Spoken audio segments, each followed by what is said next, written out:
right. Hello. Good morning, everybody. Brock and Salk Show. Seattle Sports on 710. SeattleSports.com. Seattle Sports app.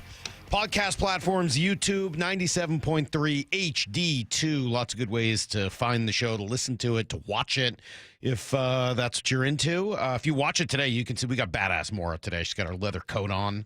I love when Maura goes leather coat. I forgot how you and Justin used to always give me. I'm a fan. I love when you're just like, it's like you transform. It's like a Superman phone booth transformation. Like all of a sudden. It's that time of year where I don't necessarily need my big puffy coat anymore. Sure. I need a coat. Well, and it's also like 50 degrees this morning, and this afternoon it's going to be 75. Yeah. So there's a pretty big swing this time of year. Anyway, good to be with all of you guys today. Much less controversial than yesterday. Maura was out at practice yesterday, and we'll get some thoughts from Maura on what she saw with the Seahawks and their quarterbacks. How did Sam Darnold look yesterday? I thought he looked fine. Definitely nothing stood out like it seemed to on Monday. I don't have the comparison piece there, but still some mistakes. There was an interception. There was a red zone session where there was a few pass breakups. But overall, I thought he got better as practice went along. And then I talked to Brian Nemhauser, Hawk blogger, because he was there on Monday. And he said that he felt like he was a lot calmer, that he kind of had antsy feet and wasn't getting settled on Monday. Yeah, that was really the thing on Monday. It wasn't so much the picks. It was the tentativeness. Did you see him looking a little bit more sure of what he wanted to do? Yeah, but I will say that there were times, I mean, the defense does look good where no one was open. But I did see him throw it away a couple of times in that circumstance, so I was glad to see that as opposed to the picks that were coming out Monday. But yeah, overall, I would say there wasn't hesitancy wasn't the theme. All right, good. Well, again, we just saw one practice, and that's good to hear. We'll play a lot of sound from after practice. We heard from Darnold himself. We heard from Clint Kubiak, and Morris got some thoughts on what she saw out there as well. So that should be fun over the course of the morning. I got a number for you. I don't know if I'd call it a stat. It's a stat in its most absolute basic form. But it's, I think, a fairly powerful set of numbers is a better way to describe it. We're 60 games into this season, Mariners season. 60 games in. The Mariners' record is, off the top of your head, no? 32-28. I got you. 32-28. I looked it up last night. It's true. The Mariners are 32-28 after 60 games. Last year, after 60 games, the Mariners were 33-27. A game better last year. Now, last year they were a couple games up in the West. This year they're a half game back. So that's one difference. Obviously, the Astros are playing better in the first half of the season than they were a year ago.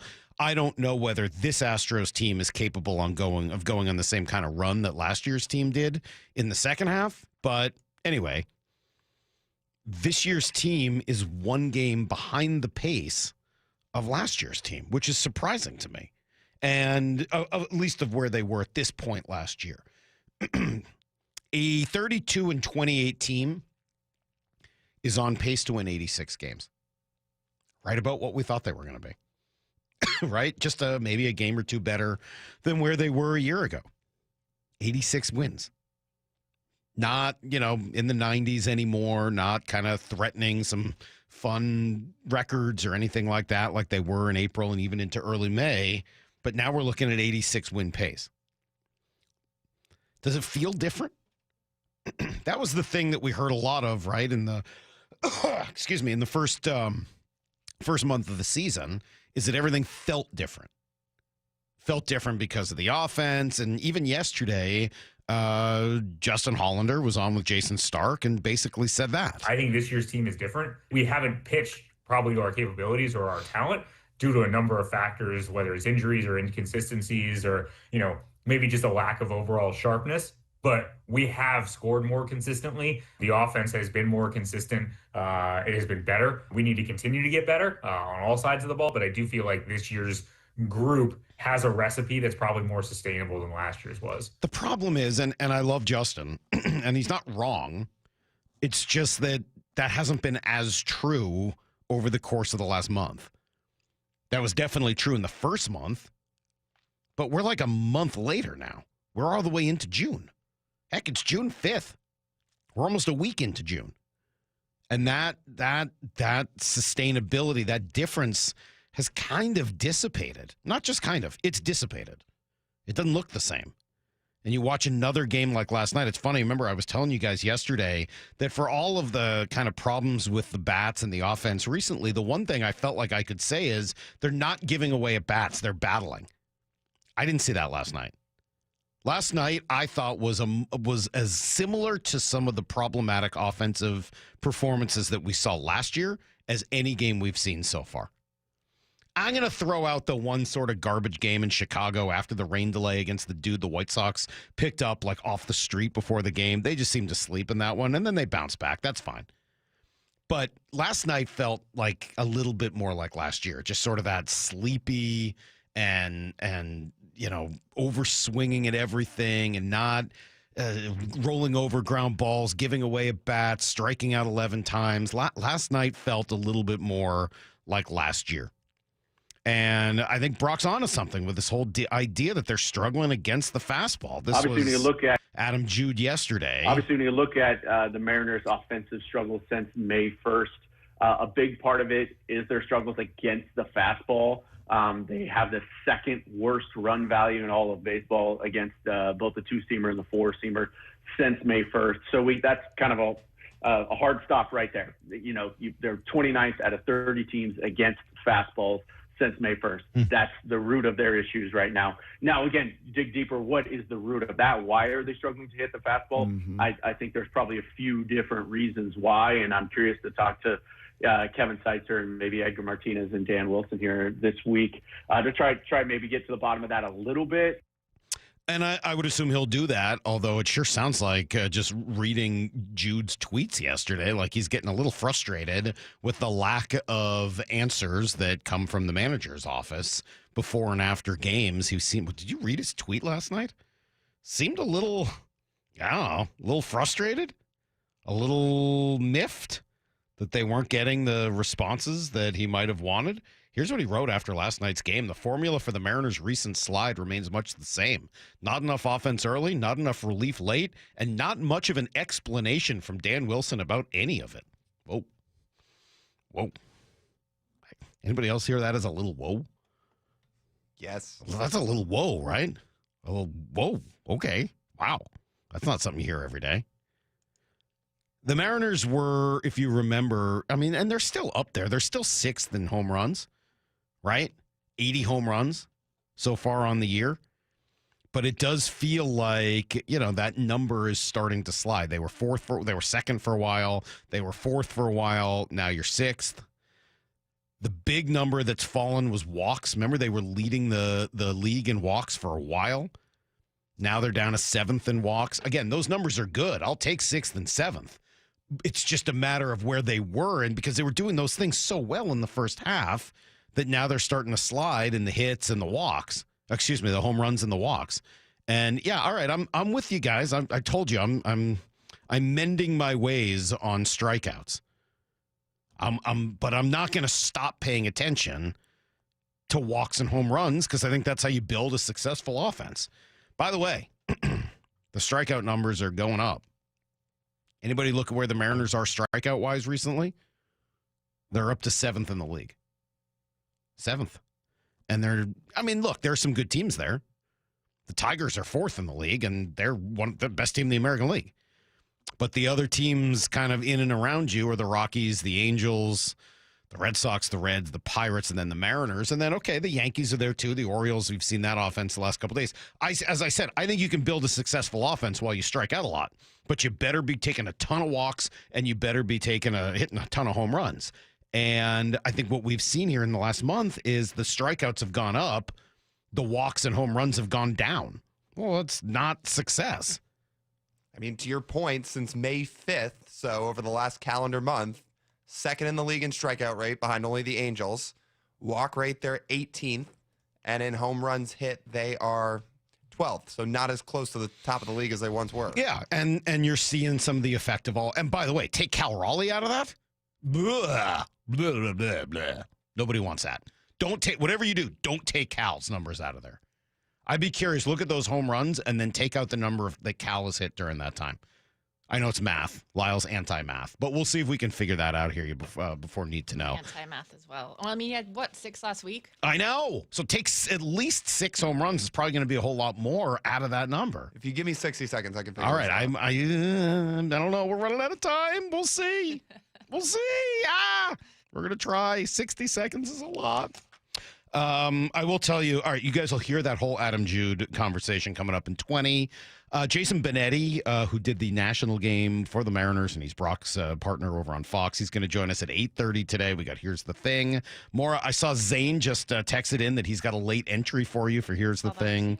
So hopefully we can throw that sucker in there as well. Okay, Lyle's got a number. So if you take Cal's home runs out of it since June 5th, which is 10. May 5th.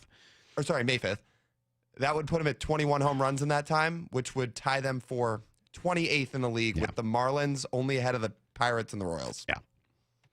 The Cal thing is real, man. The Cal effect of him carrying this team is dramatic right now. It's dramatic.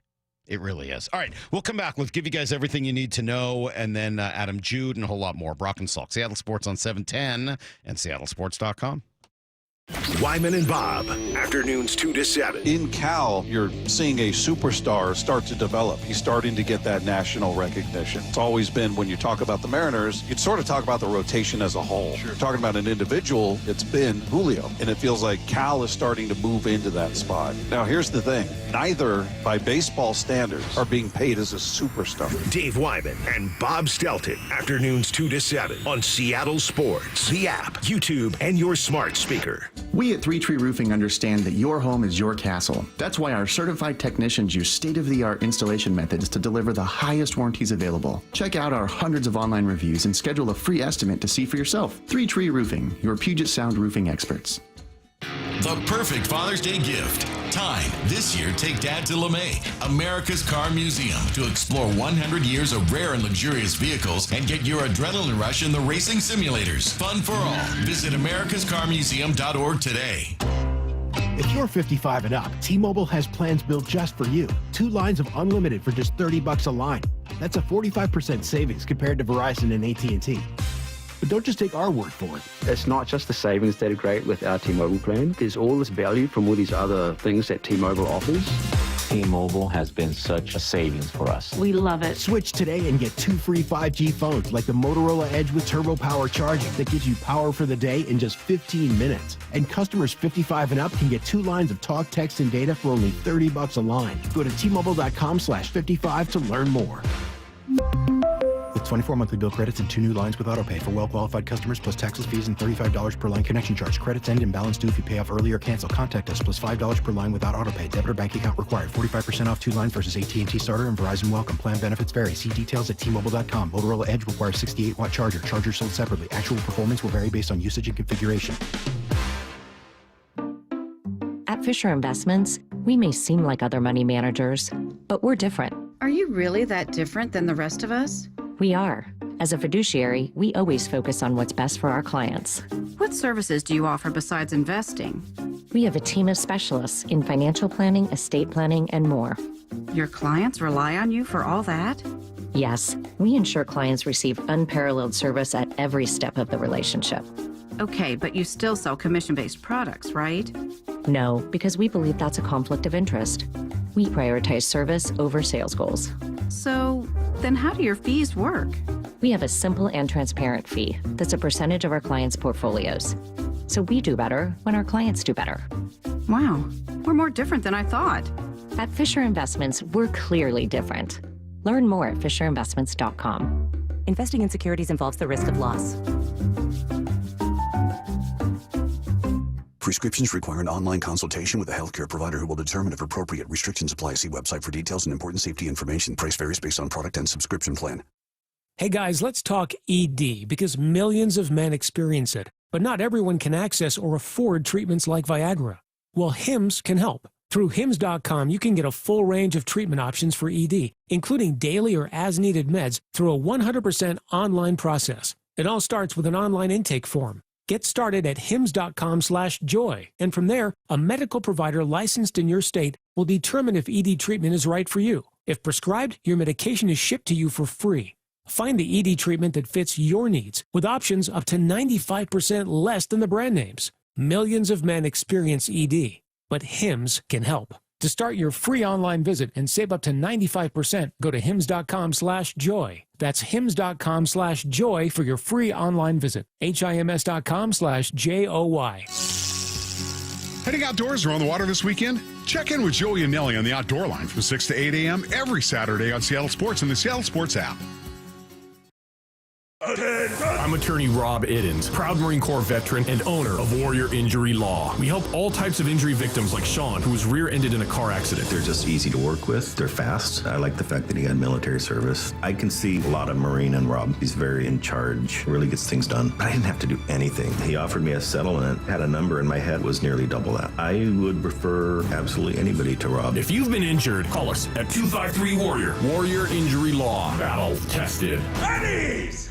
Hey, baseball fans, Rick Riz here. I'm excited to introduce you to my good friend Keith Dashafy, owner of Pella Windows and Doors of Western Washington. Keith? Thanks, Rick. At Pella Windows and Doors, we pride ourselves on delivering top-quality windows and doors that enhance the beauty and energy efficiency of your home.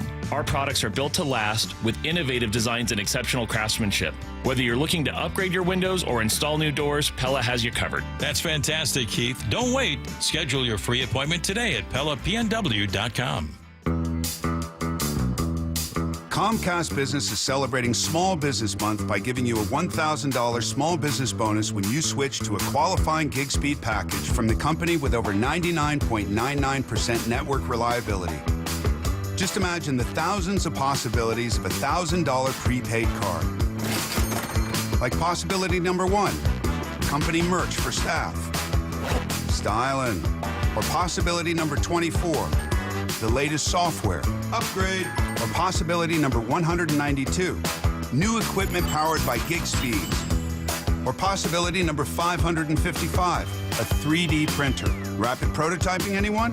Switch to Comcast Business for over 99.99% network reliability, advanced cybersecurity, and now get started with a $1,000 small business bonus. Comcast Business, powering possibilities. In 6/22/25, new customers only with 2-year agreement. Other restrictions apply. This hour is brought to you by Community Transit. Need to know. 15 minutes past every hour with Brock and Salk. Here's what you need to know. Up first. Well, another tough night for the Mariner Bats. They mustered just 2 runs against lefty Cade Povich, who had struggled coming in, gave him a lead, but couldn't hold it. Gabe Spire, Carlos Vargas combining on a couple of walks and a bases-clearing triple. That was enough. Here was Heston Kierstad. Looking for the final out here in the 7th. Here's the 0-2 on the way. Swinging a line drive down the right field line. It is hooking. It is going to be a fair ball in toward the corner. Rounding third, heading home, Marias. He'll score. Mayo rounding third, being waved in. The throw-in is going to be cut off. No relay to third. 2 runs are in. And Kierstad winds up on a third with a 2-out, 2-run triple. And the Orioles have the lead 3-2. Yeah, that was unfortunately all the Orioles would need. 5 hits, 3 walks, but 11 strikeouts. Not a lot of pop for the Mariner now 9 of their last 12 games in which they failed to get to 4 runs. Wasted another pretty good start, though, by Emerson Hancock. He went 5 2/3 before giving up just a solo shot and exiting the game from there. You just got to do more offensively. Yeah, I think... it's been a time where we're getting some traffic and we're doing some things, but just not, able to kind of bust out. And tonight another close game, a lot of close, grind them out at bats but facing some tough pitching along the way, but at the same time, we just haven't been able to bust it open. They have not. So one more here against these Orioles today. Brian Wu set to take on Zach Eflin, trying to avoid a sweep and trying to get this homestand to a much more respectable 4-5. 3-6 would not look great. 12:40. 40's not a word, but 12:40. First pitch here on Seattle Sports. Here's the second thing you need Should to have know. mentioned this there, too. Good news on the Logan Gilbert front. Made it through 3+ innings last night, 60 pitches. No incident. Gave up a couple runs. Did hit 97, though. It sounds like the velo started to dip a little bit as the game went on. We'll see what comes next. I would assume they're going to want at least one more to get him 100% ready, but could be even more than that. Second open practice of the offseason for the Seahawks. Sounds like Sam Darnold, according to Maura and others, had a much better day. He was no doubt feeling great after the show of support he received from his coach the day before. He commented here on, what may have led to some of the mistakes on Monday. Yeah, there is an element to it, but I think for me right now, I think, I need to continue to make the right play every single time, and that's where my head's at with that. All right, so not just testing things out, he just, trying to learn this whole thing. He was asked about what Mike said in terms of players trying to feel loose and confident and not worry about every little mistake. Yeah, I think, at the end of the day, I want to go out there and play clean football, but also I want to go through progressions and be aggressive. And, especially kind of in those 7-on-7 periods, it's there's no threat of run.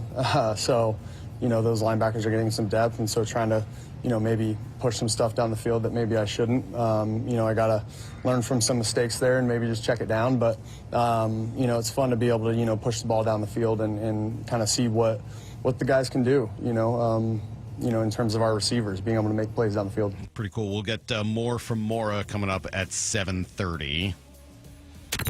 Here's the third thing you need to know.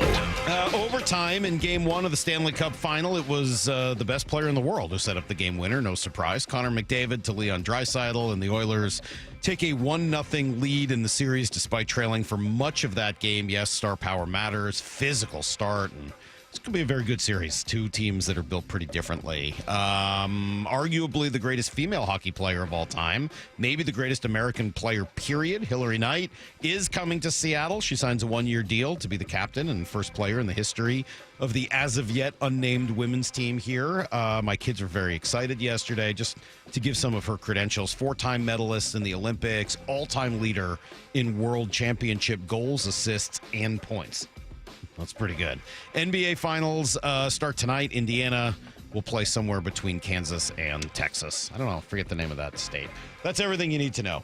1:15 every hour here on the Brock and Salk Show. You going to watch that, Lyle? Say that one more time. NBA Finals? You going to watch that? I'll watch. You'll watch? Yeah. Okay. I watch some of the NBA playoffs. I don't watch a lot of the regular season. I figured I wasn't sure if there was like an element to the Oklahoma City thing where you were like, I'll be preying on their downfall, yeah. Yeah, but I wasn't sure if it was just too painful to watch them even there. Like, I would totally understand that. I don't watch the stupid league anyway. But for those that do, I was curious whether or not you felt like you could watch that or not. Let's see. Oh, where did that text go I got here? 509. Everyone make sure to vote for Cal 5 times a day. Yes. And honestly, some of the data that we were throwing out there earlier, I think speaks even more to that. First of all, no Mariner catcher has ever started the All-Star game, ever. The only Mariner catcher to even appear in the All-Star game is current skipper Dan Wilson. I saw that last night. I thought that was crazy, right? Yeah. Cal would be number 2, and he would be the first ever to start the All-Star game, which he absolutely deserves. And if you needed a little bit more encouragement, not that you do, those numbers about where they would be home run-wise here in the last month of the season, crazy. You take Cal out of the lineup, they go from, 12th to 28th. 28th. That's insane. That's crazy. What one guy is doing. Just remarkable. Just incredible. So kudos to Cal. What is going on with the offense? Adam Jude had some very, I thought, interesting and thoughtful commentary on that, and you will hear it next on Brock and Salk. Bump and Stacy, weekdays 10 to 2. He's just eating right now. Okay. Cal Raleigh. I like that. How about that? He's in his zone right now, and he's doing it from both sides of the plate, which is the most impressive thing. And he's played every single day, even on his day off. You do think, are you going to get days off? I mean, you're hanging on to Garber to give Cal days off. Right. That's the one fear I have with Cal's season so far is hey, let's get this guy some time.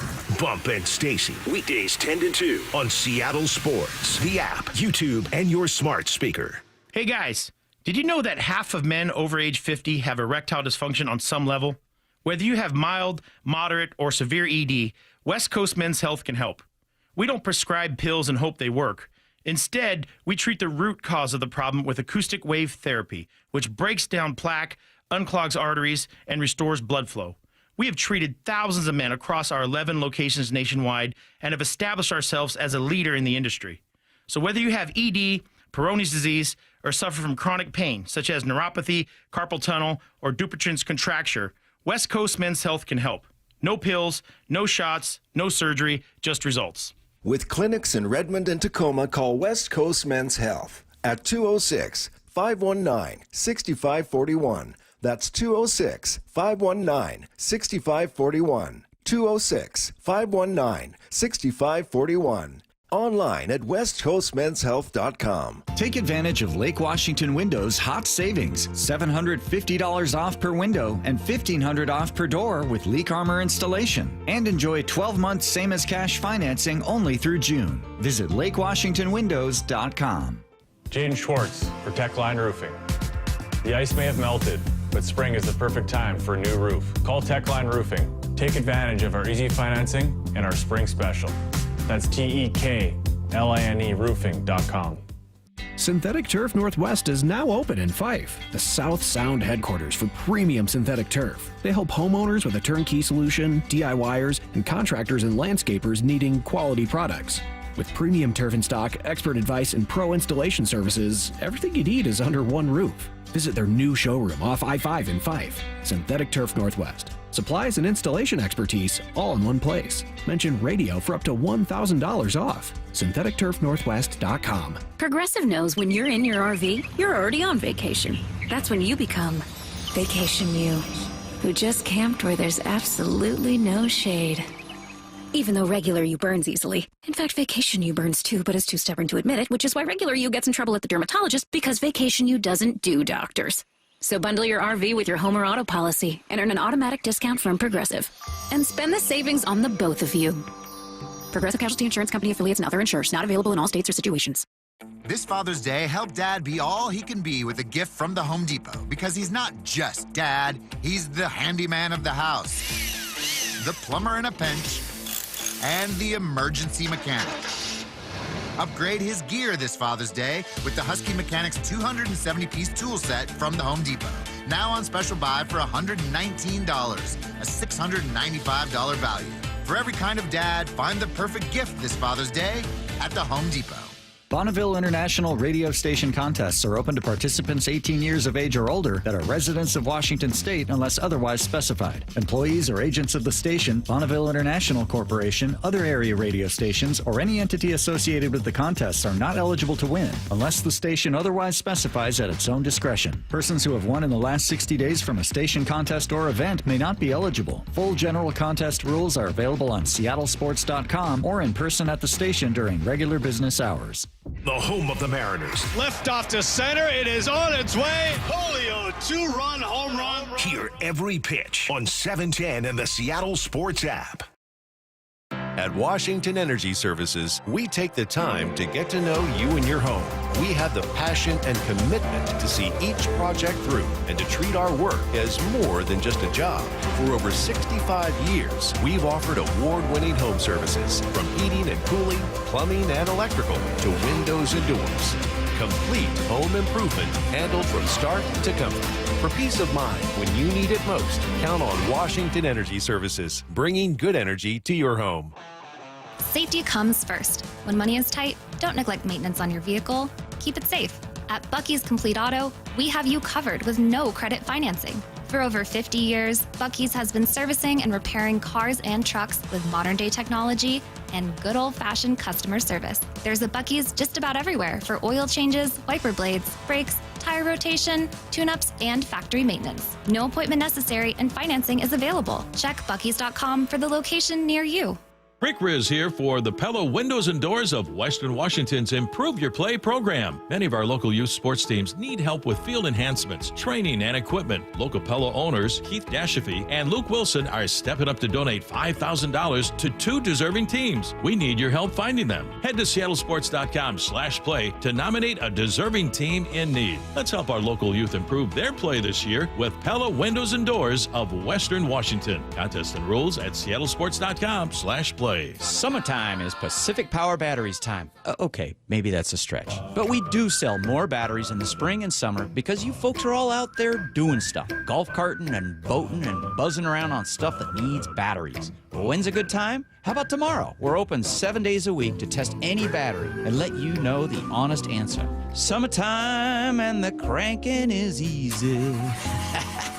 Happy trails from Pacific Power Batteries. Brock and Salk's Rewind is presented by Toyota of Kirkland and Toyota of Renton. From the Quantum Fiber Studio. This is Brock and Salk. Weekdays 6 to 10. On Seattle Sports and 97.3 FM HD2. All right, and also on YouTube, or you can watch video through the Seattle Sports app or seattlesports.com. That's where, if you're doing that, you will see the beautiful face of Adam Jude of the Seattle Times. I mean, some people get into writing, Brock, because they're just, you don't want to see them on TV. But it's a tough look. Yeah. Not Adam. Adam's he's a handsome devil. Good morning, sir. How are you? Good morning, boys. Good morning. How are you? Yeah. You and Brady, Goldie, like we get some handsome men on this show. So you yesterday and I were chatting off the air. Yeah. You were like, wow, McDonald's, the cat's meow. Like right. you really thought he was a handsome devil sitting next to you too. Are you done? Are you done? No, really. You're going to keep going with this. We have a guest. Let's talk to him instead Adam, of each who other. is the second most handsome writer in the Seattle market? Oh my gosh. Oh my gosh. I bet Brady could do a lot more push-ups than I can. How about that? Okay. We'll go No with doubt Brady. about that. Yeah. Let's start big picture, and then obviously want to talk about your piece yesterday on Harry Ford and his future and trade deadline and some other stuff. But just big picture, where are the Mariners at right now? Yeah, it's so interesting. And now they're, half game back at Houston. It feels like they're going to be jockeying there back and forth.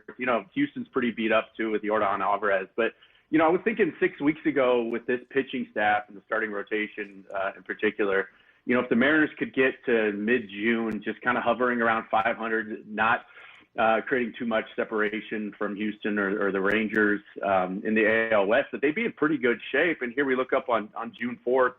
They're still 5 games above 500. They're just a half game back. So I think if you want to do a glass half full optimistic outlook, they've been missing, 3 of their best starting pitchers for chunks of the season. And yet here they are, and they've been really competitive. On the flip side, they were 8 games above 500 a couple different times, felt like they had a chance to maybe create some separation of their own in the West, and they weren't able to do that. Cal Raleigh obviously carrying them at an MVP level, but the offense otherwise has been pretty disappointing over the last month. And so I think there's a couple different ways to look at it there. Again, they could be really buried right now because of the starting pitching, but the fact that they've been able to kind of hang tight and stay in the race and sort of look up and feel like they can win this division, in the second half of the season, that has to be a pretty good feeling. But obviously there are some glaring holes in this lineup right now. Yeah, Adam, is there enough internally to solve some of these offensive woes and problems? No. Obviously, they're going to be aggressive going up to the July 31st deadline. I know you guys had Jeff Passan on yesterday, but I think this was part of the Mariners' plan coming into the season, too. All the consternation, all the frustration from the offseason and not making any real moves. Part of that was, A, no one wanted their prospects at the time. And B, it was like, hey, we don't have the budget, but we will probably, hopefully, fingers crossed, have it, come July. And at that point, our prospects should be a little more valuable. They tend to be a little more valuable in the summer when, obviously rebuilding teams are looking to add young talent. And so I think that was sort of baked into what they were doing when guys maybe would become more available. And so they're going to look outside, whether that's third base, whether that's first base, whether that's right field. We'll see how quickly Luke Raley can come back and make an impact here. That will sort of help decide that. What is Cole Young going to look like here over the next 6 weeks or so at second base? He's going to get a long runway to hold down that job. So, no, they're going to look outside. They know they need one more impact bat. Is it Orion O'Hearn, who we saw last night with the Orioles, had a big hit there off George Kirby in that decisive sort of fifth inning. Is it a Gino Suarez? That would be a guy I've been asking around about this week. If the Diamondbacks continue to fall off a little bit, I think the Mariners would love to bring him back, particularly at what should be a pretty low cost in terms of prospect capital. there's some interesting options, and I do think the Mariners are going to try to take a big swing. They took one last year, got Randy Arozarena. They took one a few years ago and got Luis Castillo. I have no doubt that Jerry Dipoto is going to try to do the same again this July. Talking to Adam Jude from the Seattle Times, you wrote about Harry Ford, who is one of those prospects, and probably not a surprise. His name is all over our text line, it feels like, almost every day, with some of the struggles that Mitch Garver's had and with just the sheer number of games Cal is playing behind the plate. What you wrote about it yesterday. What's the future for Harry Ford? Yeah, I think it's probably a coin flip at this point. Obviously, the Mariners aren't tipping their hand, but I think it's probably 50-50 whether he's on the roster come August 1st or if he's used as a trade chip. Obviously, I think when you have a top 100 prospect that is not only a catcher but an athletic catcher, a really unique profile with a guy who's like got a career .420 on base percentage in the minor leagues. He can run. He can really throw. He's kind of top of the charts in terms of his arm and throwing out base runners. He's kind of the total package in a lot of different ways. And yet, of course, he's blocked with the Mariners because they have the best catcher in baseball and a guy who's quickly climbing the charts as one of the best players in franchise history. So it is really a fascinating situation. It's going to be fascinating to watch over the next 2 months just how Harry Ford does, whether the Mariners call him up here in the next couple of weeks and let him kind of showcase his talents and see what he can do at the major league level, even in a part-time role. I certainly think that's a possibility and probably even a likelihood that we see him at some point in the next couple of weeks. Again, what does that look like in terms of the roster shuffle? What does that mean for Mitch Garver? What does that mean for Donovan Solano? Again, the Mariners aren't tipping their hand by any means, but I do think it's a fascinating conversation, a fascinating follow, because he is such a fascinating athlete and character in all this. And because he's blocked, there's just no clear, obvious path for him to play with the Mariners right now. So I would trade him. I mean, in my view, I would not have Harry Ford here on August 1st. I just think he is blocked. He's worth something, and he's probably worth more to another team than he is to you. That's my long-term goal. And whatever you got to do between now and then to build up his value, I think you do it, even if it means, making it sound like you love him maybe even more. Fine. What do you, in terms of the idea of calling him up, though, how do you do it? Let's say you call him up. How do you get him enough at bats to make it worthwhile? Because I don't like the idea about bringing up a young player like him for the first time, and he's only getting a couple of games a week because Cal Raleigh's going to catch nearly every day. He's not really taken to any other position all that well. We're living in a world where Jorge Polanco, despite apparently being 100% healthy, can only DH and can only do it from the left side, none of which makes any sense. But that's what they're telling us. Like, that spot is blocked as well. What are you doing with Harry Ford if you do bring him up? Yeah, I think it was interesting. I touched on it a little bit yesterday. You look at what the Los Angeles Dodgers did just a couple weeks ago. They had one of the top catching prospects in all of baseball, Dalton Rushing. They DFA'd Austin Barnes, their longtime backup catcher, who is really beloved in that clubhouse, really good defensive catcher. They DFA'd him to bring up this young guy, and he's only playing twice a week as a true backup catcher to Will Smith, one of the best catchers in the game. Again, the Dodgers are in a little bit different position than the Mariners, but again, both teams that have designs on the postseason. I wouldn't be shocked if the Mariners do something similar. Again, you pencil in Harry Ford for 2 catching days a week. And maybe two DH days as well. You give maybe Cal an extra DH day in the interim. I think if he is on the roster, if Harry Ford is on the roster going into 2026, I think that would be the sort of tentative plan, right? He's catching 2 to 3 times a week. You're giving Cal an extra day off his feet as a DH day, and then Harry catches maybe a couple days a week there too. Again, that's a future problem, but I could see them doing something similar in the short term here, just to get squeeze in Harry a few more at bats per week. In that scenario, again, whether you're keeping Mitch Garver around on the roster, whether you're keeping Donovan Solano, you kind of figure out that part-time platoon at first base, however you can. But, again, as you touched on, Harry Ford has not played anywhere else but catcher in his minor league career. He played a few games in left field last year, did not take to it well. The demands of catcher are just so much, particularly for a young guy, particularly for a kid who was drafted out of high school, that it takes everything you have. It's 95% of his work is catching and working with the pitchers, and then the rest is trying to squeeze in some time getting his swings in. So you just don't know how a young guy like that is going to come to the major league level and handle the catching duties. But you mentioned the Mariners love him. They've had him since he was 18 years old. He's a great kid, really mature. I do feel like the Mariners are genuine when they say, we love this kid. We've grown up with him. He's grown up with us. And I think there's a way to make that work. They would try. But I tend to agree with you, too. Look, if there's a deal to be had out there, you have to include Harry Ford in it.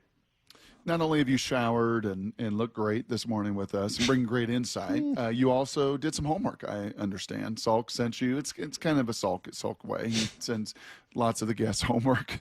I don't know how he framed it or phrased it, Adam, but do you have any response to the homework duties he sent you? I'm curious to hear Mike's hypothesis on this, too. I think I know where he's going. But it was interesting. Yeah, I did a little bit digging here this morning. I'm going to have to do some more. But obviously, when you look at the Mariners' offensive struggles since May 1st, a big part of it is their struggles against the fastball. They have the second worst run value in all of baseball against both the two-seamer and the four-seamer since May 1st. So that's kind of a hard stop right there. They're 29th out of 30 teams against fastballs since May 1st. That's the root of their issues right now. Now, again, dig deeper. What is the root of that? Why are they struggling to hit the fastball? I think there's probably a few different reasons why, and I'm curious to talk to Kevin Seitzer and maybe Edgar Martinez and Dan Wilson here this week to try maybe get to the bottom of that a little bit. What the Mariners were doing well, I can say, in the first month of the season, and a big reason why they had some success is because they were pulling the ball and hitting it in the air with authority, hitting it hard and hitting it over the fence. That is not Kevin Seitzer, Edgar Martinez philosophy. That is a very modern offense. That's a very modern approach to baseball. Pull the ball, hit it in the air, try hit it off the foul pole. And that's what the Mariners were frankly doing really well in the first month of the season, and it was working for them. Over the last month, they've been going up the middle and hitting the ball the other way more consistently. Again, it's hard to say exactly why. I think part of that is, Ben Williamson has been getting obviously regular at-bats at the bottom of the lineup, and that's all he does. So I think that contributes to some of that too. He's just trying to hit a line drive over the second baseman's head every time.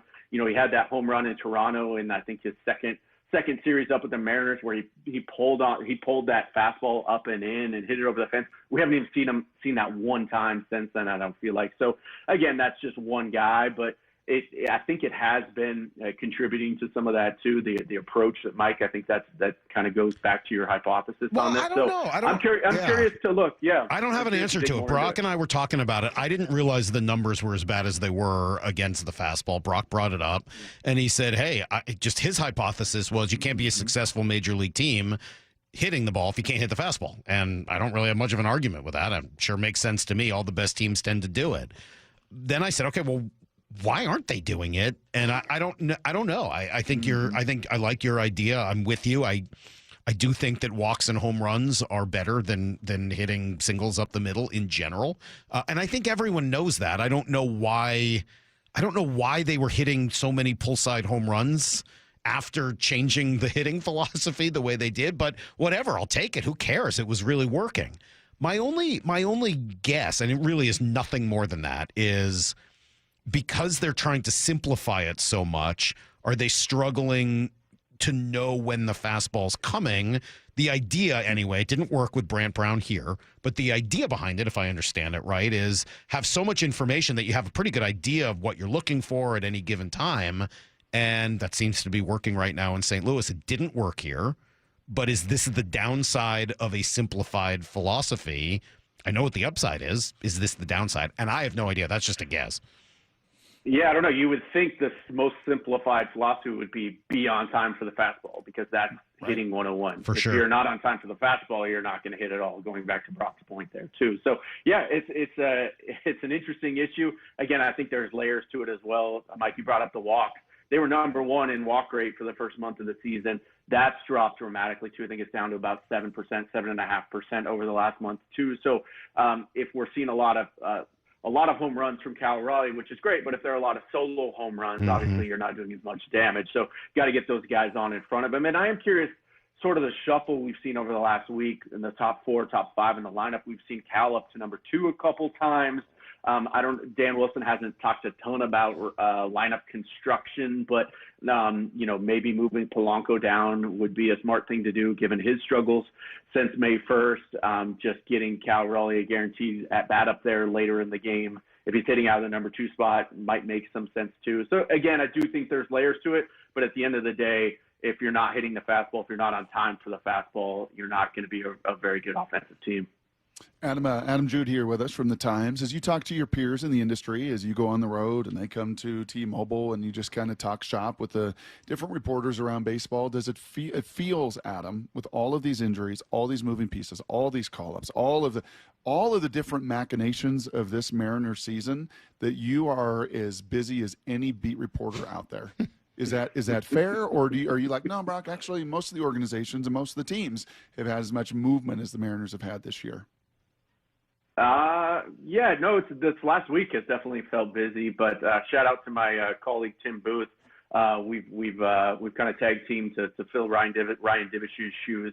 Ryan Divish, by the way, turned 50 yesterday. Shout out Ryan. What? He's running a baseball practice. Yeah. What? What did you just say? All last night. 50. 5-0. What did you just say? Ryan Divish. Dude. Divish is 50. With See, it's funny. You're focused on that. I'm focused on Adam not going with Tim Booth on the other good-looking people in the Seattle media. I was a little surprised that you didn't go with your teammate there. So I mean, I don't know what Tim will have to say to you later, but okay. Hey, we all make choices. I get it. Yeah. They have kept us busy, though. Yes. Very, very nice. I'm not going to touch that one. Yes. The Mariners kept us busy. Yes. Lots of injuries. We went down to Tacoma last week to see Logan Gilbert's pitch and caught up with Cole Young there at the time and Harry Ford. Logan Evans back down there too. I thought he handled his demotion really well. We'll certainly see him, I would expect, at some point back up here in whatever role that looks like. But appreciate the question.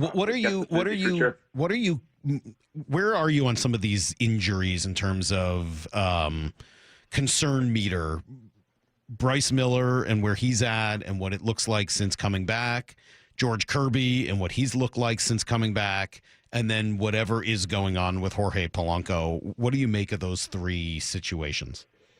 Yeah, again, you touched on Polanco too. It is kind of a mystery. I think Polanco's been pretty sensitive talking about it, and I understand he's had to deal with it the last few years of his career. A lot of different injuries, a lot of nagging things. The oblique thing that popped up in early April, I think has lingered. I will say I watched him take a couple rounds swinging right-handed yesterday before the game, and he was absolutely knocking lasers all over the park. He hit one just below the upper deck in left field too, and I hadn't seen that in a while too. Good. So maybe that's a good sign that he's feeling a lot better. I will say Luke Raley, when we talked to him the other day, says he's about 2 weeks ahead of schedule in his return from a real oblique injury. We know he's as tough as anyone in the game, and for him to be gone this long, it was a legit thing. So I think he could actually come back and help them both at first base and right field. They've obviously had to rely on Leody Taveras a lot more than I think they would probably have wanted to at this point. But in terms of the pitching stuff, I thought it was a huge step forward for George Kirby last night. The results aren't exactly what you wanted, but frankly, I think that should have been an error in the first inning on J.P. Crawford. And at the end of the day, if that's just one earned run over 5 innings with 95 pitches for George, that's basically vintage George right there, right? A few more pitches than you would like. But, he gave up 8 hits. They were all singles, and a lot of them soft singles too. That's going to happen when you're a pitch to contact type guy. So Bryce Miller is a big wild card for me for this team going forward. Can he regain something close to his form from last season? Obviously, it's been an up and down, really down year for him, and the elbow issue, a big part of that. But if he can provide them something and be something closer to what he was last year, I think this team has a chance, this rotation has a chance to be pretty dominant again. Hey, Adam, last thing for me there. Can you contextualize that a little bit with Polanco? When you say he's sensitive to that, is that because of where he's at and he doesn't want to be thought of in that way? Is it because he's a tough guy and doesn't want, to sound like, he's blaming and making excuses? Can you kind of add some context as to why he would be sensitive? Yeah, I think all of that, again, when you're a major league player, right, the idea is you post, you show up every day and you want to be in the lineup. And when you can't, you don't want to make excuses. And so I think that's a big part of it. And again, for a guy who was as hot as he was, as good as any hitter in baseball in the first month of the season, to kind of do a 180 here and over the last month has got to be frustrating for him. And to be able to talk about that and be able to contextualize that. Obviously he's a pro and that's part of the job, is being accountable to that. But the Mariners at their end of it too, Dan Wilson and the Mariners have been pretty sensitive about it as well, not wanting to detail too much of what's going on with Polanco, obviously coming off major knee injury, but then having the side issue and maybe a couple other things, who knows, that we don't know about. Has obviously been one of the key stories for this team, because when he's right, obviously this lineup has been excellent, and they just haven't been over the last month. All-Star voting starts here in a little over an hour. Cal should start for the American League at catcher. I think that's pretty set in stone. At the very least, it should happen. Whether or not it does, who knows the way the voters vote. If you're voting, are there other Mariner position players that you are voting for the All-Star game this year? I think you could make a case for J.P. Crawford. It's just always so tough at that position. There's always so many stars at shortstop. Bobby Witt and Gunnar Henderson, you start there, two of the youngest, brightest stars in the game. But I think J.P. has been so steady for these guys. I think he's really underrated around the game. Again, Julio's going to get votes just because he's popular. He's a marketable star. He's obviously off to the best start of his career. He's not what I think Mariner fans would hope he would be up to this point in the season, but 10 home runs, he's come up with some big moments. He's had his ups and downs, certainly, but I think there's a case to be made for Julio for sure. Am I missing anyone position player-wise? I'm not sure. Those would be the ones for me, yeah. I think I would vote for Julio. I just, the star quality does matter. It is the all-star game. I do put a little bit of something to that, and I just am. He's not hit as well as I would like, or anybody else would like. We all know that. I'm blown away by all of the things Julio does to help them win games. I think it's impressive. He won them 2 games in a row over the weekend against the Twins, one with his arm and then with his legs, and that's without hitting the ball out of the ballpark. There just aren't that many guys in the game that can do all of that. Yeah, I think we get hung up on the first 2 months of the season probably too much when it comes to all-stars and all-star voting too. Yes, you want your stars there. You want your guys that enjoy the game, that draw a crowd, that can hit, whatever it is, 80 home runs in the home run derby, whatever he did a couple of years ago. I mean, he put on a show, and that's what you want in those sorts of things when you're on national TV and you're trying to sell the game and market the game. Who better than Julio Rodriguez? So, yeah, I think it's a great case, and I don't even think it's that hard of a sell. You're right. He's still second on the team in WAR, and he really has just been an average offensive player for the most part. So great case to be made there for Julio. Obviously, Brian Wu, I think, is very deserving on the pitching side of things, and Andres Munoz is a no-brainer as well. For sure. Great stuff, man. Brock mentioned how hard you're working. I've said this to you. I've said it publicly. I'll say it again. I just love having you on the beat. I think you're doing a phenomenal job just from my perspective. Love the stories. Love the insight. Love having you on. Thanks so much. Really appreciate it. Thanks for having me, guys. Appreciate it. All right, there you go. Adam Jude from the Seattle Times. And I mean it. I think he's doing a phenomenal job on that beat and, kind of bringing new perspectives. And 50 years old for Ryan Divish. How about that? Totally unexpected news being dropped there by Adam Jude. All right. Mariners do wrap up that homestand today with the Orioles. You got a day game, 12:40. Brian Wu on the hill. And again, another pretty important finale, right? They had the big one against Washington. They lost. They had a big one against the Twins. They won. And now you get one more here against the Orioles. And look, you go 4-5 at home. It's not great, but you can kind of live with that. You don't want to go 3-6 on a homestand, right? You don't want to get swept by an Orioles team that a couple weeks ago was dead in the water and is a team that you're talking about trying to trade with at the deadline. Yeah, you don't want that to go that way. Don't give that team life, because you could really use some of the players that they might be willing to trade if you can put them out of their misery. All right, we'll do more baseball. At 8:30, we'll talk to Jayson Benetti, Brock's partner, and who was just here calling the game on Saturday for Fox. God, I got a lot I got to get to. I got to get back to this question that I heard yesterday. Brock will be in next. We'll do some more baseball talk. Football at 7:30. It's Brock and Salk. Seattle Sports on 710. Wyman and Bob, afternoons 2 to 7. You know, when Cal comes into work, I mean, he's a catcher.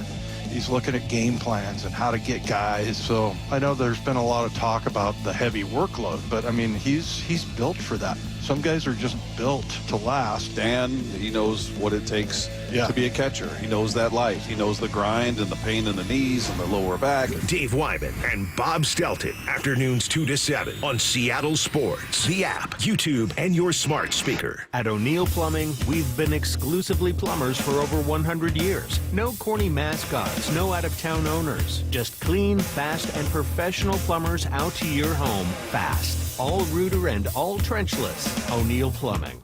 Jaden Schwartz for Techline Roofing.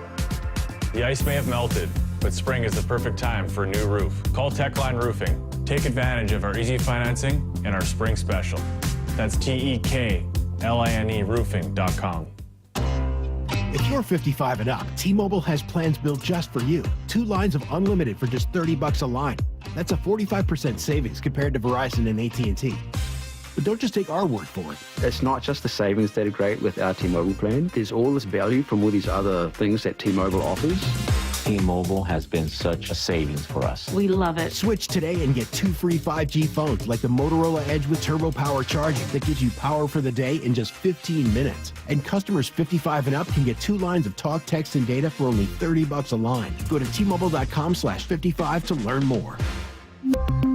With 24 monthly bill credits and 2 new lines with autopay for well-qualified customers plus taxes, fees, and $35 per line connection charge. Credits end and balance due if you pay off early or cancel. Contact us plus $5 per line without autopay. Debit or bank account required. 45% off 2 lines versus AT&T Starter and Verizon Welcome. Plan benefits vary. See details at T-Mobile.com. Motorola Edge requires 68-watt charger. Charger sold separately. Actual performance will vary based on usage and configuration.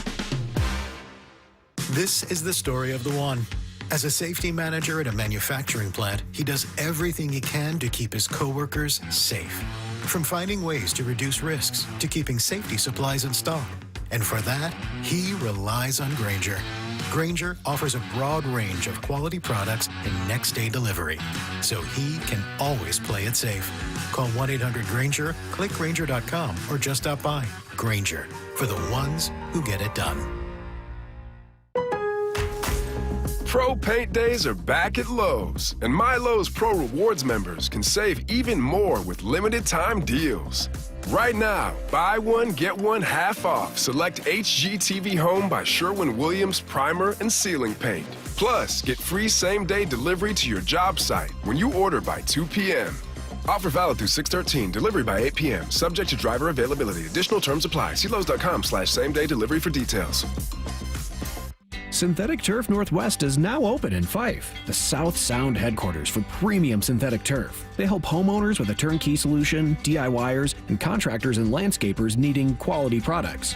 With premium turf in stock, expert advice, and pro installation services, everything you need is under one roof. Visit their new showroom off I-5 in Fife, Synthetic Turf Northwest. Supplies and installation expertise all in one place. Mention radio for up to $1,000 off. SyntheticTurfNorthwest.com. Your new beginning starts now. D.R. Horton has new construction homes available throughout the greater Seattle area. With spacious floor plans, flexible living spaces, and home technology packages, you can enjoy more cozy moments and sweet memories in your beautiful new home. With new home communities opening throughout the Seattle area, D.R. Horton has the ideal home for you. Visit drhorton.com to learn more. D.R. Horton, America's builder, an equal housing opportunity builder. Ready for some summer hoops? Register your team for the July 12th and 13th Everett 3-on-3 tournament presented by Boeing. 4 players to a team, 2 days of exciting action, 1 incredible tournament. Players of all ages and abilities are encouraged to come out and play. Go to everett3on3.net today and sign up your team. That's everett3on3.net. A special thank you to event major sponsors Amazon, City of Everett, Snohomish County TPA, and Tulalip Resort Casino. Summer's here, and seasonal businesses are hiring. Everything from hiking guides to surf instructors and more. Whether you're hiring for one of these roles or any other role, you need ZipRecruiter to find qualified candidates fast. ZipRecruiter's smart technology gets to work as soon as you post a job, diving in to find great matches and showing you top picks right away. In fact, 4 out of 5 employers who post on ZipRecruiter get a quality candidate within the first day. Go to ZipRecruiter.com/USL to try ZipRecruiter for free. That's ZipRecruiter.com/USL. Brought to you by the Capital One Savor Card. With Savor, you earn unlimited 3% cash back on dining, entertainment, and at grocery stores. That's unlimited cash back on ordering takeout from home or unlimited cash back on tickets to concerts and games. So grab a bite, grab a seat, and earn unlimited 3% cash back with the Savor Card. Capital One, what's in your wallet? Terms apply. See CapitalOne.com for details. Let's go! This is Seattle Sports. Streaming through the Seattle Sports app. KIRO AM Seattle. KIRO FM HD2 Tacoma. Home of the Seahawks, Mariners, and everything Seattle sports. This hour of the Brock and Salk Show is powered by Star Rentals, preferred supplier to the West's best contractors. Give me a freaking auto! From the Quantum Fiber Studio, this is Brock and Salk on Seattle Sports. Brock Ewert is my hero. Jay Buhner just punched me in the kidney. We're going to accuse you of murder. Doesn't really work that way, Sherm. This is a show that has my name on it. It kind of does, though. Now here are your hosts, Brock Ewert and Mike Salk. Hello! Morning to you, sir. Good morning, Michael. How are you? Doing great this morning. Jason Benetti is going to join us, which is fun. That'll be at 8:30 today. On video. On video, yes. Maura went out to practice yesterday, so we got some OTA observations coming up here in another 30 minutes, which should be fun. Have a little football talk built into the day as well. Yeah, about that game last night. Before we get to that, can I just ask the text toy question? Because you won't want to answer it, and Maura won't, and I don't. Don't. Are you sure Maura or Lyle will even hear your question? I mean, like they don't even respond anymore. I know. What's up with that? We got this 4-person show text exchange, and it's basically Salk and I have just. I think even at times I send little test texts out there to see if they're even alive. Yeah. Like wellness check. Has anyone listening out there ever been on a group thread where like you step away for 20 minutes and you look and you have 50 new messages? 20 minutes. That's what this is like. Why would you step away from your phone for 20 minutes? What do you do during that time? When he was complaining last night, I was in the midst of finally making dinner at like 8:30 p.m. after cutting up all the Seahawks press conferences. There's a Mariner game going on. There's a game. The game was on in the background. Stanley Cup final that goes to overtime. That was on. I'm counting 4 different texts I sent in response yesterday. Yeah, but they all came at like 10:30. We were in bed. That's right. In the early hours of when you respond. So no, that's fine. They probably won't even listen, Salk. The Soundhound's probably cutting the sound as we speak right now. But personal question. For the text toy, personal question is the Starbucks, where I get my coffee in the morning, because I've been fighting this little cold, has this cool little shot of lemon juice and, do you call it turmeric? Turmeric. Yeah, turmeric and lemon juice. Is turmeric a digestive enhancer? Is it a cleanser? No, it's an anti-inflammatory. It's an anti-inflammatory? Does it anti-inflame your colon? Because, it is... I don't know what's going on. I told you yesterday at the start of the show, it's going to be a wild Wednesday. If I got to just leave. No, if I got to just get up. Stop. And go, I don't want to hear about it. Just understand keep it to that yourself. Whatever that shot is. Please keep this to yourself. I couldn't be less interested in your bathroom positively impacts habits. your digestion and can aid in conditions like irritable bowel Right. syndrome. So Sure I don't, does. Yeah, it shows what kind of a problem you have. It is aiding it. Yeah, I don't want to hear anymore. Question We're about totally that. done. Totally 100% done. You know what with this offense feels like the first 2 weeks Whatever of the you season? just described? Yeah, it feels like the first 2 weeks of the season. And I know this is baseball, and I know there's peaks and there's valleys, and I know that there's hot streaks and there's slumps, and this is just over a marathon. You're gonna get some of these, and frankly, Baltimore is playing better. Baltimore's got a lot of talent. They fired their manager. They've been better since. Swept the White Sox. Came in here with a little bit of momentum, and they bring in guys that throw 98, and he throws 98, and he throws 98, but this, offensively, does this not feel like the first 2 weeks of the season? I mean, where there's yes. a couple guys getting hits, and obviously Cal stays hot, and JP's doing well. Yeah, and you might hit a couple home runs mixed in, which helps. But I think there is an element of that. Yes, And unfortunately, the first couple weeks of this season looked a whole lot more like last season. Last night, I said yesterday I felt like they had really had good at bats, even though they weren't necessarily leading to much. I didn't feel that way last night. No. I thought they were giving them away. I thought that was just sort of, the train got rolling in the wrong direction, and it just kept going against them. And that was a tough one last night. And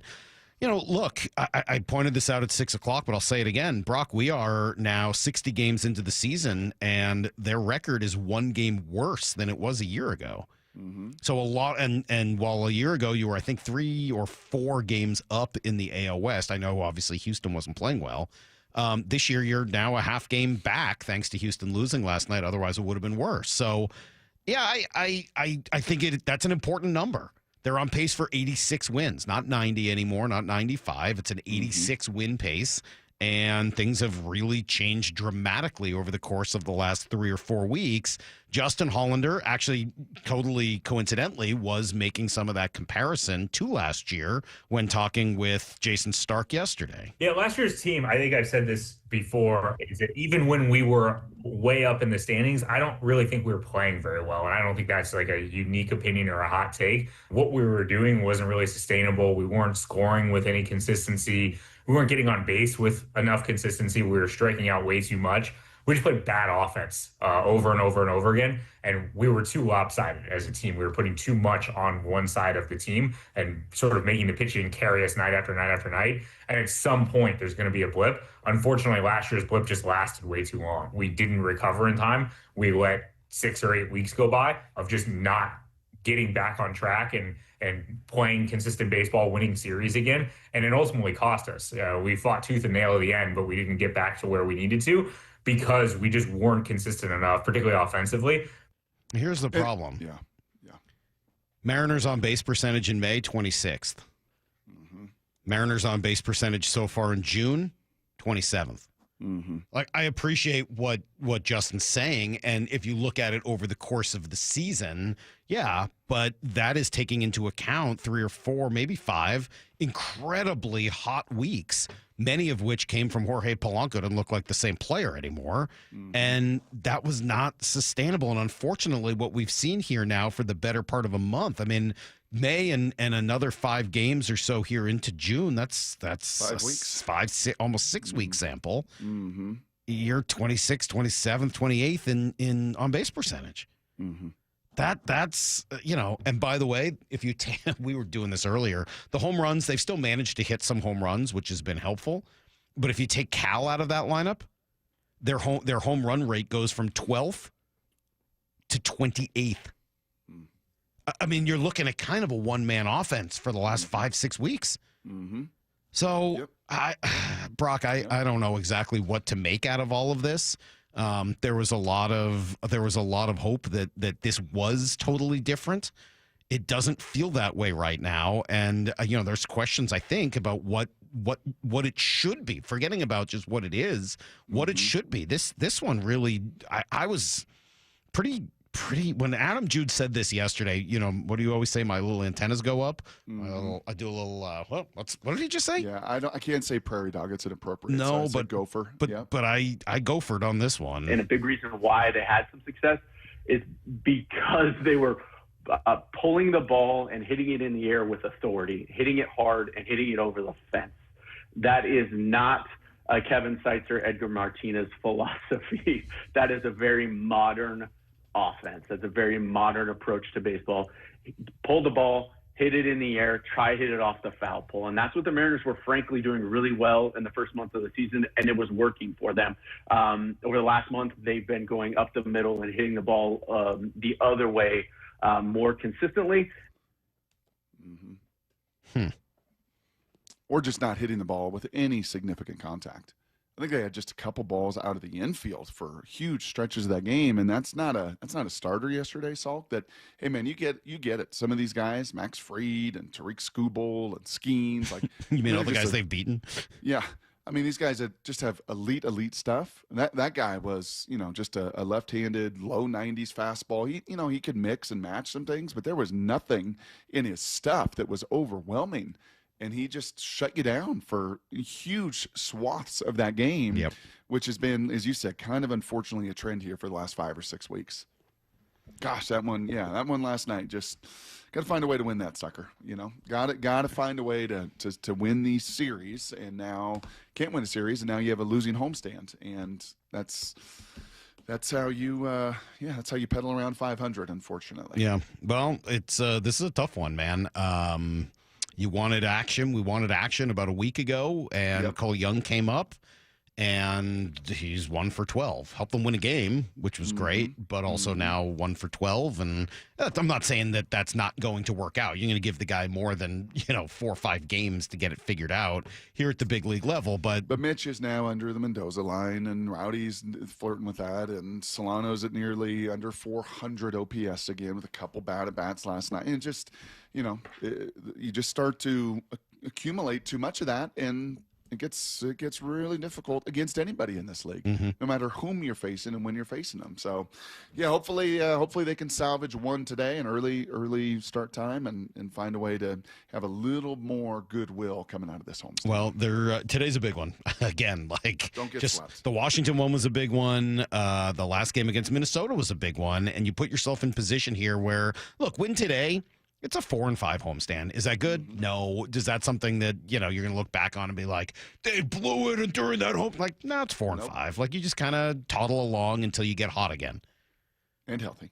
3-6, man, is a different deal. So would really, really like to see Brian Wu do something today, see the bats get after it, and find a way to beat this Baltimore team that all of a sudden is gaining some confidence. They're above 500 now since firing their manager, and they just have so much talent on the team.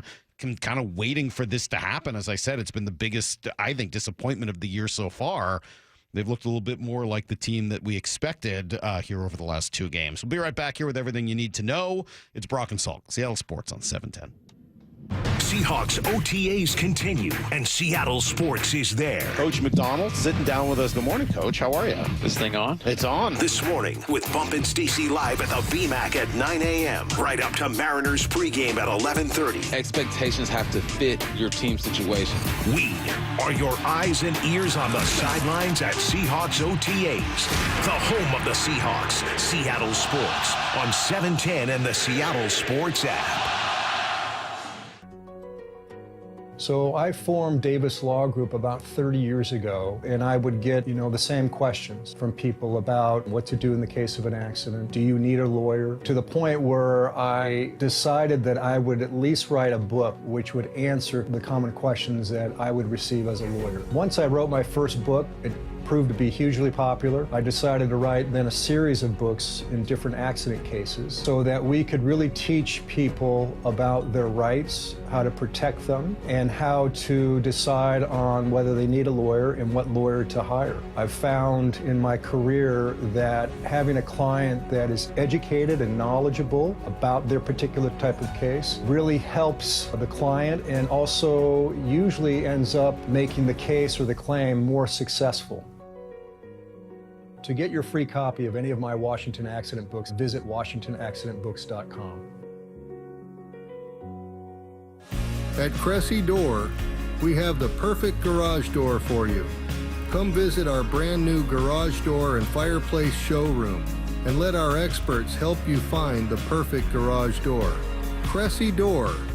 For over 113 years, Pacific Lamp and Supply Company has been your #1 lighting specialist in Washington, from the Space Needle in Seattle all the way to the Riverwalk in Spokane. With the largest lighting inventory in Washington, Pacific Lamp's knowledgeable and experienced staff can assist with any lighting issue, including intricate lighting and control designs. Plus, they work with all utilities in Washington to get you the best available lighting rebates. Pacific Lamp and Supply Company, Washington's lighting experts since 1912. Visit pacificlamp.com. Safety comes first. When money is tight, Buc-ee's has you covered with no credit financing. For oil changes, wiper blades, brakes, tire rotation, tune-ups, and factory maintenance, it's Buc-ee's Complete Auto. No appointment needed, and financing is available. Check Buc-ee's.com for the location near you. Business leaders know to solve a problem, you gotta look at it in a new way. Like travel between Seattle and Portland. Why is it such a pain? I-5 traffic, TSA slowdowns, SeaTac hassles. Seaport removes those pain points. We fly out of Boeing Field and a private terminal at PDX. You park for free, steps away from your plane. And with flights every 45 minutes, you're always home for dinner. Problem solved. Seaport Airlines. It's about time. Pro Paint Days are back at Lowe's, and My Lowe's Pro Rewards members can save even more with limited time deals. Right now, buy one, get one half off select HGTV Home by Sherwin-Williams primer and ceiling paint. Plus, get free same-day delivery to your job site when you order by 2 p.m. Offer valid through 6/13, delivery by 8 p.m., subject to driver availability. Additional terms apply. See Lowe's.com/same-day delivery for details. This is the story of the one. As a lineman, he does whatever it takes to keep the power on in his community. And he wants a partner like Grainger who does the same. Grainger offers the professional-grade products he needs, from voltage detectors to harnesses to hard hats, plus fast, dependable delivery, so he can rise to every challenge. Call 1-800-GRAINGER, click Grainger.com, or just stop by. Grainger, for the ones who get it done. Headed outdoors or on the water this weekend? Check in with Joey and Nelly on the Outdoor Line from 6 to 8 a.m. every Saturday on SeattleSports.com. Spring is back. Our bats are back. Is your postnasal drip and congestion back as well? Hi, this is Dr. Ryan Stern with the Stern Sinus Center. We are a proud national center of excellence for helping hundreds of patients with Rynair. For those of you sick of searching for another allergy medication, Rynair is a minimally invasive procedure that significantly reduces postnasal drip, congestion, and stuffiness after only one treatment. Come see us in Auburn or Federal Way. Book your appointment at sternsinus.com. That's sternsinus.com. Warmer weather, more sunlight, and your new car. That's right. At Toyota of Kirkland and Toyota of Renton, summer starts here. With their combined inventory of new, used, and certified pre-owned inventory, you're in for a summer to remember. Their fantastic teams will set you up with a test drive so you can ride off into that summer sun the same day. Summer starts here at Toyota of Kirkland and Toyota of Renton. Whether you're in the north or the south, they got you covered. Visit their incredible showrooms today or online at toyotaofkirkland.com and toyotaofrenton.com. O'Brien. Oh no, stomach issues again? Stomach issues? Who are you? Your pancreas. I could be the real reason for your diarrhea, gas, bloating, stomach pain, or loose oily stools. I thought it was my stomach. People often do, but any of these symptoms could mean having a condition called exocrine pancreatic insufficiency, or EPI. With EPI, the pancreas doesn't release enough enzymes to break down food, but EPI is manageable. Use the symptom checker on identifyepi.com and speak with your doctor. That's identifyepi.com. Sponsored by AbbVie. Check engine or ABS light on? Take the guesswork out of your warning lights with O'Reilly Veriscan. It's free. Ask for O'Reilly Veriscan. O'Reilly Auto Parts. How can you free your team from time-consuming office tasks? Amazon Business. Smart business buying tools enable buyers to find and purchase items fast so they can focus on strategy and growth. Free up your teams and focus on your future. Learn more at amazonbusiness.com. Need to know. 15 minutes past every hour with Brock and Salk. Here's what you need to know. Up first. Tough night for the offense yesterday. Whoa, that's loud. Tough night for the offense yesterday as they mustered just 2 runs against Cade Povich, a lefty. That did give him a lead, but they couldn't hold it. Gabe Spire, Carlos Vargas combining on a couple of walks and then a bases clearing triple. That was enough. Orioles' pen just kind of took it from there. 5 hits, 3 walks, 11 strikeouts, not a lot of pop. It's now 9 of their last 12, so 3/4 of those games, Brock, that they failed to get to 4 runs. And unfortunately wasted another pretty good start by Emerson Hancock. Went 5 2/3 for giving up just a solo shot and exited the game from there. Man, he's looked really good. I thought when we got to 2 strikes, we had more options. And I think just being able to have many different options of where you want to go to, depending on how it's feeling that inning or how it's feeling that game. Now it's like, all right, we got options, whether they're left-handed or right-handed, and where we want to go. So it kind of opens things up a little bit. It was really cool last night. Dave Alley, Goldie, the whole crew did a great job. Jen. And originally I was like, I don't see that. Like that feels like a reach to me. The whole comparison to Luis Castillo. I don't know if you saw this. I did, yeah. You were flipping back and forth with the Stanley Cup final game. And at first I'm like, I don't know about that, right? It just kind of feels. But then, they kept showing him, and then you kind of watch the movement, and you see the way he attacks. You see, Luis right there with him in that dugout after the start and walking through it and talking through it. And, yeah, man, I mean, when he's 95, 96, like he was last night, and now he's got more of these options, take that first start out of the season and go look at the numbers. It's going to be a whole lot better. He's been special, man. He's been really, really, really good. Yeah, I totally agree. That first start feels much more like an anomaly. Still bizarre that he was sent down after the one start, given everything that he had done kind of leading up to it and since. But one more now against the Orioles today. Brian Wu kind of need him to be the ace, need him to be the stopper. He will take on Zach Eflin, trying to avoid a sweep here and get this homestand. The old Ray guy? I think so. Eflin? Where's Eflin been? Wasn't he with the Rays? He was pretty good with the Rays. Was with the Rays. Was also a Philly. That's where I remember him. It's in Philly. Yeah. Good news, speaking of actual aces, Logan Gilbert made it through 3+ last night. 60 pitches, no incidents, which was good. Gave up a couple runs, did hit 97, but it sounds like the velo started to dip a little bit as the game went on. So we'll see what comes next. I would think they would want at least one more start here to see if he's totally ready, because they can't afford, the way the bullpen is right now, et cetera, to have him coming out and going 4 innings. Like, they need Logan Gilbert, not a facsimile of that. So we'll see what happens next on that front. Here's the second thing you need to know. We're going to get a lot more from Maura on Seahawks practice. She was there yesterday for the open OTA, but sounds like Sam Darnold did have a better day, Brock. He was no doubt encouraged after the great show of support that he got from his coach. Did you write that down? I did. Did your agent write that down? No, I wrote it right here. No, I wrote that myself. Your PR team did write that down? I put that right here. Oh, you did? All by yourself? I did, yeah. The offensive coordinator spoke, and how about this on Jalen Milroe? Number one thing that stands out is the guy's a worker. You see him in there at 4:30 in the morning on the field going through his plays. Nobody asked him to do that, but he's out there putting in extra time. I've seen him grow a lot from rookie minicamp to now, so I've been impressed with the kid. 4:30. He may have just hit the weight room. What? 4:30. Yeah. What Working are we doing hard in the early hours, though? Yeah. 4:30. Is the sun even up? Yes. Actually, these days it is. I can tell you for a fact. The sun is up at 4:30? As a matter of fact, yes, the sun is up at 4:30. I call malarkey on that. It's bright sunshine when I get up. I'm looking at the phone right now. I'm going to see when sunrise was. It's right in Washington. fully light by the time I get to work now. That's, not 4:30. No. I think by like 5. It's at 4:30 as my alarm is going off, man, it's light in my room. And it's pretty up at that point. Here's more from Kubiak on his quarterback room. Seeing a lot of competition. See 3 guys that can play. See 3 athletic guys. See guys working their tail off, getting coached by Janoko, who's, putting in overtime hours, getting them late night videos, and just really impressed by the way he coaches. And those guys are lucky to have him. So, have you ever been headbutted? Like actually, like head to head? Yeah, like no. Someone mad at you, like just. No, that sounds really painful. Because I could hear your. Well, I thought it was an interesting way you phrased that. So, I thought it was interesting. Here's the third thing you need to know. Overtime in Game 1 of the Stanley Cup Final, Brock. You mentioned it. I was watching last night, flipping back and forth, and then eventually had 2 screens going. Best player in the world ends up setting up the game winner. Connor McDavid, beautiful pass to Leon Draisaitl, and the Oilers take a 1-0 lead despite honestly trailing for a huge portion of that game. Star power matters. Did you get to watch any of it last night? I did. I was flipping back and forth as well.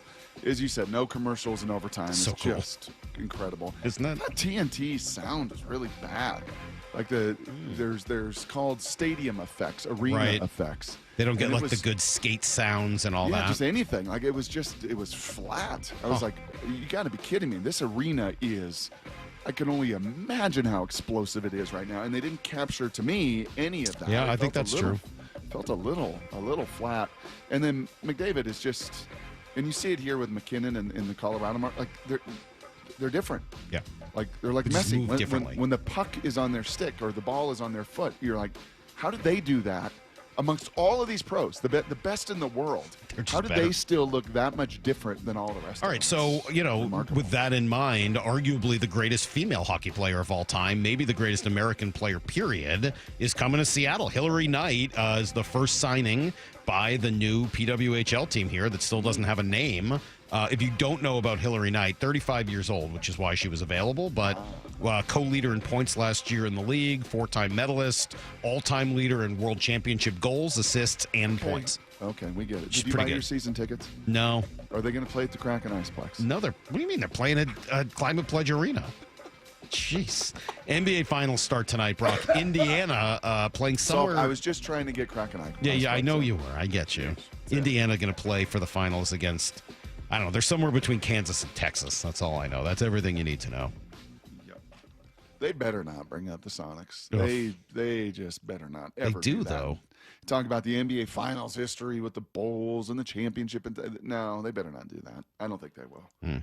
I hope they don't. Competition, huh? Competition? The quarterback room? That's fascinating to hear the You've never offensive been in all coordinator your say life. that. You've never been headbutted. Huh? No, I've never been headbutted. No. Interesting. Been Lyle, you ever punched, been headbutted? Never headbutted. No, I just think of that scene from The Longest Yard when there's a headbutt. Yes. Attaboy Brucey, like that thing. Do you remember when I told Maura I'd only been punched once, and she was like, "That really surprises me."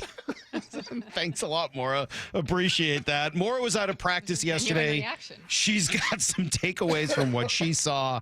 And do we have time in this? I would really like to get to these hypotheticals that were thrown out there. I know we were going to see if I can do a little What If Wednesday in honor of Wyman and Bob and Lefko, but there's some hypothetical trades out here, Brock, that I think I got to mention because they look very appetizing. It's next on Brock and Salk. Seahawks head coach Mike McDonald, exclusively with Brock and Salk. Your cohort, Mr. Schneider, talked a lot this offseason about pivoting. How was all of that? It's kind of how we operate. You're looking at the lens of what we're trying to build, what's going to be best for us. I know it seemed like a lot, but we had time kind of behind the scenes here, and I thought we ended up with a team we're really excited about. The guys that are here are fired up for. Watch the full conversation on the Seattle Sports YouTube page or get the podcast on the Seattle Sports app. Forming T-Mobile Park into Seattle's hottest karaoke club for Sing-Along Fireworks Night. Don't miss an incredible post-game show on Friday, June 13th, presented by T-Mobile, after the team squares off against the Guardians at 7:10. He does it again. Home runs in 3 consecutive games. Cal Raleigh, the big dumper. It's your chance to belt your heart out on the big stage to chart-topping hits and feel-good throwbacks. Fireworks and Mariners baseball. That's 2 spectacular shows in one unforgettable night. Strong play call. Triple digits to end it and complete the sweep. Visit mariners.com/fireworks to get your tickets and see the complete lineup of Mariners fireworks nights this summer, including a patriotic palooza on July 3rd and an 80s show on July 18th. Plus, check out everything else on deck at T-Mobile Park, including a Father's Day socks giveaway Sunday, June 15th, thanks to Muckleshoot Casino Resort. Mariners baseball. Trident's up. Hey, it's your resident Super Bowl champ, Chris Canty here. It's time to turn things up a notch. This summer, don't binge watch shows, binge s'mores by the campfire. Press pause on the podcast and press play on Warm Weather Vibes. Here's your chance to win $10,000 for your ultimate summer. What are you waiting for? Take a shot with 5-Hour Energy and make this summer your best summer ever. Visit 5HEshot.com for full details and rules to enter today. No purchase necessary. Ends June 30th, 2025. Shopping with your parents can be embarrassing. Why would they sell jeans with holes in them? I'm going to speak to the manager. Mom! That hoodie is giving. You should get it. YOLO. Thanks to the Chase mobile app, your kid can shop independently while you keep an eye on their spending. So you can go from We can be twinsies. To How was shopping? Saw you stayed on budget. Thanks, Mom. Freedom for kids, control for parents. That's family banking from Chase. Account subject to approval. Chase mobile app is available for select mobile devices. Message and data rates may apply. JP Morgan Chase Bank N.A. member FDIC. Prescriptions require an online consultation with a healthcare provider who will determine if appropriate. Restrictions apply. See website for details and important safety information. Price varies based on product and subscription plan. Hey guys, let's talk ED because millions of men experience it, but not everyone can access or afford treatments like Viagra. Well, Hims can help. Through Hims.com, you can get a full range of treatment options for ED, including daily or as-needed meds through a 100% online process. It all starts with an online intake form. Get started at hims.com/joy, and from there, a medical provider licensed in your state will determine if ED treatment is right for you. If prescribed, your medication is shipped to you for free. Find the ED treatment that fits your needs with options up to 95% less than the brand names. Millions of men experience ED. But Hims can help. To start your free online visit and save up to 95%, go to hims.com/joy. That's hims.com/joy for your free online visit. HIMS.com/JOY. Do you know a woman that gives her all to the sports community, encourages diversity, and empowers those around her? Maura here. Seattle Sports is partnering with the Seattle chapter of WISE, which stands for Women in Sports and Events. We want to recognize a woman in our community, and we need your help finding her.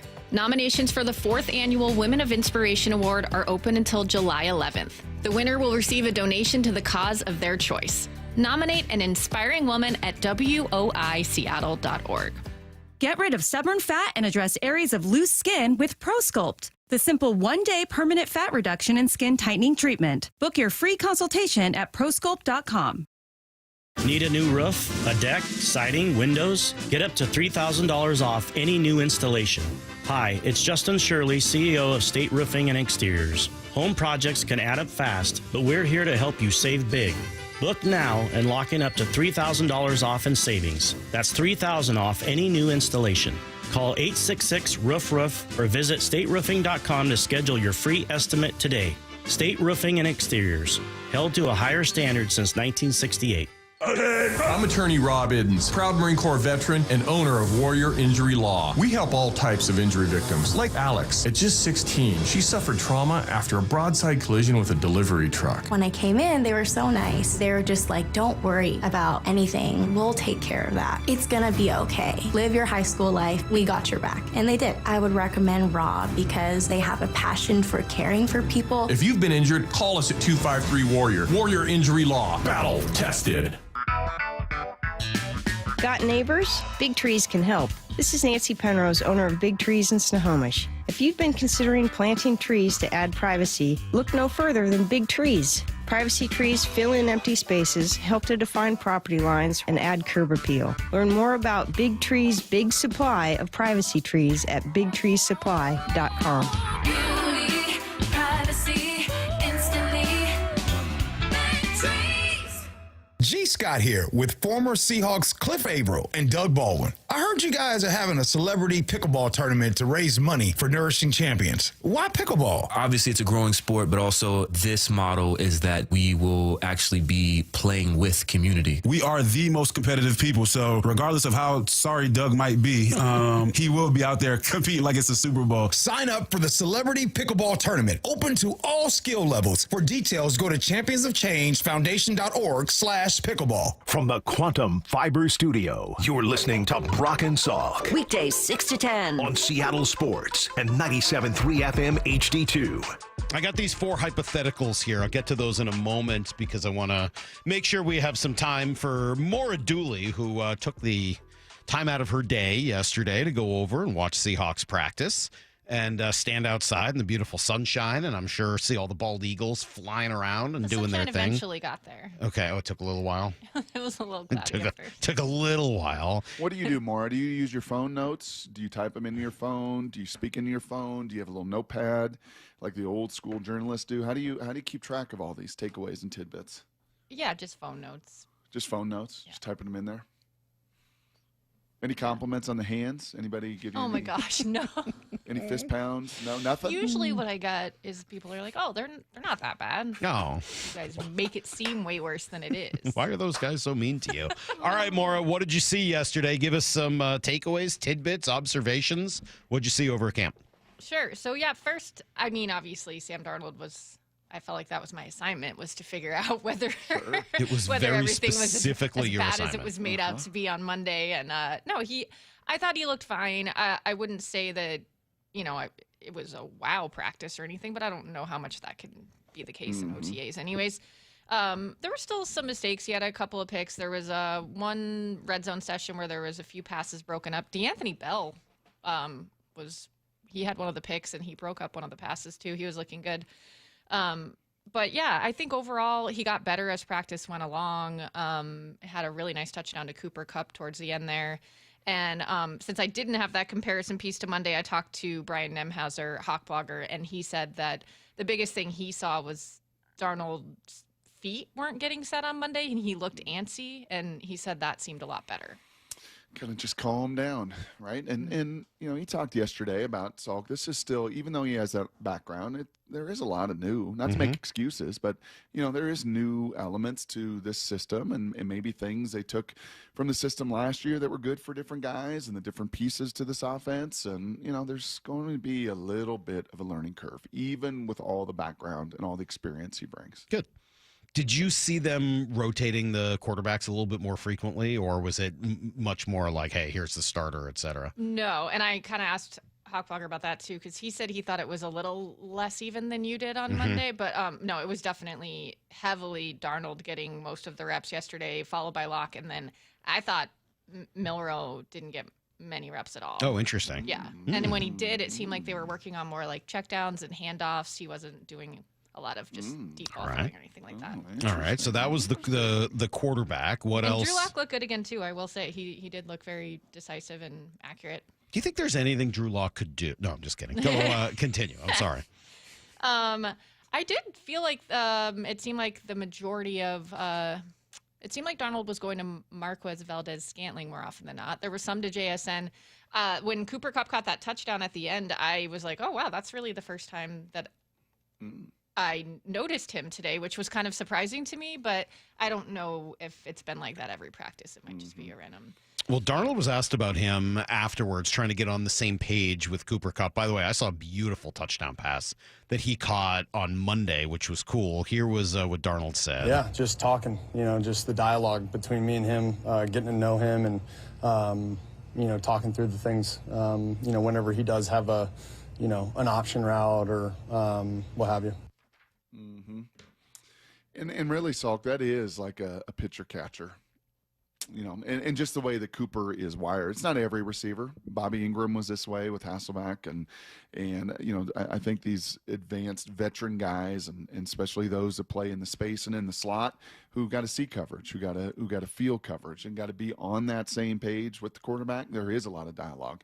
And Cooper is that way. He was that way with Stafford, and he's going to be that way with Sam. And as a QB, that's, man, you love that.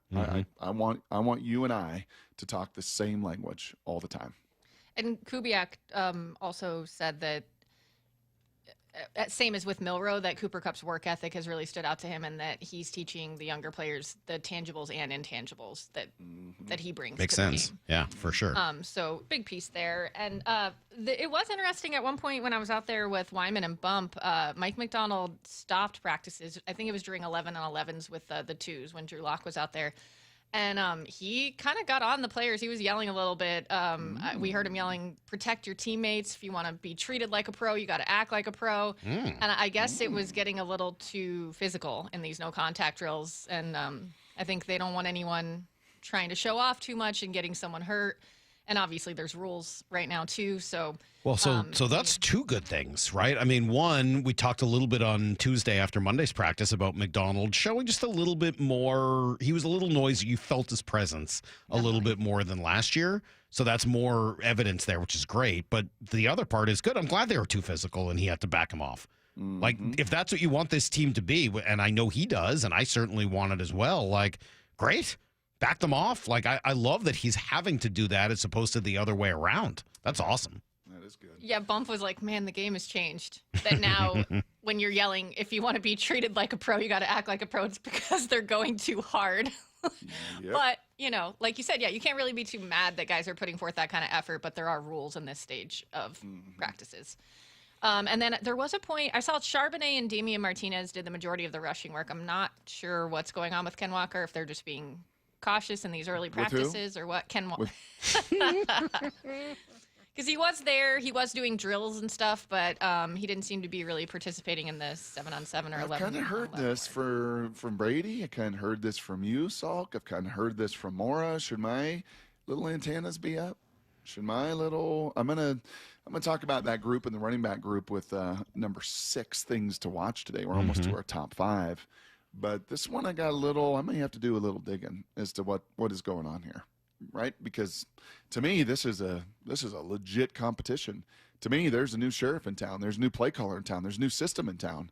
And I don't know, maybe he's a little banged up. Maybe he doesn't want to talk about that. Who knows? Well, because if you're resting him this early, then it seems like he's the obvious lead back, and he doesn't need that work. But I thought it was going to be more of a competition between him and Walker. Yeah. Kubiak said when the pads come on is when we'll really get to see what we have. at Maybe running back. he's got a little little nicked up or something, so he's not going full speed, and they're kind of waiting on that. Who knows?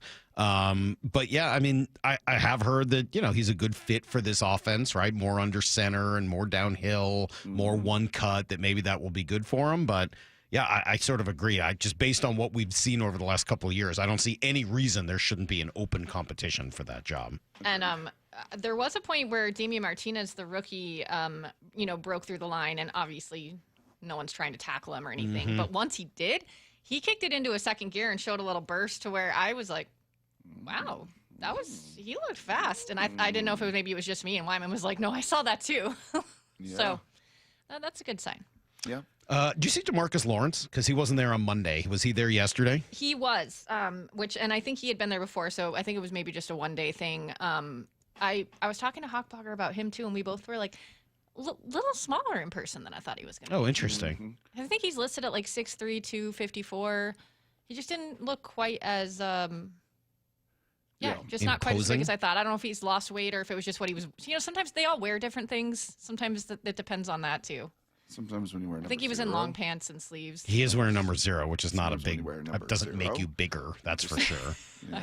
It doesn't add girth. No. But maybe he's supposed to play more of an outside linebacker role here, right? Maybe there's a little bit of a weight loss because of that. When you've played him with the Cowboys, he's one of those guys who's just got deltoids for days, right? And go gadget arms, and you're like, wow.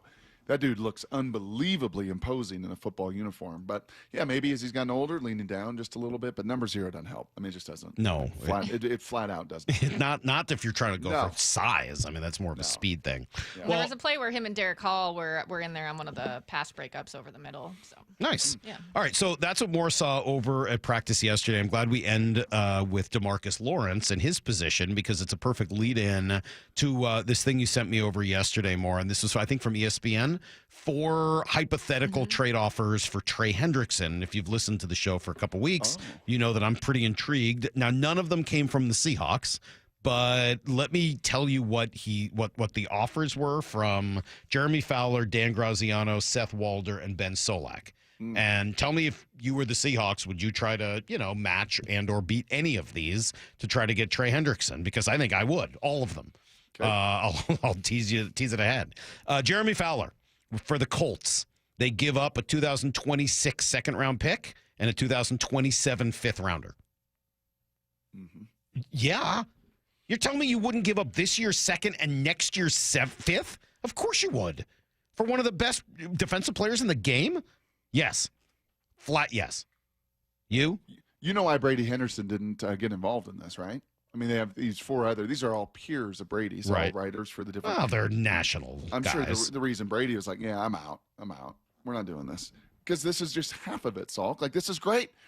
It's I know it's you have to pay him. It's your daughter that I wanted. know you have to pay him at the end of What did she that. want to pay? Hey, Venmo me some money for lunch. Yeah, no, I'm not going to do that. No, she's not you're gonna on do your it. own. No, you're on your own. Uh-huh. Yeah. It's just okay. So this you're is on your half own. the equation. I'm there. I'm at the I restaurant. know that. Right. Okay, but are you willing to do that and then try to figure it out?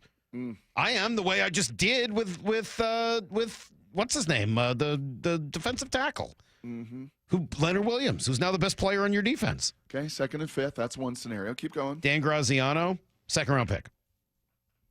Okay. That's from the Bills.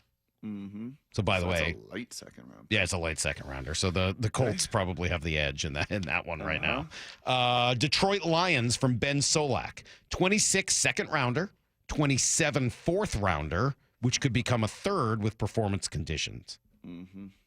So that's the winning offer right now, right? Right. Maybe. I mean, I guess the second round pick might be a little later than the other one, but it could be up to a third the following year if he does well. Like, yeah, again, I would do that. I'm in on that. Oh, they also get a fifth round pick back in that scenario. Gotcha.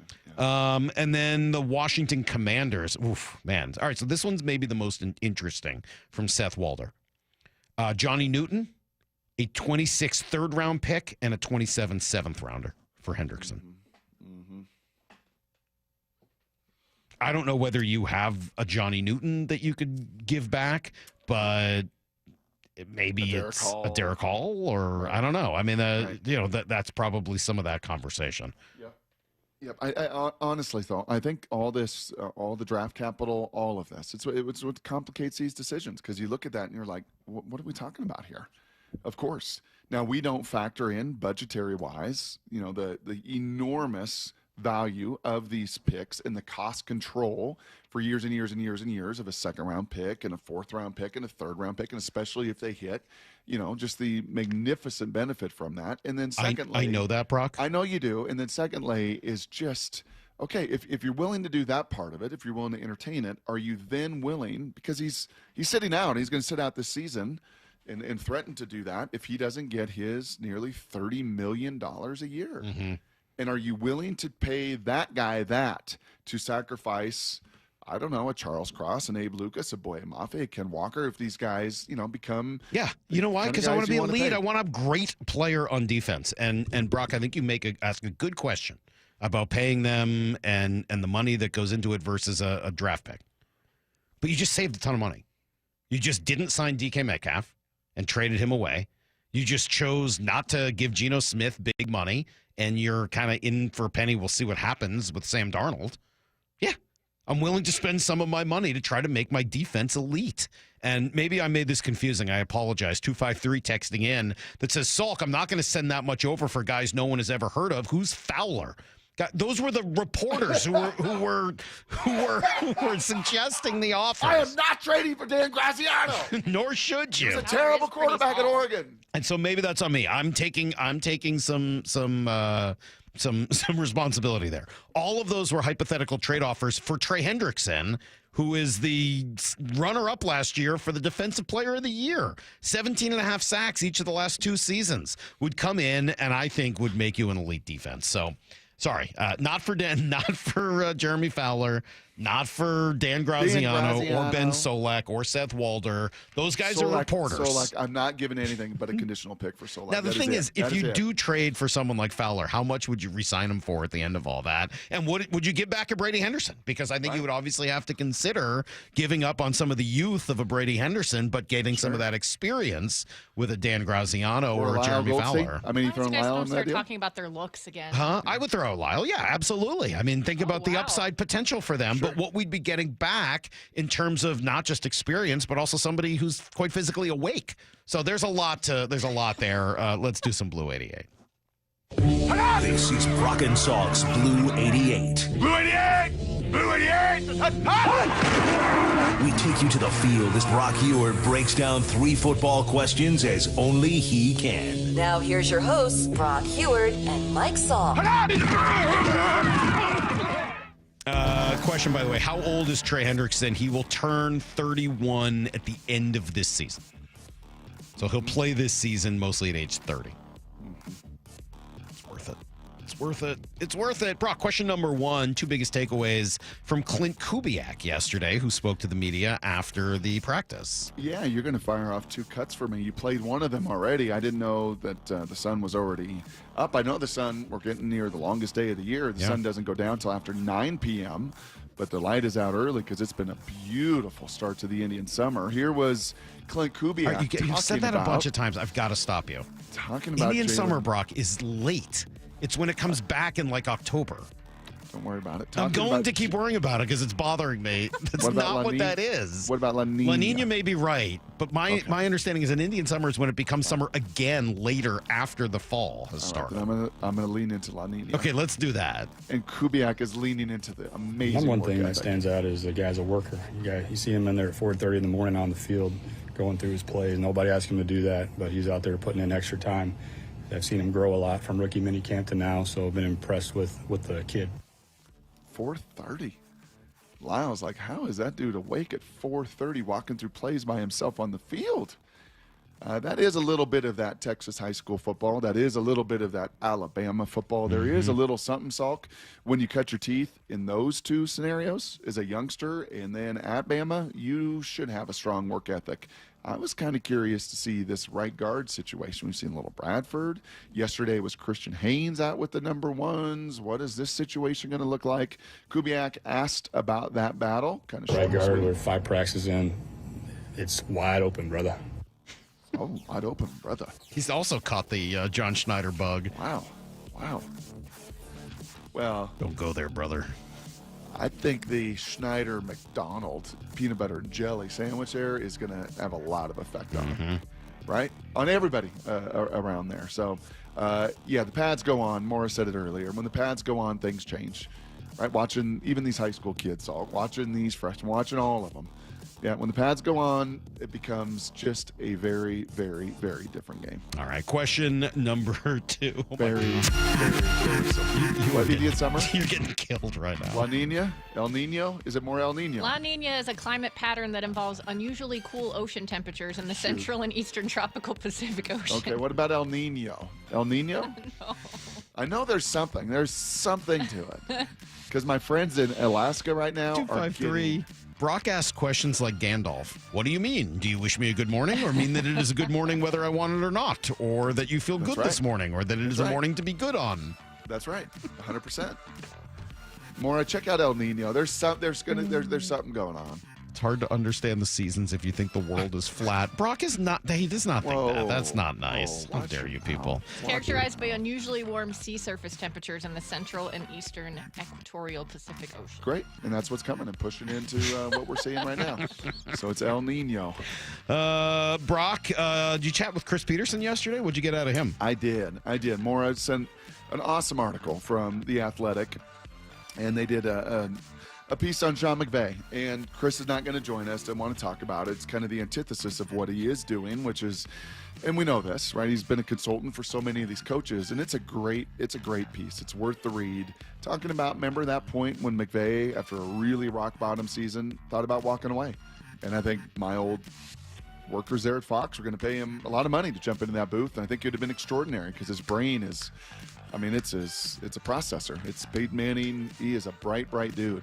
But in talking to Chris and reading that article, it is abundantly clear, and I think Mike McDonald shares some of this, abundantly clear that some of these younger coaches, Salk, also have a vulnerability and a humility that their peers in the past did not. They're willing to be like, yeah, I'm a mess right now. Right? We talk about mental health all the time, for the players. We don't necessarily always talk about the mental health for the coaches.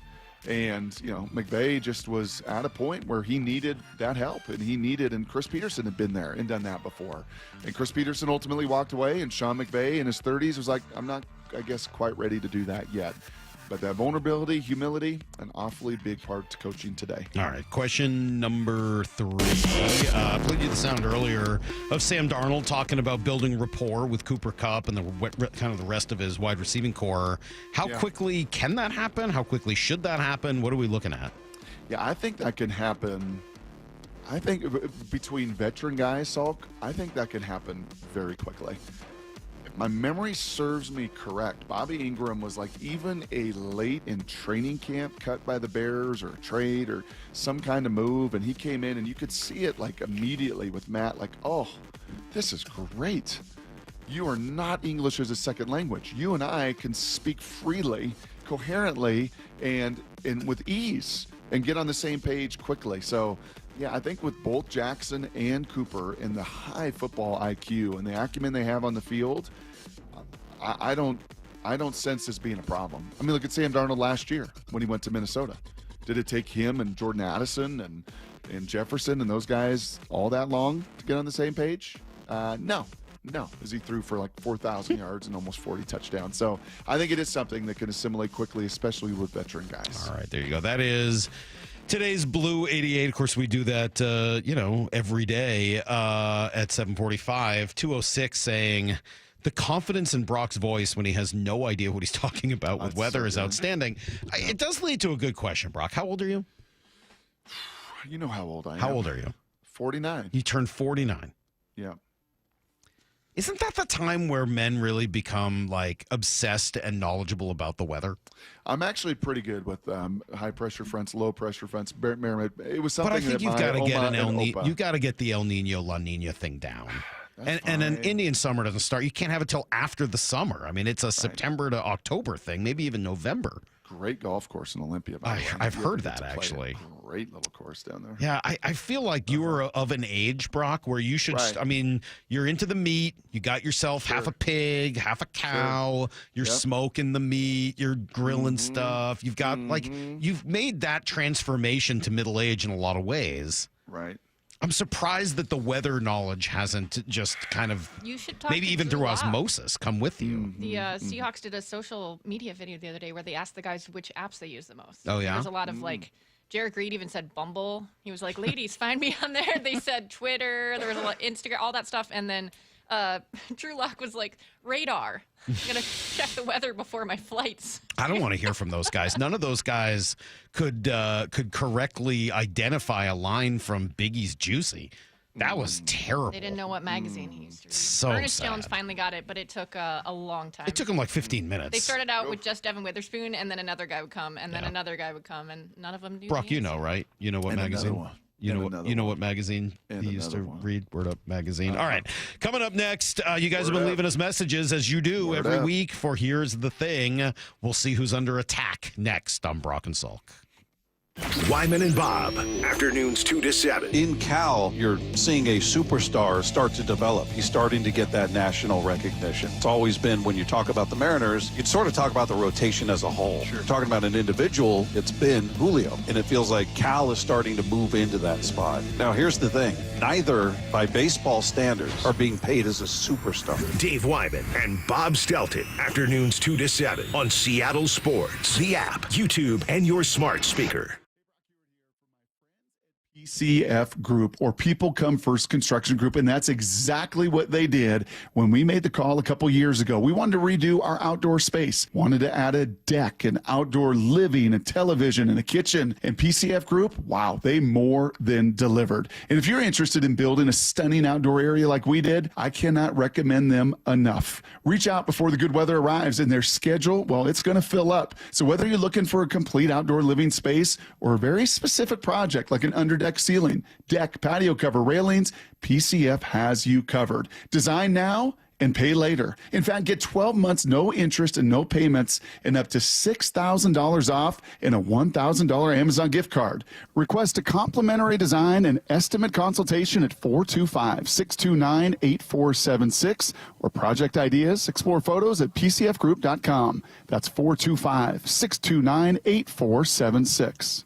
Get 0% financing for 72 months on Cat compact construction equipment at NC Machinery. Built for performance, durability, and comfort. Buy now and take advantage of 0% financing for 72 months at NC Machinery. Comcast Business is celebrating Small Business Month by giving you a $1,000 small business bonus when you switch to a qualifying gig speed package from the company with over 99.99% network reliability. Just imagine the thousands of possibilities of a $1,000 prepaid card. Like possibility number 1, company merch for staff. Styling. Or possibility number 24, the latest software. Upgrade. Or possibility number 192, new equipment powered by gig speeds. Or possibility number 555, a 3D printer. Rapid prototyping, anyone? Switch to Comcast Business for over 99.99% network reliability, advanced cybersecurity, and now get started with a $1,000 small business bonus. Comcast Business, powering possibilities. And 62225. New customers only with 2-year agreement. Other restrictions apply. Yeah, I have a ton of really memorable customers. So one of my favorite customers I ever had, he came in and had a really bad experience with several different dealerships. He just lost his husband. His husband left him with a truck, and he was like, I don't need a truck. Like, this is so impractical for me. And it was a really emotional decision for him because it was one of the last things that he had, obviously husbands. We were like, it's no problem. Like, we're going to help you. And we did the process the same way that we always do the process. And we helped him trade in his truck for a beautiful new Rogue. And that was really cool. And he bought his second car from us. And I'm sure when he needs a third car, he'll come back and buy his third car from Nissan too. Afterwards, to thank us, he sent us this beautiful basket of like candies and fruits and stuff. Making a great day for the people around you is making a great day for yourself. The LJ way is the Lee Johnson Auto family. This summer, make sure your roof is ready for the season ahead with a company you can trust, like 3 Tree Roofing. We're not just your roofers, we're your neighbors, and we're here to help you protect your home this season. Visit 3treeroofing.com to schedule your free on-site estimate and get your roof replaced before the summer rush and potential material price increases. Our certified technicians make your roof replacement easy and worry-free, so you can focus on the important things this summer. Visit 3treeroofing.com to schedule your free, no-pressure estimate. 3 Tree Roofing, your Puget Sound roofing experts. What is that sound? Ugh, that sounds like a plumbing sound. Luckily, there's a company that fixes all the plumbing sounds across Puget Sound. That's All Sound Plumbing. Puget Sound's plumbing experts. Have a sound? Visit allsoundplumbing.com. Ooh, ma. What was that? That is business phone bliss with the Ooma Cloud Phone System. It handles all our voice, video, and messaging needs. You sound very calm. I am. Ooma has everything I need to run my business more efficiently, like virtual receptionist, call routing, and video conferencing. And it starts at just $19.95 per month per user, plus taxes and fees. Ooma. Nice. Find your business comm at ooma.com/radio. Go from daydreamer to industry leader with Amazon Business. From office supplies to IT essentials, Amazon Business provides tools that help you save costs and make insight-based decisions. Learn how to bring your visions to life at AmazonBusiness.com. Get a $15 prepaid MasterCard after rebate when you buy 5 quarts of Mobil 1 full synthetic motor oil at O'Reilly Auto Parts. O'Reilly Auto Parts. Let's go! This is Seattle Sports. Streaming through the Seattle Sports app. KIRO AM Seattle. KIRO FM HD2 Tacoma. Home of the Seahawks, Mariners, and everything Seattle sports. Get in the freaking auto!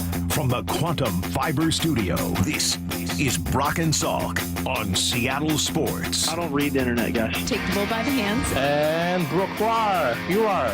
And Brooke, you are. Now here are your hosts, Brock Heward and Mike Salk. Yeah, that's a good question from Zane on the text toy. Are you getting any closer to being like a bird watcher as you get close to 50? No, but my neighbor, Krishna, he's got a birdhouse. Okay. He had this faux foam like below the roof line that the birds absolutely love. And I bet there's 100 holes in there, and birds just fly in and out of his house. You're starting to watch that. You're going to become a certified bird nerd soon. No, so I had to go buy 3 fake owls, fill it with sand, put it on my railing so those things don't poop on my house all day and all night. Yeah. But I think Krishna may have bought a fake owl sound machine. Oh. Because now, anytime I walk out of my house, all I hear is, ooh, ooh, ooh. And I think it might took care of the problem. Oh, so, good. okay, go ahead. Well, that's good to hear. All right. I Here we go. love the stories of Brock versus nature. It's a long-running battle Yes, it is. in and Rabbits, around his house. birds. All right. Well, maybe that'll be a subject next week on Here's the Thing. Brock Heward doesn't just hate one kid. I am so disappointed in Michael Salk. You don't know what you're talking about. You're mindless. Love you, bye. It's time for Brock and Salk's Here's the Thing. Okay, here's the thing. We got lots of good stuff today. Let's jump right in with Jared. Here's the thing. Salk does this hilarious thing where he says he's not going to do something and then proceeds to do it for the next minute or two. For example, he'll be like, I'm really not here to complain, and then he'll continue to complain for the next 2 or 3 minutes, or I'm really not here to take shots, and then continue to take shots for the next 2 minutes, or I'm really not here to panic, and then he's like panicking the entire time that he's talking. Or, with callers, he's like, I really appreciate you guys calling in. You're all morons, and you're all terrible takes, and I hate all of you, and you're all mean and stupid, but really appreciate your calls, you guys. It's hilarious, dude. Finally, somebody gets me. Thank you, Jared. Finally, somebody understands me. Was that Jared? Yeah. Oh, that's so good, Jared. Jared understands me. Top 5 caller right there. You like that one. Oh, that's so good.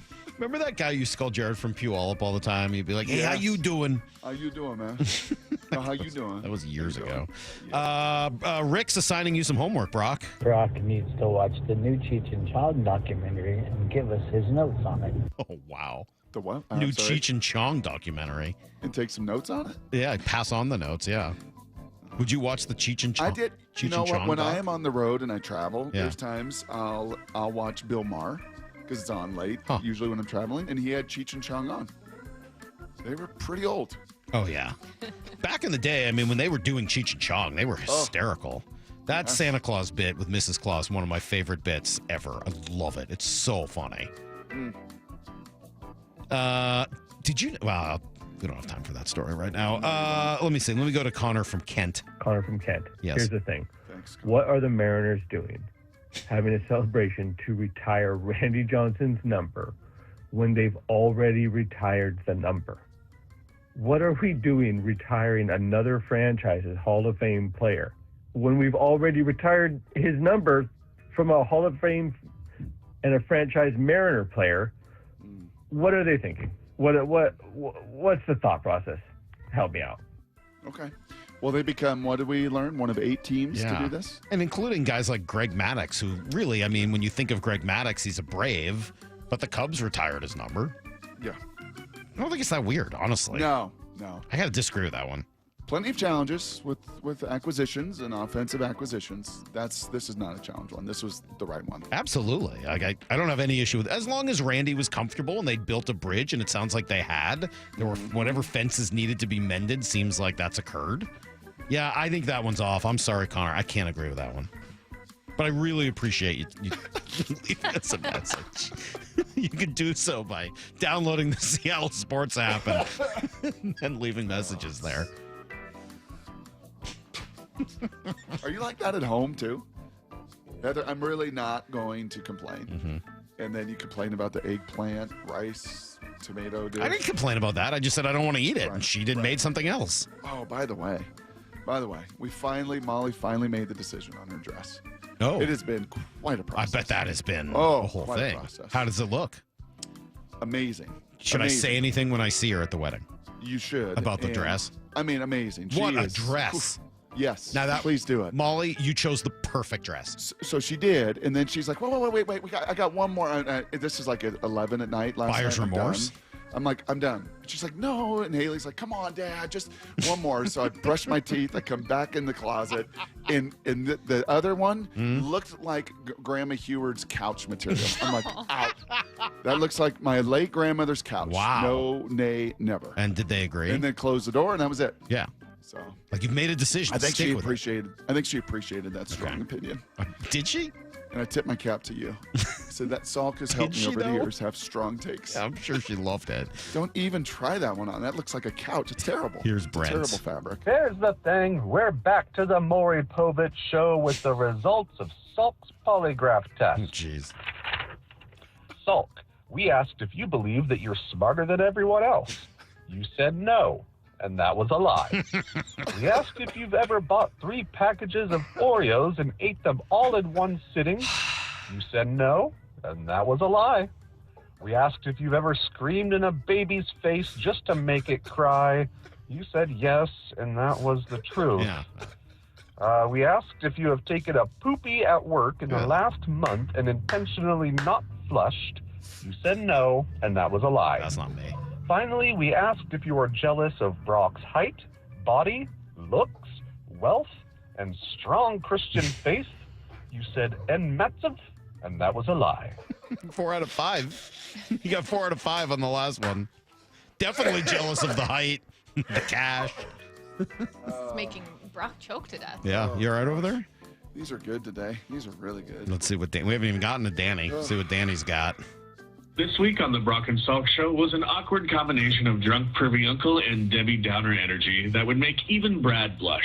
I'm making a new rapid fire segment where we point out the top 3 to 4 uncomfortable moments of the week, and I label the quote either creepy uncle or Debbie Downer. Number 3. Salk takes the first spot when he said this. Did you ever hear about the Jim Rome family dog Holocaust story? It's absolutely horrific. No,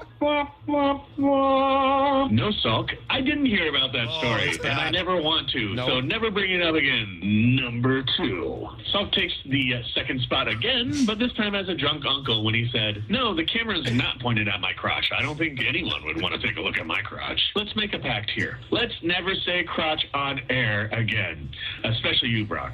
Number 1. Last one goes to Brock and Salk for being equally creepy, but instead of directly quoting you, I'm going to give you guys both drama queen voices. If you do that, you'll see the beautiful face of Adam Jude. Ooh, Adam, he's such a handsome devil. Brrr. What do you think, Brock? Goldie, Brady, and now Adam. We get some handsome men on this show. He silenced both of you. Well, there was nothing inaccurate there. It's all true. All that was 100% accurate. Sweating like I did eating green chili last night. Wow. Yeah, Brock, stop bringing up my crotch, please. Oh, God. Zane got this one in late, but this will be the last word. Here's the thing. I, too, have asked a lot of stupid questions in my life, Mike Salk. It's nothing to be ashamed of. I mean, my stupid question didn't put me in the national news for crying out loud, but I've asked some real doozies. Long ago in the 509, you heard me, Mike Salk, the 509. I asked my kindergarten teacher a stupid question. Proved I hadn't been listening. I had to sit in the corner with a dunce cap on for an hour. A dunce cap, a wizard's hat with the word dunce written on it like a cartoon. Years later, as a teenager, I witnessed a guy fall off a ladder. I heard his bones break. He was covered in blood. I asked the man if he was hurt, and he asked me if I was an idiot. Anyhow, I enjoy that you're doubling down on your stupid question. I'd ask it all over again, you say. Well, bully for you. You're like that guy who cuts the cheese in a room and denies it. Just stands there while the room clears out, basking in the stench. Well, now we're all basking in the stench of the stupid question you asked Coach McDonald earlier this week. And so what? Life goes on. You've got a decent batting average. Keep firing away. Get back on that horse. Next time you talk to Dan Wilson, ask him if he wouldn't mind scoring a few more runs a game. Who cares? Have a good day. Well, there you go. Strong batch. That is a really good batch of Here's the Thing messages. You got to download the Seattle Sports app, and you can. It's pretty easy from there. You can leave us messages like that on whatever is interesting to you this week. There you go. If Benetti is listening to the show, and Benetti's got a little Al Michaels in him. Remember when Al joined the show? He was listening to the show ahead of time. If Benetti was just like, wonder what these jamokes are talking about. Why don't I tune in to this? Yeah, I think he's going to be really well prepared for 8:30. Yeah, Lyle, you managed to stay totally out of the spotlight there this week. Some days, Here's the Thing is just coming for you, but you were totally left out this week. You okay? Yeah, that's a rarity. Is everything all right in your life, or as far as I know? Okay, just want to make sure you can handle such a thing. Way to take that one and run with it. All right, coming up next. Jeez, go back to bed. Everything's fine over here.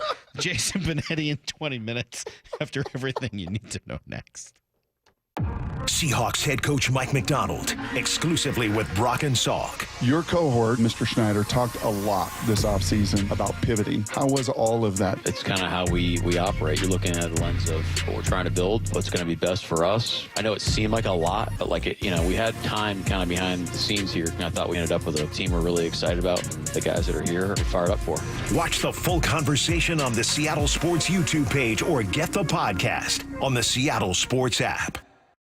Hey, Brock Ewart here, and I've had my share of a few sports injuries over the year. I know a little bit about pain. Some of my skin was scratched off on some of that old AstroTurf. Sometimes the joints get a little achy, but you don't have to play pro sports to know what I'm talking about. Painful joints from arthritis, really anything in that itis family, could affect anyone and make it hard to do pretty much anything. Well, that is where my friend, Dr. Daniel Nelson from Eastside Pain and Regenerative Medicine right over there in Kirkland, that is where he comes to play. He has seen so many patients through his years suffering from chronic joint pain caused by arthritis. So don't let pain stop you from enjoying your life, your quality of life. Consider Dr. Nelson the only doctor with over 30 years of experience in pain medicine techniques. I can say that confidently. Many have jumped aboard the regenerative medicine trained lately? Not Dr. Nelson. This has been his passion for well over 30 years. You'll feel it the minute you call him and you walk through his doors. Give him a call this morning, 425-823-4000, 425-823-4000, or visit DanielNelsonMD.com. That's DanielNelsonMD.com. Safety comes first. When money is tight, don't neglect maintenance on your vehicle. Keep it safe. At Bucky's Complete Auto, we have you covered with available financing. For over 50 years, Bucky's Complete Auto has been servicing and repairing cars and trucks with modern-day technology and good old-fashioned customer service. There's a Bucky's just about everywhere for oil changes, wiper blades, brakes, tire rotation, tune-ups, and factory maintenance. No appointment necessary and financing's available. Check Bucky's.com for the location near you. This is the story of the one. As a safety manager at a manufacturing plant, he does everything he can to keep his coworkers safe. From finding ways to reduce risks to keeping safety supplies in stock. And for that, he relies on Grainger. Grainger offers a broad range of quality products and next-day delivery, so he can always play it safe. Call 1-800-GRAINGER, click Grainger.com, or just stop by. Grainger, for the ones who get it done. Pro Paint Days are back at Lowe's, and My Lowe's Pro Rewards members can save even more with limited time deals. Right now, buy one, get one half off. Select HGTV Home by Sherwin-Williams Primer and Ceiling Paint. Plus, get free same-day delivery to your job site when you order by 2 p.m. Offer valid through 6/13, delivery by 8 p.m. Subject to driver availability. Additional terms apply. See Lowe's.com/same-day delivery for details. If you love to travel, Capital One has a rewards credit card that's perfect for you. With the Capital One Venture X card, you earn unlimited double miles on everything you buy. Plus, you get premium benefits at a collection of luxury hotels when you book on Capital One Travel. And with Venture X, you get access to over 1,000 airport lounges worldwide. Open up a world of travel possibilities with the Capital One Venture X card. What's in your wallet? Terms apply. Lounge access is subject to change. See CapitalOne.com for details. This Father's Day at Lowe's, score free gifts for the greatest dad. Right now, get a free select DeWalt, Craftsman, or Cobalt tool with purchase of a select battery kit. Plus, get a free Werner 2-foot aluminum ladder when you buy an 8-foot fiberglass ladder. Shop these deals and more this Father's Day at Lowe's. We help, you save. Valid through 6/15 while supplies last. Selection varies by location. Heading outdoors or on the water this weekend? Check in with Joey and Nelly on the Outdoor Line from 6 to 8 a.m. every Saturday on Seattle Sports and the Seattle Sports app. June is Men's Health Month, and we want to place a special emphasis on prostate cancer awareness and treatment. It's important for men to communicate about issues relating to their health, especially family health history.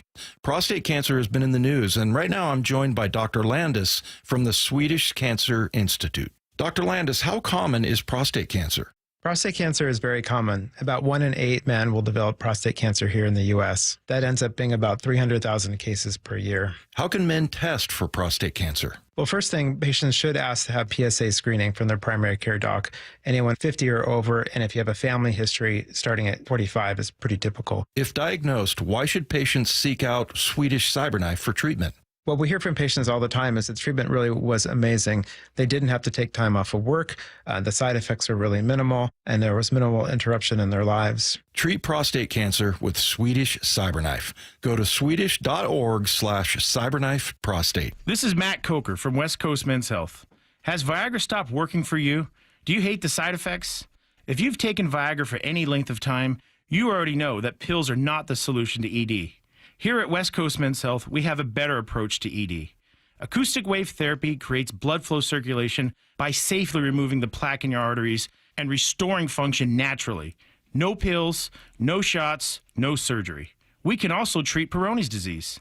Our non-invasive treatment for ED is painless and highly effective. We have treated thousands of men just like you. Stop living with this problem and do something about it.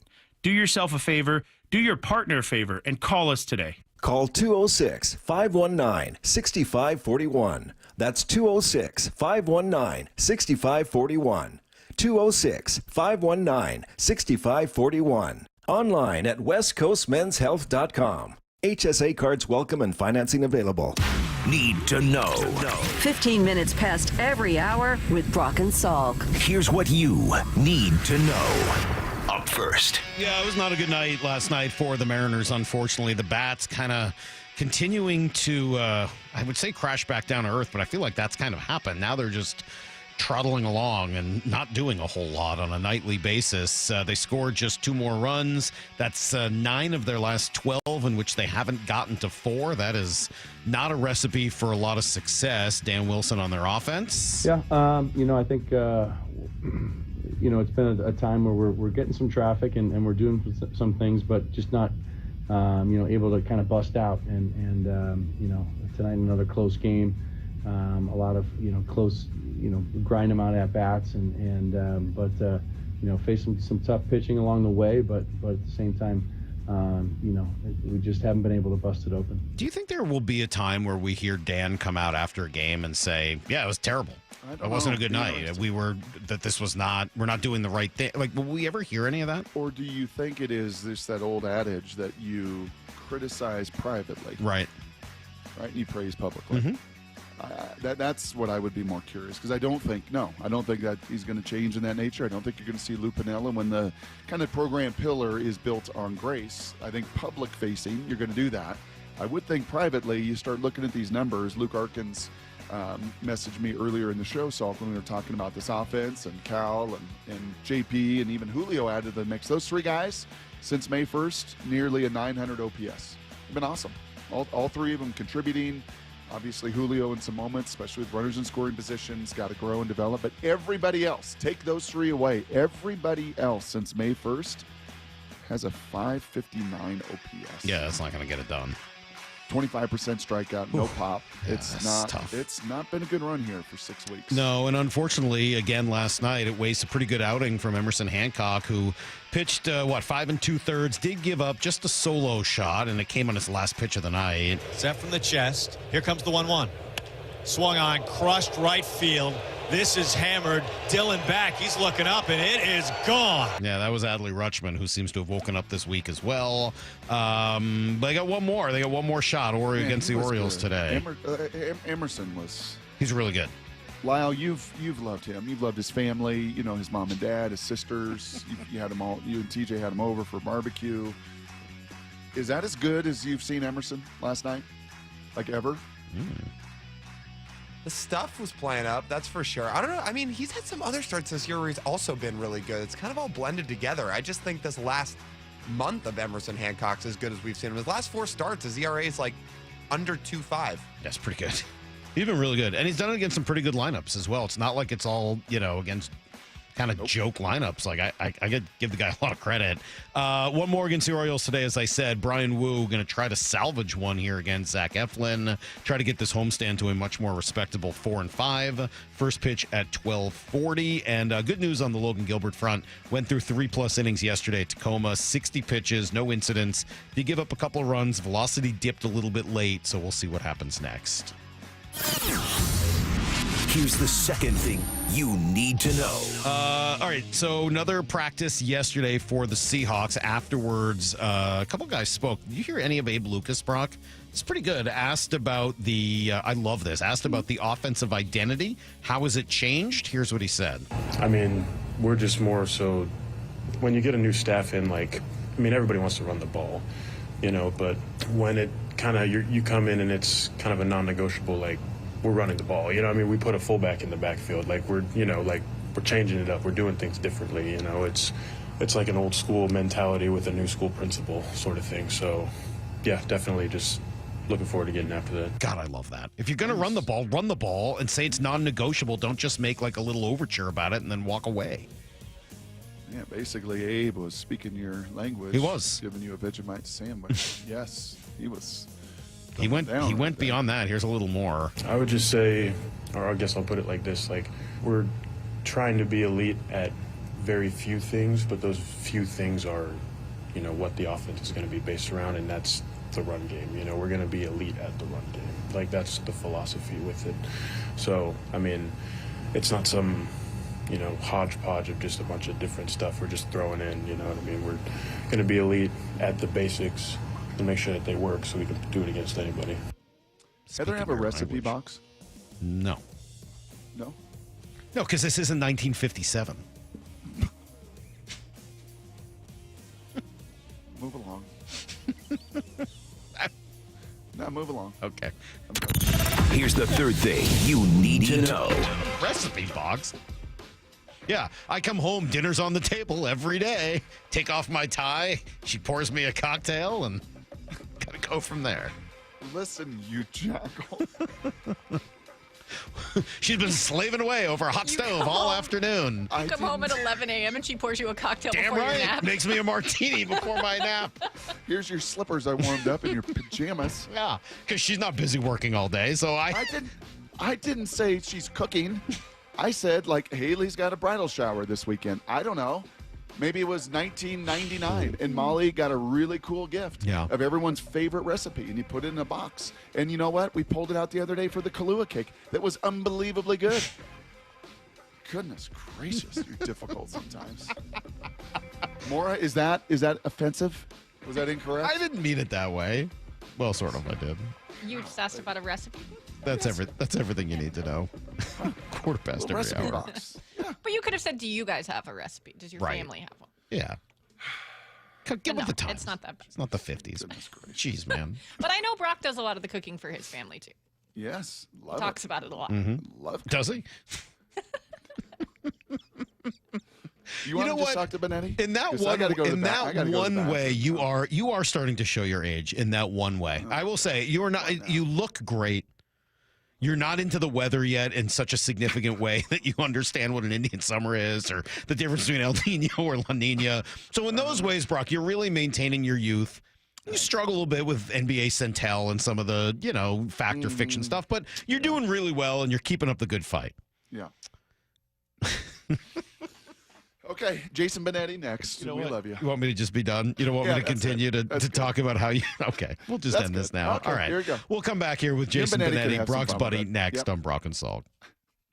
Seahawks head coach Mike McDonald, exclusively with Brock and Salk. Your cohort, Mr. Schneider, talked a lot this offseason about pivoting. How was all of that? It's kind of how we operate. You're looking at the lens of what we're trying to build, what's going to be best for us. I know it seemed like a lot, but we had time kind of behind the scenes here, and I thought we ended up with a team we're really excited about. The guys that are here are fired up for. Watch the full conversation on the Seattle Sports YouTube page or get the podcast on the Seattle Sports app. Hey, Brock Ewart here with Shannon O'Kelly, President and CEO of IRG Physical and Hand Therapy, inviting you to come work with IRG. And Shannon, what kind of staff are you looking for at IRG? Brock, we're looking for all kinds of clinical staff, physical therapists, occupational therapists, athletic trainers, certified occupational therapy technicians, physical therapy assistants, you name it on the clinical side.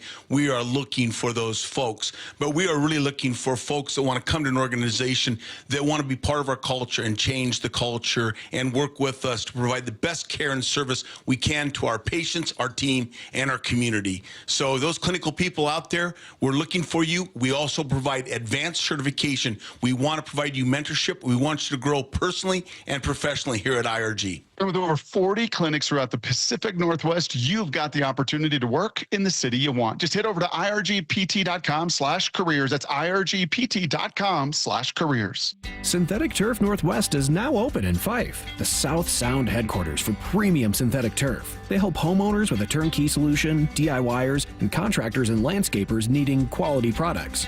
With premium turf in stock, expert advice, and pro installation services, everything you need is under one roof. Visit their new showroom off I-5 in Fife, Synthetic Turf Northwest. Supplies and installation expertise all in one place. Mention radio for up to $1,000 off. SyntheticTurfNorthwest.com. Introducing frequent flights between Boeing Field and a private terminal at Portland Airport. Seaport Airlines is transforming travel with convenience, comfort, and free parking just steps from your plane. It's about time. Book today at flyseaportair.com. At O'Neill Plumbing, we've been exclusively plumbers for over 100 years. No corny mascots, no out-of-town owners. Just clean, fast, and professional plumbers out to your home fast. All rooter and all trenchless. O'Neill Plumbing. If you need to hire, it seems like the whole process can be exhausting. You search resumes, wait for the right candidates to apply, set up initial interviews. It's a lot of time and work. Well, what if you could meet with qualified candidates for your job the very next day? Now you can with Zip Intro from ZipRecruiter. And right now, you can try it for free at ziprecruiter.com/free. Zip Intro is super easy to use. You simply pick a time, and it does all the work of finding and scheduling qualified candidates for you.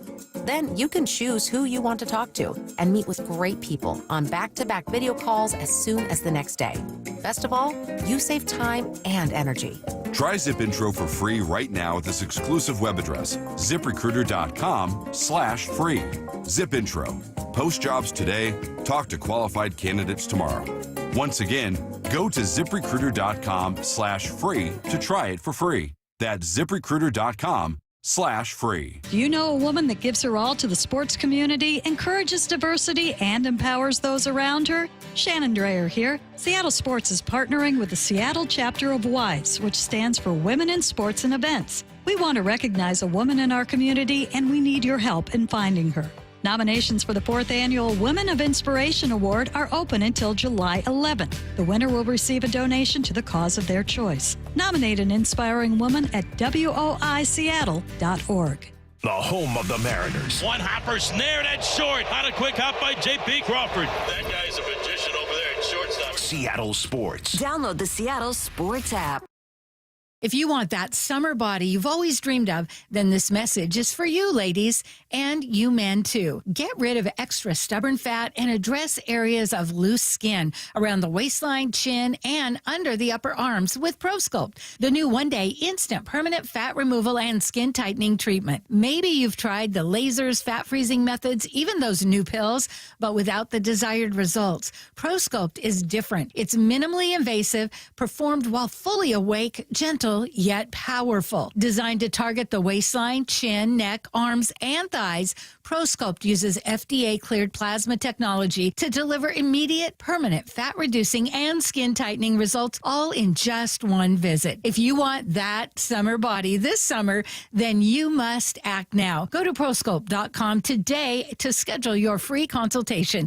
Get $250 off. For instant, permanent fat reduction and skin tightening, visit ProSculpt.com. Throw down to second base, tagged by J.P. on the money, and he is out. Home. Home is your domain, where you know every inch like the back of your hand. Julio racing back out of the warning track, but he makes the catch, and he flashes to the no-fly zone. A place that brings out your protective side, and a place you'll always stand up for. Going and going, it will fly away. Because what's inside is the most valuable thing in the world. Your family. Mariners baseball at T-Mobile Park. Welcome home. Father's Day weekend is coming up, and T-Mobile Park is the perfect place to celebrate. Bring Dad out to a ball game as the Mariners take on the Guardians June 13th through 15th. And on Father's Day, the 15th, the first 10,000 dads 21 plus will score a pair of socks thanks to Muckleshoot Casino Resort. Tickets at mariners.com. From the Quantum Fiber Studio. This is Brock and Salk. Weekdays 6 to 10. On Seattle Sports and 97.3 FM HD2. Well, I'm glad Jason Benetti is here with us now because he can back me up, I think. Good morning, Jason. How are you? Hi, good morning, gentlemen. How are you? You know what? The Tigers colors are awesome. If you're watching on video, you can see Jason right now on YouTube or Seattle Sports app or whatever, and he's got his Tigers gear on, voice of the Tigers. Tigers have great colors. They just look good. Yeah. The orange is a nice touch, right? Like I like the extra orange for this team. Yeah. Because it's like got that good navy, but then just like a little pop of color. I kind of a big fan. In any event, I was talking earlier with Brock about how, in some ways he's really holding on to his youth, but in other ways he's really aging rapidly. And one thing I'm noticing, and I'm curious if you noticed the same thing, is that he's really become somebody that repeats himself. And that's not something I'd ever really thought of with Brock. And not just like 3 times in a row where he says the same thing 3 different ways. But like every night, I feel like I'm getting the same text on the same subject from him. He's starting to become an old man who rants about the same thing every night. So, when you have a production meeting in football and he's got his list of stuff, you understand that you're just going to have to hear about violence. There's always violence. There's something about violence, right? You get the same questions because there's a pocket, right? He's certain that he's going to get the kind of emotional answer from somebody that he wants to get, right? It's wow. Like, but he also, you know, when it's going well, you do it, right? Like you want to have repeatability.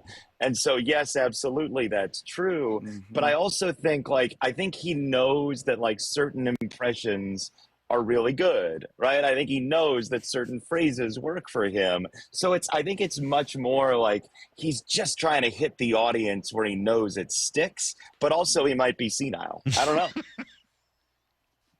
You two done? A little bit. For now. No, we're not. Yeah. We're not. Okay. I think guess sort what of the like in repeat Congress, text we is. sort of we reserve the right to come back and comment Okay. later. Okay, we could do that at the end of it. Guess, take a wild guess, Benetti, of what I may be texting Salk about on a nightly basis as we watch the Hometown 9. Just take a shot at it. What do you think?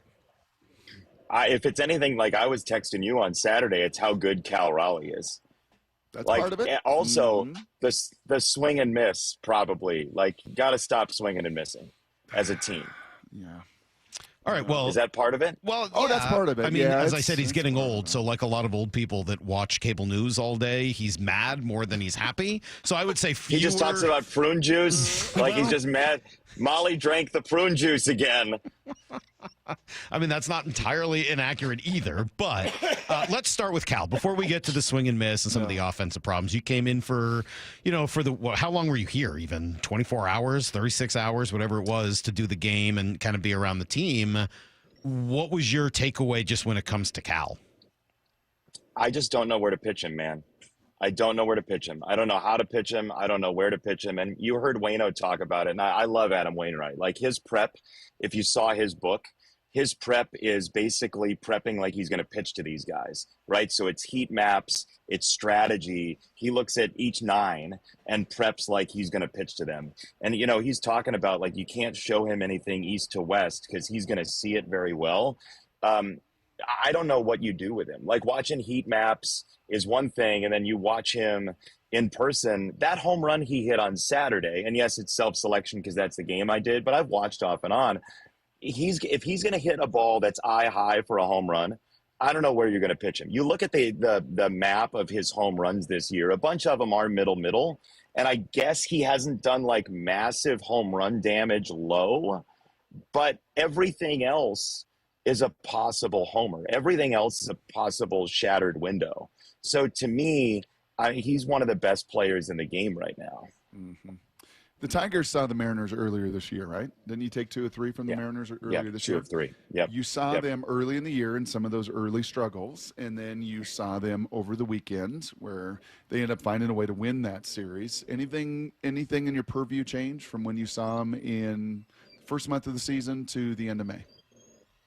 Yeah, I mean, I think offensively, obviously, they're still challenged. I like the idea of Cole Young being up because there is some contact, right? There's some extra contact, and that is nice, right? I think a more varied lineup is the best way to do this in Major League Baseball, to have a bunch of different guys that are tough to pitch to in specific ways, because managers, by and large, are looking for that pocket to use a specific reliever, right? So if you have 3 straight guys or 2 of 3 that are prone to sinkers in, that gives you a chance to bring in your sinker baller for that pocket. So the more varied tendency breakers you have in a lineup, the better off you're going to be. So if there's a lot of chase and a lot of swing and miss based on breaking balls, all in a certain lane in that lineup, I think that's a problem. So the more varied the offense gets, to me, and I know I'm not watching them 162, so caveat emptor, but to me, you just need a more varied lineup. It's what has made Cleveland. What'd you say? Caveat What's what? that? Caveat emptor, buyer beware. Buyer beware. Okay. When people say it's a caveat, like caveat emptor, the caveat meaning beware, emptor meaning buyer. Wow. That's hot. I'm going to add that to my game to repeat. He's going to say that 1,000 times in the next hour. Pretty much. Thanks a lot, Jason. You've just now foist that upon the rest of us, except out of Brock's mouth, where he'll use it incorrectly. So thank you. I really appreciate that. No, I'm pumped because and then Brock's gonna go home and watch Rain Man and just start saying 20 minutes to Wapner over and over and over. It's not that different from how he is now. Okay, so vary the lineup. That's sort of the big takeaway there. He's crying. I made him cough once because he was laughing so hard. Now he's crying. Are you okay, bud? I'm okay? good. No, continue. You too. Oh. No, I'm great. No. I'm really, really good. Honestly, no. Sorry, Salk. There was a weeping child in the background. Is that what the Tigers have done, Jason? Is you sitting? I was just looking at the record once again. I was thinking back to the dinner we had with Coach Carroll at C-Star last year. At a point where you guys, one of your bosses, one of your front office people got in an argument with somebody else there. Like, we did not sell. And the other guy said, no, what are you talking about? We sold our best pitcher. And then you go on this magnificent run. It's carried into 2025. If you were to say, hey man, this is what I've learned of a blueprint of the best team in the American League right now, what in the heck is AJ and crew doing in Detroit? It's maximizing all 26 roster spots as much as you possibly can. It's having one for every situation at least. And it's having as many skill sets specifically for a moment. Like, the biggest swing of their postseason last year was from Andy Ibanez against Josh Hader in that series against Houston. And Andy Ibanez is on the team to mash left-handed pitching. That is his job. His career OPS versus left-handed pitching is right now basically Matt Olson for this season. So if you take those little snapshots, right, you have somebody who's an 800 OPS against right-handed pitchers, and you can add for that situation another quasi all-star or Hall of Very Good player. It's not an overall picture. Like, when people say oh, this team's whiff rate is 27%, it's like, well, who is the guy that's up right now? Do they have that same characteristic? And AJ Hinch has maximized what each position on the roster can do. And credit Scott Harris, the team president, Jeff Greenberg, the GM as well, for building a roster that has a bunch of different skill sets. If you are specifically the best guy for this spot, the Tigers have one for that moment. And that is more than anything, I think that's good corporate advice. I think that's good teamwork advice. Maximize the person, everybody on your roster. It's like watching Brock at dinner with a TV crew. He's like, yeah, this napkin makes me think of Brandon. Brandon, you mentioned napkins 3 weeks ago. Perfect. And he maximizes everybody. It's spot on. Hey, so let me ask you a question about that, because this kind of goes to a debate Brock and I have been having. Someone like Andy Ibanez, who you said was on there to mash left-handed pitching, how much does he hit against right-handed pitching?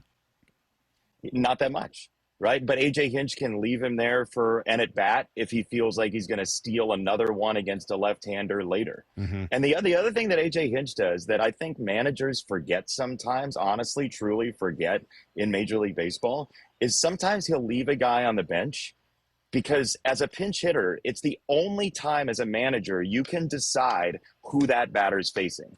So if he really likes Kerry Carpenter versus Colin Snyder, he can wait for Colin Snyder to come in the game and put Kerry Carpenter into the game for that. 3rd and 1, you want a quarterback that can run the sneak or just option or whatever. Mm-hmm. You put him in for that situation. You don't have to wait for the randomness of the lineup to turn over. So he gets leverage moments that he feels like are advantageous late by using pinch hitters. So it raises, kind of gets into a deeper conversation. Jason Benetti with us here. And, Brock and I have kind of gone back and forth with maybe the team in the past was a little too formulaic, a little more predictable. You bring in the lefty, we're going to bring in the righty. You bring in this guy, we're going to do that.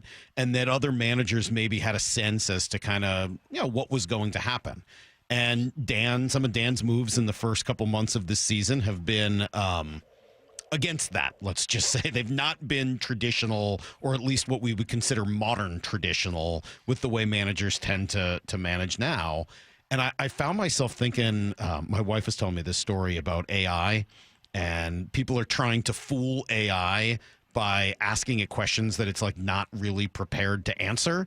They'll say, hey, AI, create me a room with absolutely no elephants. and AI will put an elephant in the room because it sees the word elephant. It's just not programmed to do absolutely no elephants. It doesn't really understand what that means, so it kind of goes haywire. And I wonder whether how much that exists in today's game of baseball where, hey, we're going to go to the righty, so they're going to go to the lefty. Wait a minute. Why is Dylan Moore still in the game? Wait, why are we now getting, Miles Mastroboni? How much does that affect a modern manager, I guess, is the short question after a very long setup. Long question. Sorry. If you asked AJ, I actually don't know that you could call it a question. If you asked AJ, just kidding. If you asked AJ Hinch, I think his answer would be that you have to be unpredictable.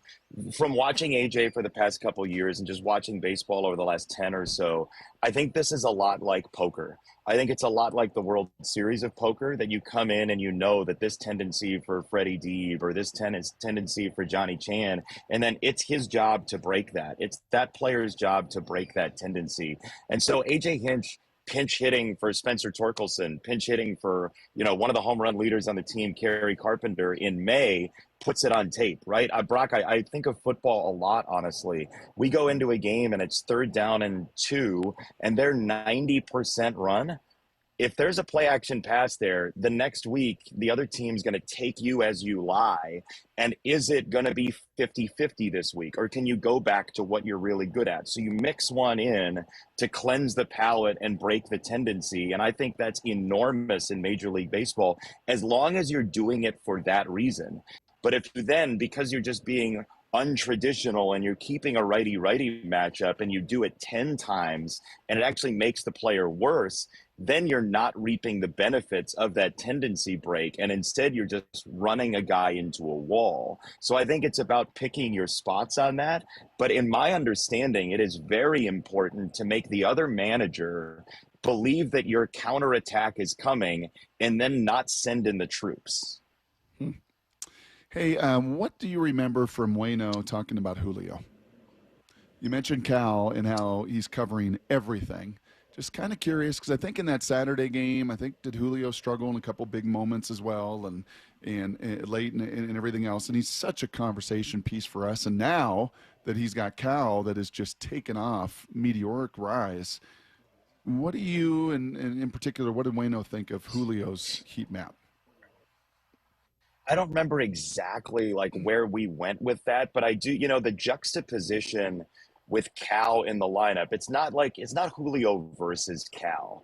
I think Cal Raleigh being on your team makes everybody else's swing decisions seem pedestrian sometimes, because he is so good at controlling the zone. Even though Cal's swing rate is, what it is. His chase rate is 31% or something like that.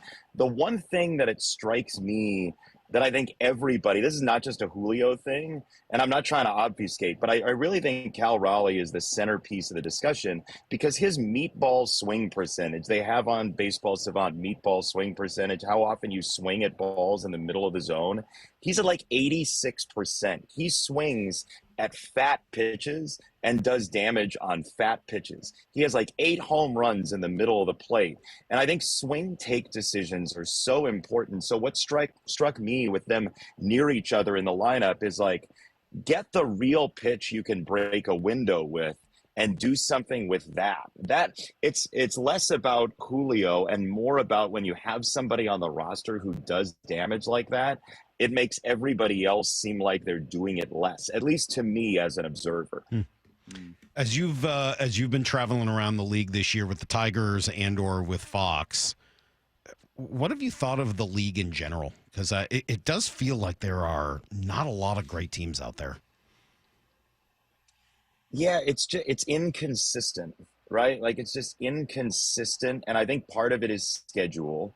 Part of it, 2 things, guys, that I think that are worth watching later in the season. Number one, how many off days have you had recently? Setting up your rotation and setting up your bullpen is uber important. The Tigers have 2 losses in the last couple weeks when they've either had a bullpen day, pitching chaos, or they've just not had a bullpen that could be readily available for the specific situations that AJ Hinch wants because of usage, because of doubleheaders, whatever it might be. I think that's really important. Like, what does your schedule look like? What has your opponent been doing recently? The other piece of this, and I don't know what it is today, but as of 2 days ago, there were 10 teams in Major League Baseball over league average, weighted runs created plus, that like damage metric, league average is 100. There were 10 teams over 100 versus left-handed pitching. 10 teams. A third of the league was doing anything above average damage against left-handed pitching. Are right-handed batters getting worse? I don't know. Part of it, I've posed this question to a number of people, including our brass. I think part of it is the left-handed pitchers in the league are just so good. It's like when you have a lefty, the lefty starters are aces. Carlos Rodon, Max Fried, Tarek Skubal, Cole Reagans, whoever it is. But I also think right-handed bats just aren't doing as much damage for whatever reason, whether people are hunting left-handed power. I don't know what it is, but there is a gap right now in the industry. And we even asked our friends at Sport Radar, like, as of May the 24th or whatever, where does this rank in left-handed slug compared to other through May 24th? And it was like 6th worst since 1974. So that's another trend. Like, is right-handed power not there? Are the lefties that good? And what does that do for teams who have good left-handed pitchers? And will teams see this and seek out lefties with a little bit more fervor at the deadline? I don't know. I love that. It's a fascinating idea. My eyes would tell me that the lefties we see in the league now throw a lot harder. I know everyone throws a lot harder, but the lefties really throw a lot harder. It used to be any lefty who could touch 95. You were like, whoa, this is unique. And I mean, Randy Johnson is sort of stands alone as the one hard throwing lefty starter from, most of our time watching this game. And now it's like, you got guys every day, it looks like, from the left side throwing 97, 98, 99 miles an hour.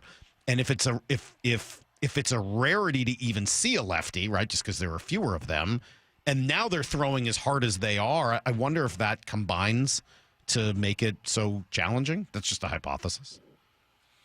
No, honestly, I've been wondering about this since we started looking it up. Like, there are a couple of hypotheses, and I think that's definitely one of them. I think I'd add on to that is, like, lefties can get righties out now. We're farming major league pitchers. If you look at the San Francisco bullpen, and it's one of the best bullpens in the league. Look at the Giants bullpen. It's like 2 or 3 in ERA. They have one lefty pitcher. Part of it is righties are getting lefties out too, and lefties are doing the same to right-handers. So if lefties are throwing that hard, they're getting righties out as well. We're farming pitchers in Major League Baseball who have that duality, right? Who can get both hands out. And I think that might be an important part of it as well, is that lefties are not only getting lefties out, we've created sort of bionic lefties who have stuff that can get righties out, like a really good changeup, a back shoe breaking ball that really does damage to right-handers, that's precise enough to not spin in the zone. They're not throwing those could be a lot flip of things. Curveballs that just sort of, take on the outside edge of the plate to righties. They actually have a real out pitch that can get a righty out, which, if you go back 15 years, they didn't have that. They just were sort of hoping to catch the outside edge of the zone with an 85-mile-an-hour curveball, and if it missed, it was getting hit a mile. Yeah, that's fascinating. Correct. I like that. Oh, that's a good conversation. Yeah. Next time, do just you want watch me it as the year goes we on. don't need you. Could you leave? Let Jason and I just keep talking baseball. We're done with you. Next time, why don't you two just do the whole segment? Caveat emptor here. I know. And, Poor Brock feels left out. Not to obfuscate. No, he doesn't. He learned a new Latin phrase. Not to obfuscate. I mean, do you use fancy words? Do you just dumb down during football season for me? Is that kind of my takeaway from this 20 minutes? Because you don't use third words down like throw. Obfuscate. Me like throw third down. Caveat emptor. Duality. Do you understand it now? Me throw. Me punt fourth down. Torrey Taylor like. Okay, I guess you do. Are we done? Thanks. All right. Jason, I think so. Thank you. I'm sorry you had to witness the fire alarm situation here at T-Mobile on Saturday. Oh, that was great. It was some great that was great. FaceTime for Trevor Gooby, who was all over it, though. How cool is T-Mobile? Is that who that was with the? Is that who that was? Yeah, with I almost the texted you. earpiece? He's their he runs the facilities there. He's like one of the world's best humans. He's like an awesome, tremendous person, and he's getting a lot of screen time. I was feeling bad for Trevor in that spot. But that was a cool night, No, you right, can't. Jason? I mean, just T-Mobile. I love that ballpark, Brock. Like I love that legitimately. ballpark. You and I talk about this, right? Autzen Stadium, Nebraska. You and I have our favorites. When it comes to you getting a Fox game and doing a big game on a national, like where would T-Mobile rank in your? Is it in your top 5? Top 3. It's a top 3 ballpark for me. Just atmosphere, the feel of it. They did a great job with the design. It gets very loud. I enjoy actually that there's that open air down the left field line, because you never feel like you're indoors, because when it's chilly outside, it's a little chilly in there. And I actually think that adds to the atmosphere. I really do. Where's Rate Field on that list? Check, please. Here's the thing about Rate Field. The food is great. The food is great. You may see that in the booth here, the sunlight just bakes you during the day. So we were doing games in 2020 I didn't during even realize that's where you were right now. I was just asking. Yeah. I didn't even realize. I'm looking at the schedule. There you are. You're back in your old haunt. He's very tan. He loves the sun. Sorry. He really, really enjoys the sun. My collar is way more orange than I am. So in 2020, we're doing these COVID games off a monitor, and we'd come in here and it'd be like a day game in Pittsburgh, and we're watching the game only off a monitor. It took me like 3 weeks to get a visor for the monitor. I'm trying to watch a game in Pittsburgh, and it's too sunny in Chicago for me to do the game in Pittsburgh, which made me think, you know what? Maybe I should have become a lawyer. What is Rate? Rate, so it used to be Guaranteed Rate Field. It's a mortgage, people. They changed it to Rate because evidently with the White Sox, there are no guarantees. We'll leave on that note. Jayson Benetti, the voice of the Tigers. Hear him on Fox, and no longer, unfortunately, with Brock. But thanks, man. We appreciate it. Great stuff, as always. Let's talk again soon. Sounds great. Thanks, guys. All right, there you go. There is Jayson Benetti, Brock, at Rate Field, live from. I honestly didn't even realize he was there when I asked that question. So it was a happy accident. A glass of scotch. Yeah. And Benetti's not a real drinker, but you two just sat down in chairs at a steakhouse after a game and just talked baseball. He's great.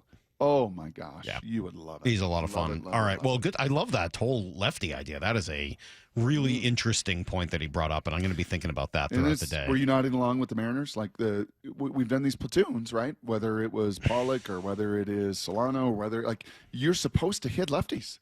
And it's not just the Mariners that are not hitting lefties. 2/3 of the league. Right. No, there is not that. even hitting league average against lefties. But also, like, you've got guys who are there to maximize exactly one spot. So, yeah, there's sort of a little something in there for all sides of it. We'll come back to it, I promise. Right, coming up next, though, we're going to switch back to some football. We've been bouncing around today, every day at 9 o'clock, going through 12 things to look for in OTAs. You'll have to hear what number Maura says we're on next. Bump and Stacy, weekdays 10 to 2. He's just eating right now. Okay. Cal Raleigh. I like that. How about that? He's in his zone right now, and he's doing it from both sides of the plate, which is the most impressive thing. And he's played every single day, even on his day off. You do think, like, are you going to get days off? I mean, you're hanging on to Garber to give Cal days off. Right. That's the one fear I have with Cal's season so far is like, hey, let's get this guy some time. Bump and Stacy, weekdays 10 to 2 on Seattle Sports, the app, YouTube, and your smart speaker. Hey, are aches, injuries, or everyday pain slowing you down? Well, it is time to move better, feel stronger, and get back to doing what you love. IRG Physical and Hand Therapy is now accepting new patients, and no referral is needed. Their expert team offers personalized hands-on care to help you recover faster and stay pain-free longer. Shannon, what is it like to see new patients walk through your doors? Brock, it's wonderful. You know why? It's because it's an opportunity for us at IRG to make a difference in someone's lives. It's so important that when people come in, they experience engagement, coaching, teaching. We build relationships with our patients, and we want to make it easy. We all know that healthcare has a lot of what I call minutia in it. We have a concierge call center. When you call, we're We're going to check your authorization, verification, certification, justification. We're going to find out everything we need to know about your insurance, and we're going to make it easy for you because we want you focusing on getting better. And all you got to do is head over to irgpt.com to find the clinic nearest you. irgpt.com. We've all been there. Sleepless nights, mind racing, wondering if your business's security service is really protecting what matters. At Bay Alarm, we can put your security insecurities to bed. Video security, burglar alarms, fire alarms, access control, 24/7 monitoring, and more. Our advanced technology and personalized support ensure you can rest easy, knowing we're here for you, your people, and your business. Visit bayalarm.com to talk to a local security expert. Bay Alarm, we got you. I'm attorney Rob Iddens, proud Marine Corps veteran and owner of Warrior Injury Law. We help all types of injury victims like Sean, who was rear-ended in a car accident. They're just easy to work with. They're fast. I like the fact that he had military service. I can see a lot of Marine in Rob. He's very in charge, really gets things done. But I didn't have to do anything. He offered me a settlement, had a number in my head, was nearly double that. I would refer absolutely anybody to Rob. If you've been injured, call us at 253-WARRIOR. Warrior Injury Law. Battle tested. Benny's! Headed to the ballpark? Skip the traffic jams, parking fees, and the stress of driving. Make riding transit part of your game day ritual. Roll in with your crew, talk stats, and meet fans. No traffic, no stress. Community Transit riders enjoy seamless connections to light rail and ferries to get to Seattle and beyond. And youth 18 and under ride the bus for free. All in for the win. Plan your trip with Community Transit at ctgo.org/homerun. At Cressy Door, we have the perfect garage door for you. Come visit our brand new garage door and fireplace showroom and let our experts help you find the perfect garage door. Cressy Door. This is the story of the one. As a lineman, he does whatever it takes to keep the power on in his community. And he wants a partner like Grainger who does the same. Grainger offers the professional-grade products he needs, from voltage detectors to harnesses to hard hats, plus fast, dependable delivery, so he can rise to every challenge. Call 1-800-GRAINGER, click Grainger.com, or just stop by. Grainger, for the ones who get it done.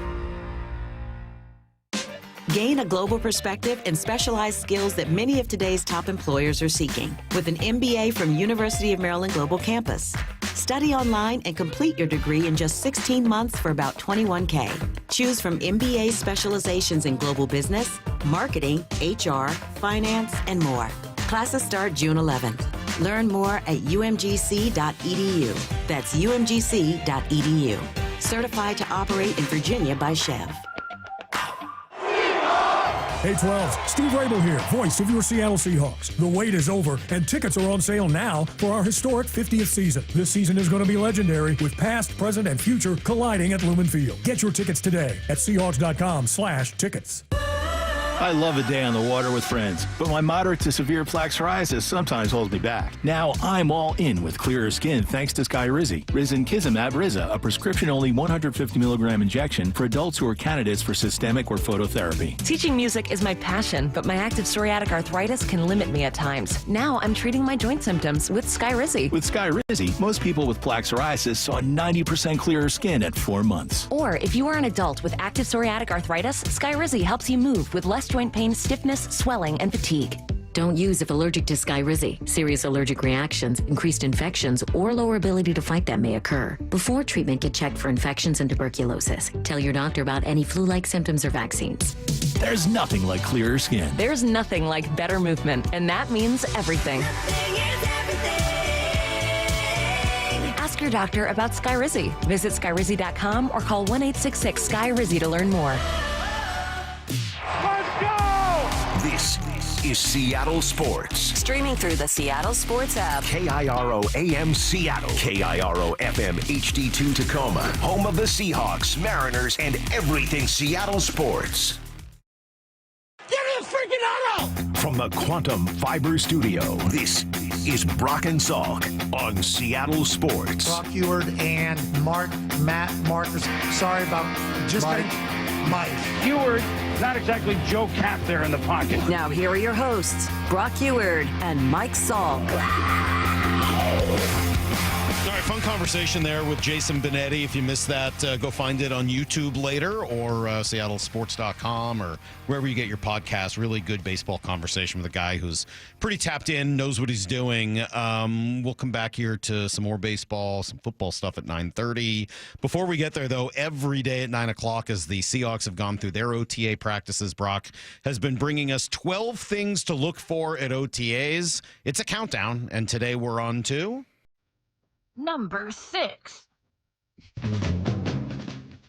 That's a good one. It's pretty good, huh? Jalen Nova. I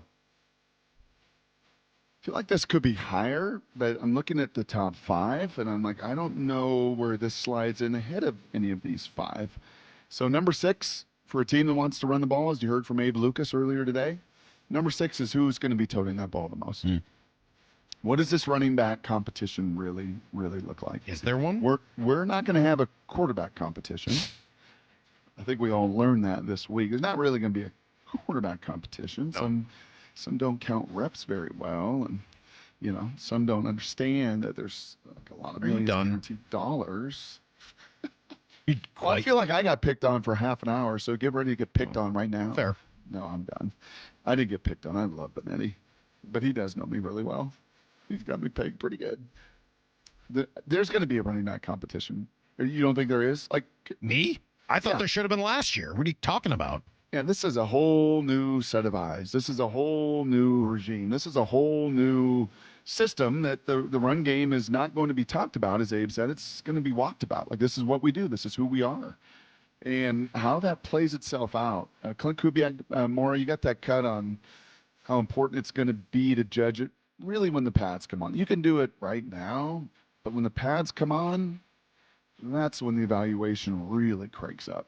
Yeah, it's early. You'll see the pads come on in the fall, and then we'll see who our best running backs are. This time of year, we're out there practicing in underwear, so their main skill set doesn't get to shine through. But I've been really pleased with the detail they're putting in, and they have a phenomenal coach in Kennedy, and he's going to stay on them. I want to say that I saw somewhere on one of our good old list seasons, I don't think this one was PFF, but they rated and ranked all the running back rooms across all the NFL. And the Seahawks were in the top 5 of that room, as they should be. I think this is a top 5 running back room. Baltimore was obviously ahead of them. Philly was ahead of them. It's like when you look at the lack of assets and resources that other teams put into that room, you kind of got the whole bevy, right? You got a couple late-round picks and a couple second-round picks and a whole bunch of different skill sets within it. So that running back competition will have this guy's eyes all over it. And seeing Ken Walker, at least right now, by the accounts that we have and the reports that we have, not doing as much team stuff as a Charbonnet and a Martinez and a McIntosh, kind of raises my eyebrow to see, well, all right. I hope he doesn't have one of these soft tissue injuries. I hope this isn't a groin. I hope this isn't a hamstring. That dude is just a muscle ball. And for his sake, if he wants to win this competition, he's got to be available. For his sake, and he wants a new contract, I am sure, in year 4 of his career. For his sake, he's got to be available and let the best man win. And I think it's going to be one heck of a battle with 4 pretty darn talented guys. Tell you what stands out there. Clint Kubiak's colorful with his language. Like, we've played a couple clips of him now, like running around in underwear, he said. And what was the other one he dropped earlier in talking about his brother? Yeah, brother. Like, I don't know. He's got a little. Give me cut 10. Let me hear cut 10. He's a little more colorful. Yeah, here was Clint Kubiak talking about his team. I think it's going great. Coach has given us a lot of reps, giving a lot of our young guys reps, which is awesome. A lot of meeting time. Guys are squeezing every ounce out of every day, working their tail off for us. He's got a little more color, a little more juice than I thought. Here's a little more. I was seeing a lot of. This is on his quarterbacks. What are you seeing out of your quarterbacks? I was seeing a lot of competition. See 3 guys that can play. See 3 athletic guys. See guys working their tail off, getting coached by Janoko, who's, putting in overtime hours, getting them late night videos, and just really impressed by the way he coaches. And those guys are lucky to have him. I like incentivization, right? Like there's some competition there in the quarterback room. Weird. I like guys just competitive and incentivized and everything else. This is a big, just kind of step back. We don't always talk about this with as far as coaches go, and this is a big deal now for Kubiak. Like, he's gotten a few bites at it, right? New Orleans was a messy situation, derailed by injuries. Had some pretty productive stuff in Minnesota there with Kirk Cousins, and but you don't get like 7, 8, 9 opportunities to coordinate necessarily. Now, he's a young guy and been given this chance and opportunity a few different times. This is also kind of that big juncture for him in his career. Like, okay, third time now. Let's go. Third time's going to be the charm. You've been in San Francisco. You've learned from your father. You got all the DNA. You know what you want. We've supported you with every resource imaginable with this coaching staff. So this kind of also, I think, for Clint, pretty big time in his career to make the most of this situation. All right, good stuff. So the running back room in the focus today as they were going through mini Fair camp. to say the most eventually. competitive position on the team? Well, I don't think right it guard. should be. I mean, you look at the O-line, and the O-line's kind of, I think, got 4 of the 5. We'll see with Olu, but it feels that way. But that's almost competition through not having a starter, right? Like, well, we haven't really filled the position, so let's see which one of these guys emerges. Running back is more of a legitimate competition of like, okay, these are both second-round picks. Mm-hmm. What are they going to do? Which one? I mean, and that's the thing that I've never fully understood. Like, they're both second-round picks. They're picked about the same spot. Why has Ken Walker always just been assumed to be the starter and handed the Will gig? you just be consistent in your life for once, please? Okay, you like home runs, all right? You like guys that hit the long ball. It's all about the home run. And that's what Ken Walker's capable to do more so than Zach Charbonnet. I guess I don't need it necessarily the same in football, what with them being different games and all. You know, like swing and miss. I mean, swing and miss, who cares? Like, there's a negative run. I don't feel that way. And honestly, I was gonna get into it a little bit with Benetti also, because he was talking through like, well, breaking tendencies on third down. Yeah, I don't really see those as being that analogous. I don't see it necessarily the same way. I know they're different sports, and I'm kind of picking on you on that one, but that would be the reasoning for Ken is that, he's just got a little more explosive fiber. Yeah. But he also gives you some negative plays where Charbonnet has been a pretty darn consistent I think dude. if this team is really going to be built the way we think it is for the run, and we got all this sound of Abe Lucas talking about, the running is going to be non-negotiable. You can't, their passing game isn't going to be incredible. Right, I think we'd all be pretty surprised. They've not really invested a lot into the running back room, the weaponry, et cetera. It would be surprising if this team had a great third and long offense. You mean receiver room? You said running room. I'm sorry, I meant They've invested receiver. in the You're running right, back room. receiver. Yeah. I'm sorry, I said the wrong word. Yep. Mm-hmm. I'm not saying they can't pass the ball well, but it should be mostly off of, third and short, second and medium, play action passes, movement, et cetera, and taking advantage of what they've got. Yes. But if this team's in a lot of 3rd and 9, 3rd and 12, I don't expect them to have a lot of success. And I think that's why, to me, I would be going with Charbonnet a whole lot more likely than I would with Ken Walker, because I would want to be in a lot of those medium range spots where my offense can be full and complementary as opposed to one-dimensional. Yeah, safety competition, not much there. Corner competition, kind of know the guys. Linebacker competition, your 2 starters. D-line, you kind of know all the rotation. O-line, 4 of the 5 spots. Receiver, the top 3. Most competitive position group on this team will be running backs. Tight ends, maybe in the silver medal, but I don't think there's going to be a more competitive quarterback. group than You that don't running back. think there'll be that much competition at quarterback? The running backs, I think that's a crazy can question. be involved in the passing game too. Alvin Kamara had more receiving yards last year than he had the previous 3 years. That's what I'm talking about. All right. That's some fantasy knowledge on your Maura face. just brought the fantasy right to our face. Right in your forehead. I love it. All right. Run through your face. I got so much. I have 5 pieces of sound I want you to react to, Brock, at 9:30. We'll do it right after everything you need to know, which comes up next. It's Brock and Salk, Seattle Sports on 710 and the Seattle Sports app. Wyman and Bob, afternoons 2 to 7. When Cal comes into work, he's a catcher. He's looking at game plans and how to get guys. So I know there's been a lot of talk about the heavy workload, but he's built for that. Some guys are just built to last. Dan, he knows what it takes to be a catcher. He knows that life. He knows the grind and the pain in the knees and the lower back. Dave Wyman and Bob Stelton, afternoons 2 to 7 on Seattle Sports, the app, YouTube, and your smart speaker. Hey, Brock Ewart here from my friends at PCF Group, or People Come First Construction Group, and that's exactly what they did when we made the call a couple years ago. We wanted to redo our outdoor space, wanted to add a deck, an outdoor living, a television, and a kitchen, and PCF Group, wow, they more than delivered. And if you're interested in building a stunning outdoor area like we did, I cannot recommend them enough. Reach out before the good weather arrives, and their schedule, well, it's going to fill up. So whether you're looking for a complete outdoor living space or a very specific project like an underdeck ceiling, deck, patio cover, railings, PCF has you covered. Design now and pay later. In fact, get 12 months, no interest and no payments, and up to $6,000 off and a $1,000 Amazon gift card. Request a complimentary design and estimate consultation at 425-629-8476 or project ideas. Explore photos at pcfgroup.com. That's 425-629-8476. The perfect Father's Day gift. Time. This year, take Dad to LeMay, America's Car Museum, to explore 100 years of rare and luxurious vehicles and get your adrenaline rush in the racing simulators. Fun for all. Visit americascarmuseum.org today. What is that sound? Ugh, that sounds like a plumbing sound. Luckily, there's a company that fixes all the plumbing sounds across Puget Sound. That's All Sound Plumbing. Puget Sound's plumbing experts. Have a sound? Visit allsoundplumbing.com. Warmer weather, more sunlight, and your new car. That's right. At Toyota of Kirkland and Toyota of Renton, summer starts here. With their combined inventory of new, used, and certified pre-owned inventory, you're in for a summer to remember. Their fantastic teams will set you up with a test drive so you can ride off into that summer sun the same day. Summer starts here at Toyota of Kirkland and Toyota of Renton. Whether you're in the north or the south, they got you covered. Visit their incredible showrooms today or online at toyotaofkirkland.com and toyotaofrenton.com. O'Brien.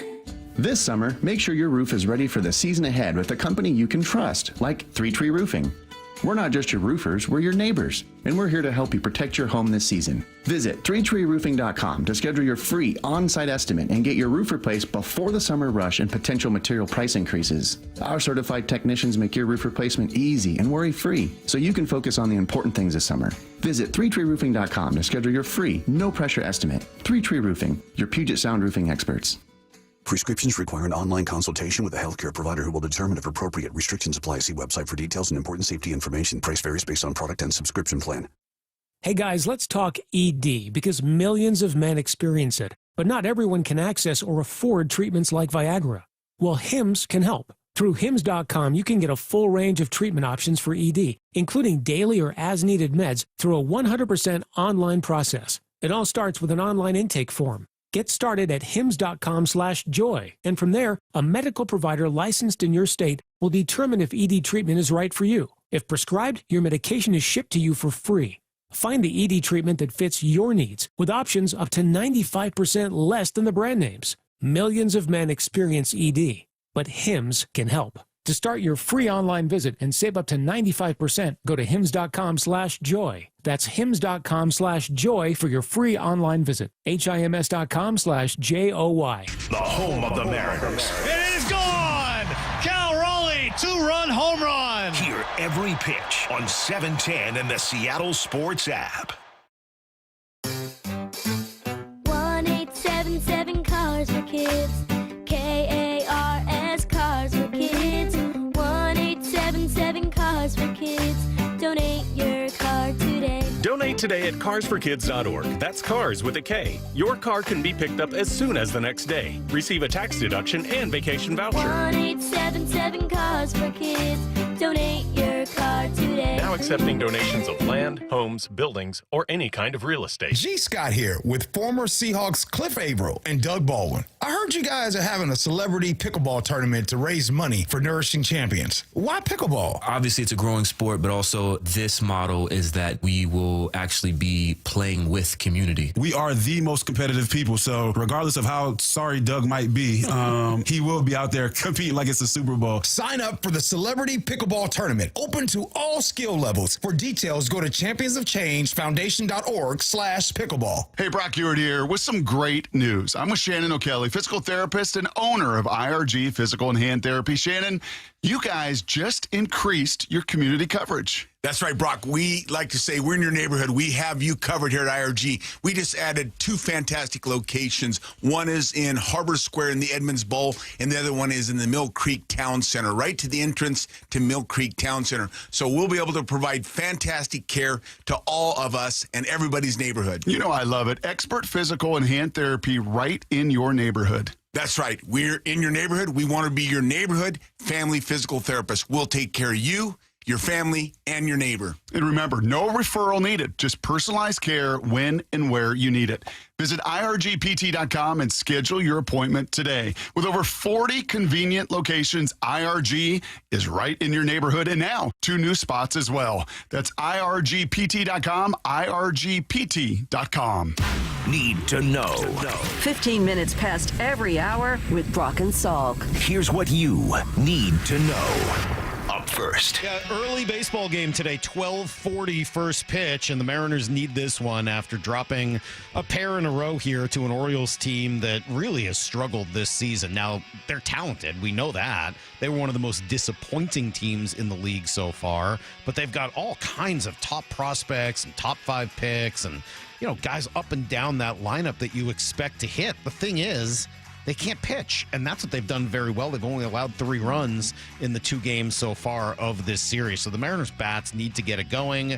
Dan Wilson after the game. Yeah, I think, it's been a time where we're getting some traffic and we're doing some things, but just not able to kind of bust out. And tonight another close game. Yeah, that's just not really true. No, that's not true. Their on-base percentage for the last 5 weeks is in the bottom 5 in baseball. Like, they're not getting a lot of traffic, and they're not hitting as many home runs. So when I'm up in the booth, there's certain times. It's just not happening. Okay, there's certain times. So you're up in the booth, and you wonder, was that a really good kickoff return, or was that really poor kickoff coverage? Mm-hmm. Right? Like, what way do I want to go with this? And I think Fox, especially on the NFL side, would always say land on the positive. Right, just kind of paint that picture. Is that the protagonist or antagonist? Which one is the positive? Pro. Thank you. So let's talk about the protagonist. And the protagonist in this conversation is Baltimore's pitching. The antagonist is the Mariners hitting. So is it the Orioles have really pitched that well? Or is it you just, unfortunately, this month of May and now in the first week of June, save for Julio? Well, I think there's a lot of JP. evidence that you're not hitting right now. That's right. Mean, I'll give you the first guy. What's his name? The pitcher from the first night. Tomoyuki Sagano. Sagano. Yeah, that's what I thought. And then I questioned myself. Sagano. I thought he was really good. I mean, like, that to me he was really good. And he's had a pretty good year. He's got an ERA just over 3. Like, he's been a good pitcher this year. Maury Povich, son? Yeah, Kate ERA? Povich is not that good. Just a guy. He's just a guy.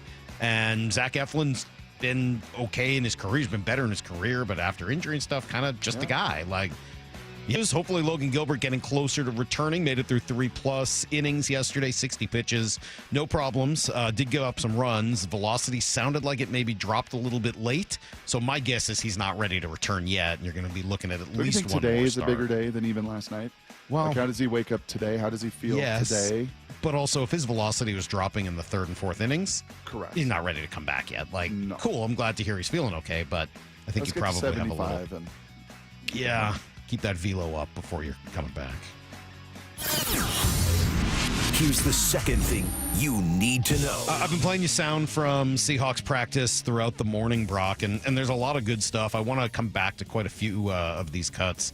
In a few minutes, we're going to do a little potpourri at 9:30. But Maura only cut 912. Well, I've got a lot of it that I want to come back to. But I love the stuff from Abe Lucas on just the commitment to the run. I would just say, or I guess I'll put it like this, like, we're trying to be elite at very few things, but those few things are what the offense is going to be based around, and that's the run game. We're going to be elite at the run game.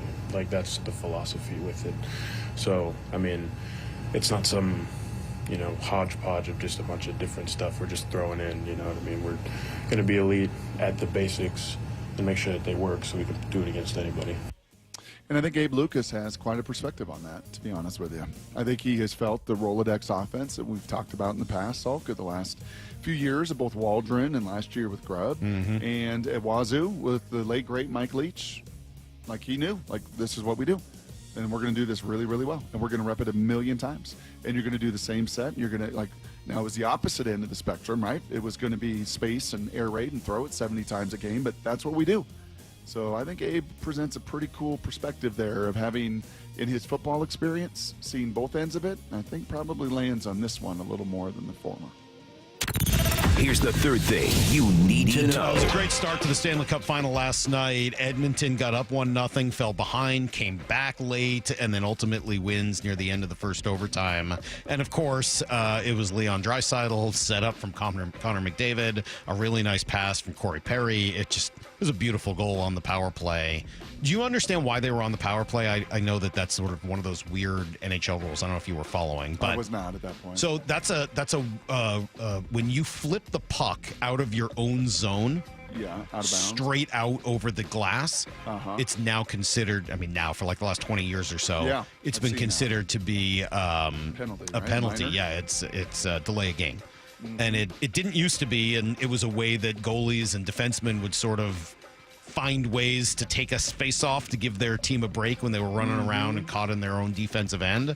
But you don't have to have done it on purpose for them to call it a penalty, and it's an automatic call. There's no judgment to it. The guy flipped it out of play. Bang, you get hit immediately with a call. You don't usually get a lot of power plays in overtime, and Edmonton takes advantage with the goal.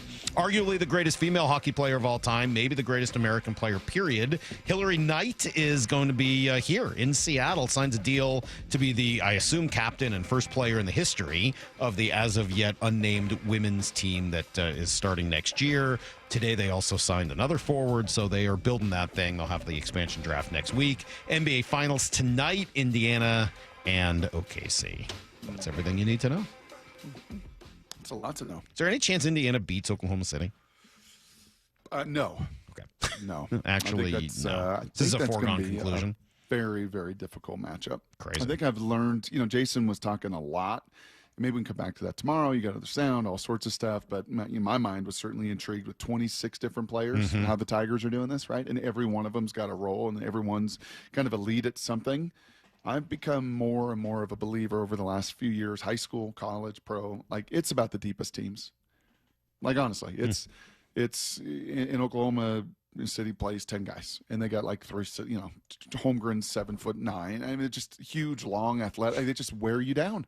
We know that in the NFL. We know that in the Super Bowls. We know that who is healthy, kind of in the end, especially in those sports. Well, that's interesting because that should, in theory, lead to Florida winning the Stanley Cup again. It didn't show up that way last night. It was Edmonton because they've got a little more star power. So that'll be an interesting one to watch to see. That's how it went last year.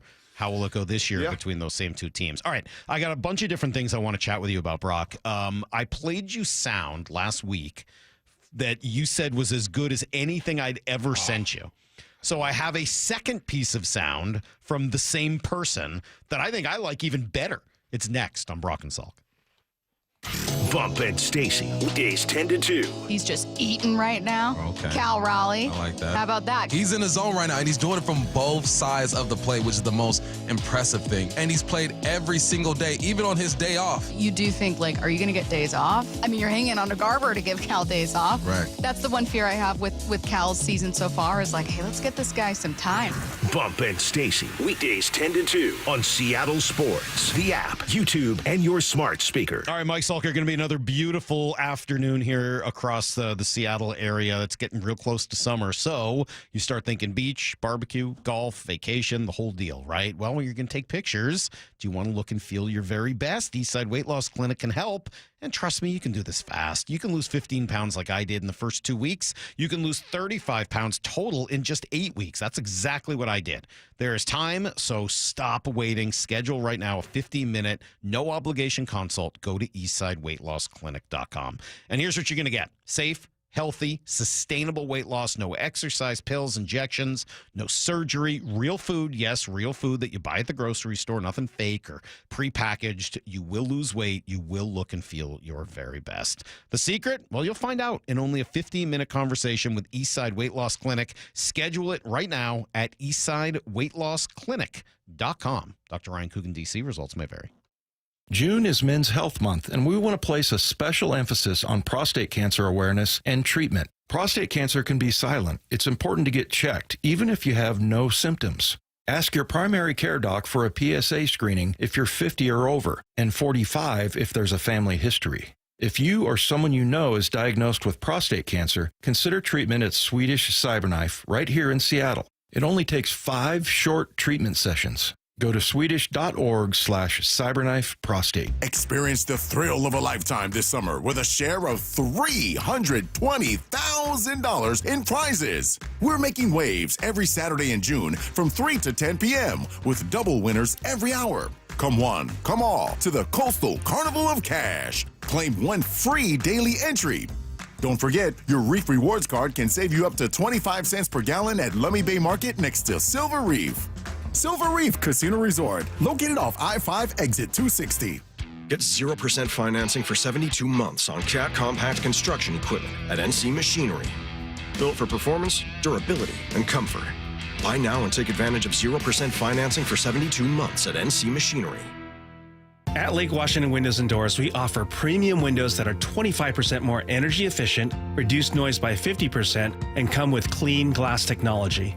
And Leak Armor installation gives you a lifetime warranty to protect your home. Visit LakeWashingtonWindows.com. You know what's faster than your paycheck? Literally everything. It's time to get your pay up to speed. With Earnin, you can access your pay as you work instead of waiting days and weeks for a paycheck. Get up to $150 a day with a max of $750 between paydays.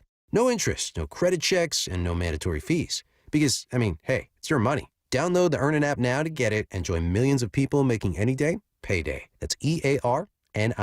Earnin is not a bank. Access limits are based on your earnings and risk factors available in select states. Expedited transfer is available for a fee. Terms and restrictions apply. Visit earnin.com for full details. Synthetic Turf Northwest is now open in Fife, the South Sound headquarters for premium synthetic turf. They help homeowners with a turnkey solution, DIYers, and contractors and landscapers needing quality products.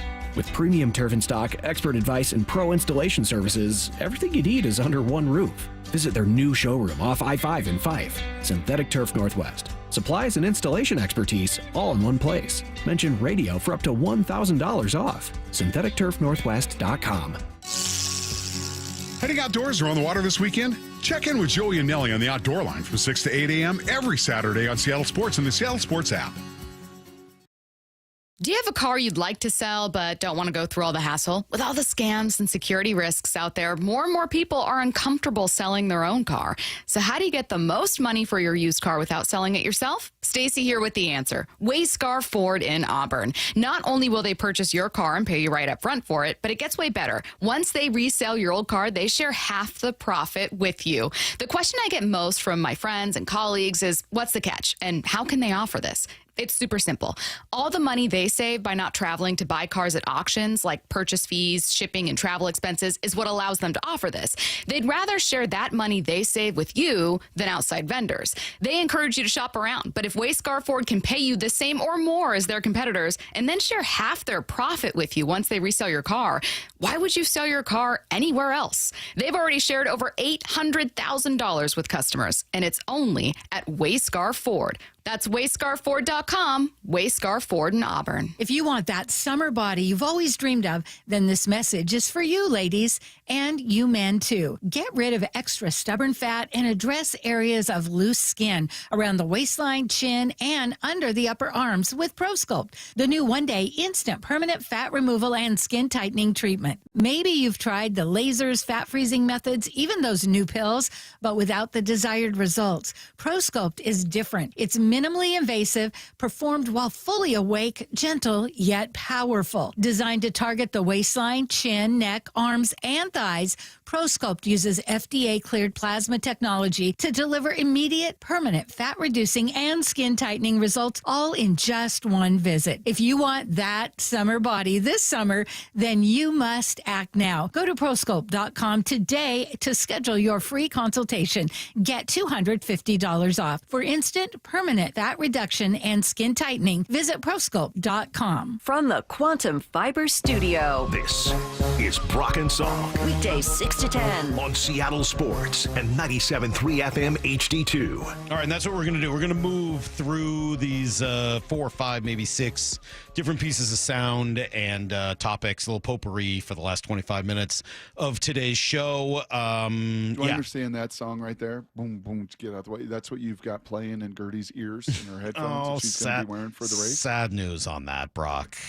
The race has been postponed. I know. Yeah, the race, the big Bulldog race was scheduled for this Sunday at Emerald Downs. The English Bulldogs, the French Bulldogs, are all going to be there.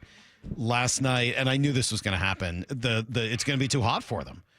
It's the weather's supposed to be 90 in Auburn, feels like 95. They can't have the Bulldogs out there racing in that. It's unsafe. So they've postponed it for a couple of weeks. Unfortunately, the new date is the weekend of Haley's wedding.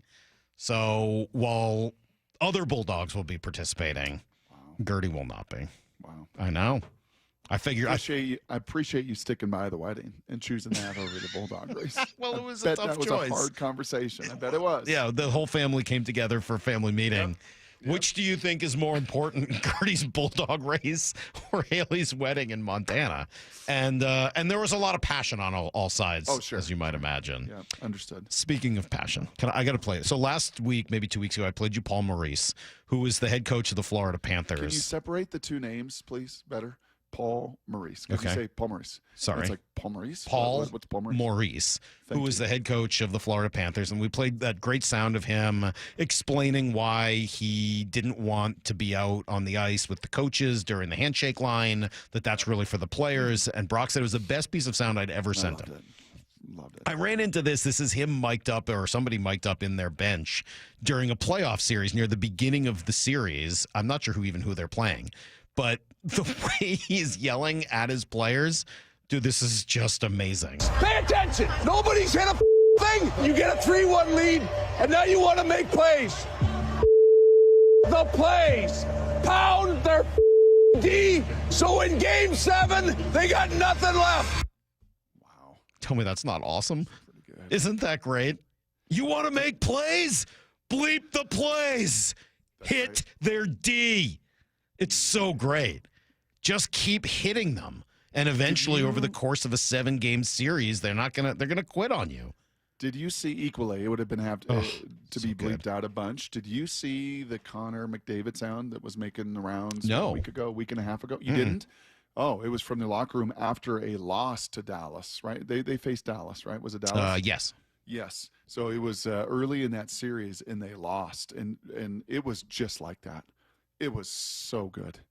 That is not acceptable. Yeah. That is not who we are. With a few other profane things in there. And finally, a guy kind of closed the curtain and got in front of the media. They just hadn't quite closed the doors yet. Mm-hmm. But it was the same. Man, hockey dudes are just some of the best dudes. Well, I know, and this is hard for me because, my family, we're rooting for Edmonton because we would like to see a Canadian team win, not a team from the Sun Belt. So we're rooting for Edmonton, and it's easy to root for McDavid. He's one of the best athletes in the world right now, and he hasn't won yet. Does Avery yet. think he's hot? No, haven't heard any of that. No. We're rooting for the team. There's none of that going on right now.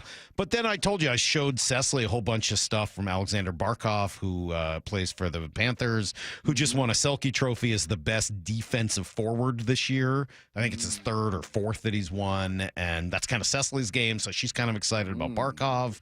But every time I play these Paul Maurice cuts, how do you not root for that guy? Right. Wouldn't you love to play for somebody who was like that? I would love that. He just feels totally, unlike some that you hear mic'd up and coaches that are performative, there's no aspect of this feels performative at all. Pay attention. Nobody's hit a thing. You get a 3-1 lead, and now you want to make plays. The plays. Pound their D. So in Game 7, they got nothing left. I love that.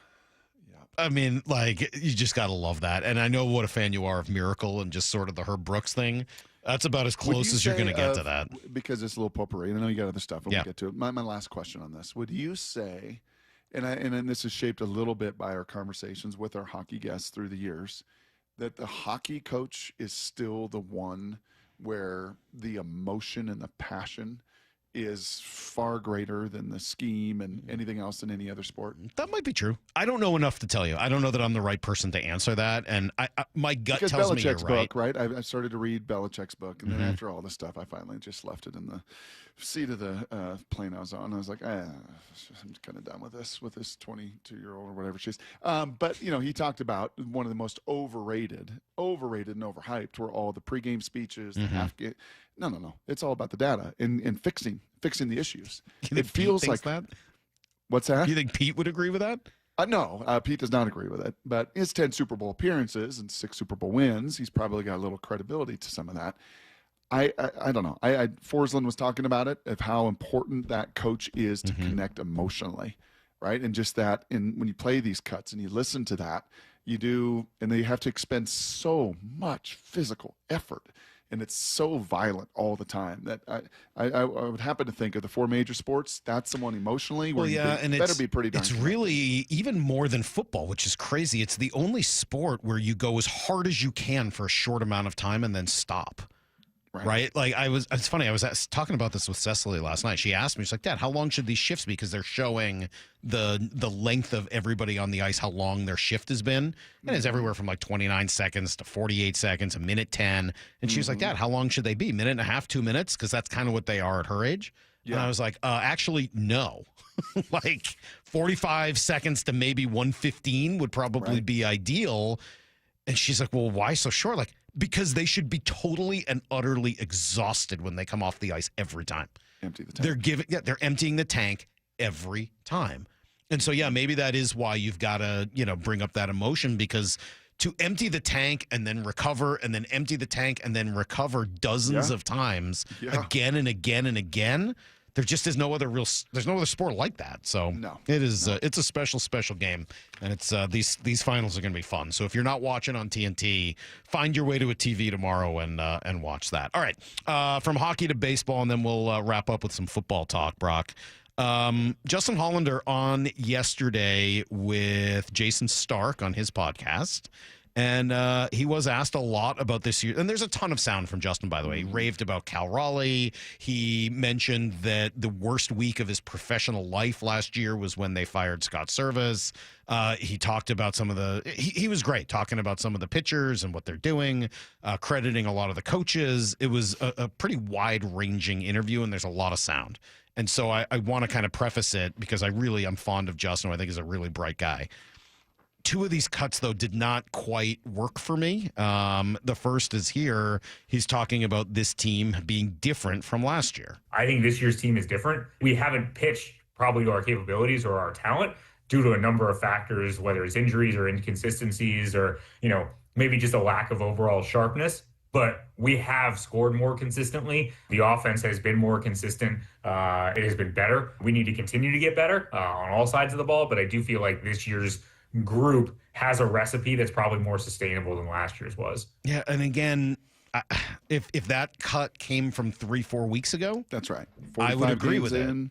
50 games in, they've done an amazing job with all the MASH unit and all the guys up and down I-5 and all the different pieces. And it's been a lengthened lineup of contributions from Dylan and Polanco and, through 40 or 50 games. But it feels, to use a kind of a football analogous here, analogy is, it feels like a backup QB that like won you a game like Drew Lock did against Philly, throwing the go route was awesome. But then if Drew Lock at that point had to play 3 or 4 games, you're just like, oh, okay. It's the old John Clayton thing, right? He can win you 3 and then lose you 3. And the Mastrobonis and the Telezes and the Tavareses and the Williamsons and Leo Rivas Solanos and when you talk Polanco. about the importance of 13 positional players, and each of them playing such a vital role, as Benetti said, 13 pitchers, 13 positional players, they've all got to do their job. And some of these, I think, age and stage are just not capable. Mitch Garver right now, I add him to that. I mean, it's fairly remarkable that they're 4 games over 500 and a half game back in the American League West with the level of offensive production of everybody not named Cal, JP, and Julio. Yeah, I mean, it speaks to what I think Logan Evans and Emerson Hancock and certainly Brian Wu. Yeah, and don't leave out Luis Castillo. I mean, what those guys have done over the last month has been tremendous. But no, the offense is not at this point consistent and better than it was a year ago. I do think that they're still taking better at bats in general. Last night, notwithstanding, I think that I die on that hill right now. That even through the month of May, while the team is scuffled hitting wise, I would die on the hill that they're still taking better at bats than they were last year. Okay, but it's not enough. I mean, you got to have production, and the production has slipped back to last year's levels over the course of the last 5 weeks or so. So we'll see where that goes. If you continue to have good at bats, then eventually it should change. if they continue to look like they did last night, then it's probably going to get worse. He went on to talk about kind of where they're at this year compared to last year. Yeah, last year's team, I think I've said this before, is that even when we were way up in the standings, I don't really think we were playing very well. And I don't think that's like a unique opinion or a hot take. What we were doing wasn't really sustainable. We weren't scoring with any consistency. We weren't getting on base with enough consistency. We were striking out way too much. We just played bad offense over and over and over again. And we were too lopsided as a team. We were putting too much on one side of the team and sort of making the pitching carry us night after night after night. And at some point, there's going to be a blip. Unfortunately, last year's blip just lasted way too long. We didn't recover in time. We let 6 or 8 weeks go by of just not getting back on track and playing consistent baseball, winning series again. And it ultimately cost us. We fought tooth and nail at the end, but we didn't get back to where we needed to, because we just weren't consistent enough, particularly offensively. Okay, so right now the team is 1 game behind where they were at last year after 60 games, which kind of blew me away. For all of the positive conversation around the start to this year, they're actually playing 1 game behind last year's pace, at least in terms of win and loss through 60. In terms of pace for the year, what did they end up winning last year? 84 games. Right? I think it was 84 wins last year. I think it was 86. Was it 86? I thought it was lower than that. Could you check for me real quick? Because they're on pace for 86 right now. 86.4, I think, or 86.3. 85. Okay, so they're playing 1 game ahead of last year's pace overall, and they're playing 1 game behind where they were at this point last season. So, looking at right now compared, last year it went on for too long. But now you're looking at this year, and it's all of a sudden gone on for 5 weeks. And I don't want to see it go on for another 3 or 4, because now you're right back to the same spot that Justin's talking about being the problem last year. Yeah, and you're doing this, by the way, like this little 5-6 week stretch, Salk, you're doing it with somebody playing at a superhuman level in Cal Raleigh. Playing at a level, as Benetti said, that just is like there's very few. It's Ohtani and Judge. Like, you're doing that with Ohtani and Judge in your lineup. And he's not going to be able to continue that forever, right? No. So, is it another 10, 20, 30 games? I mean, you do have to figure out your pitching. This is complicated because there's a lot of different moving pieces as you get different guys back, and hopefully Luke Raley can get back in the fold and come back hot and provide a little bit of a spark. But ultimately, I think your eyes just kind of see, kind of like last year with the Haniger. Who was the outfield before the Arozarena trade? Julio in center, right? Right. Who was your left fielder and right fielder consistently before the Arozarena trade?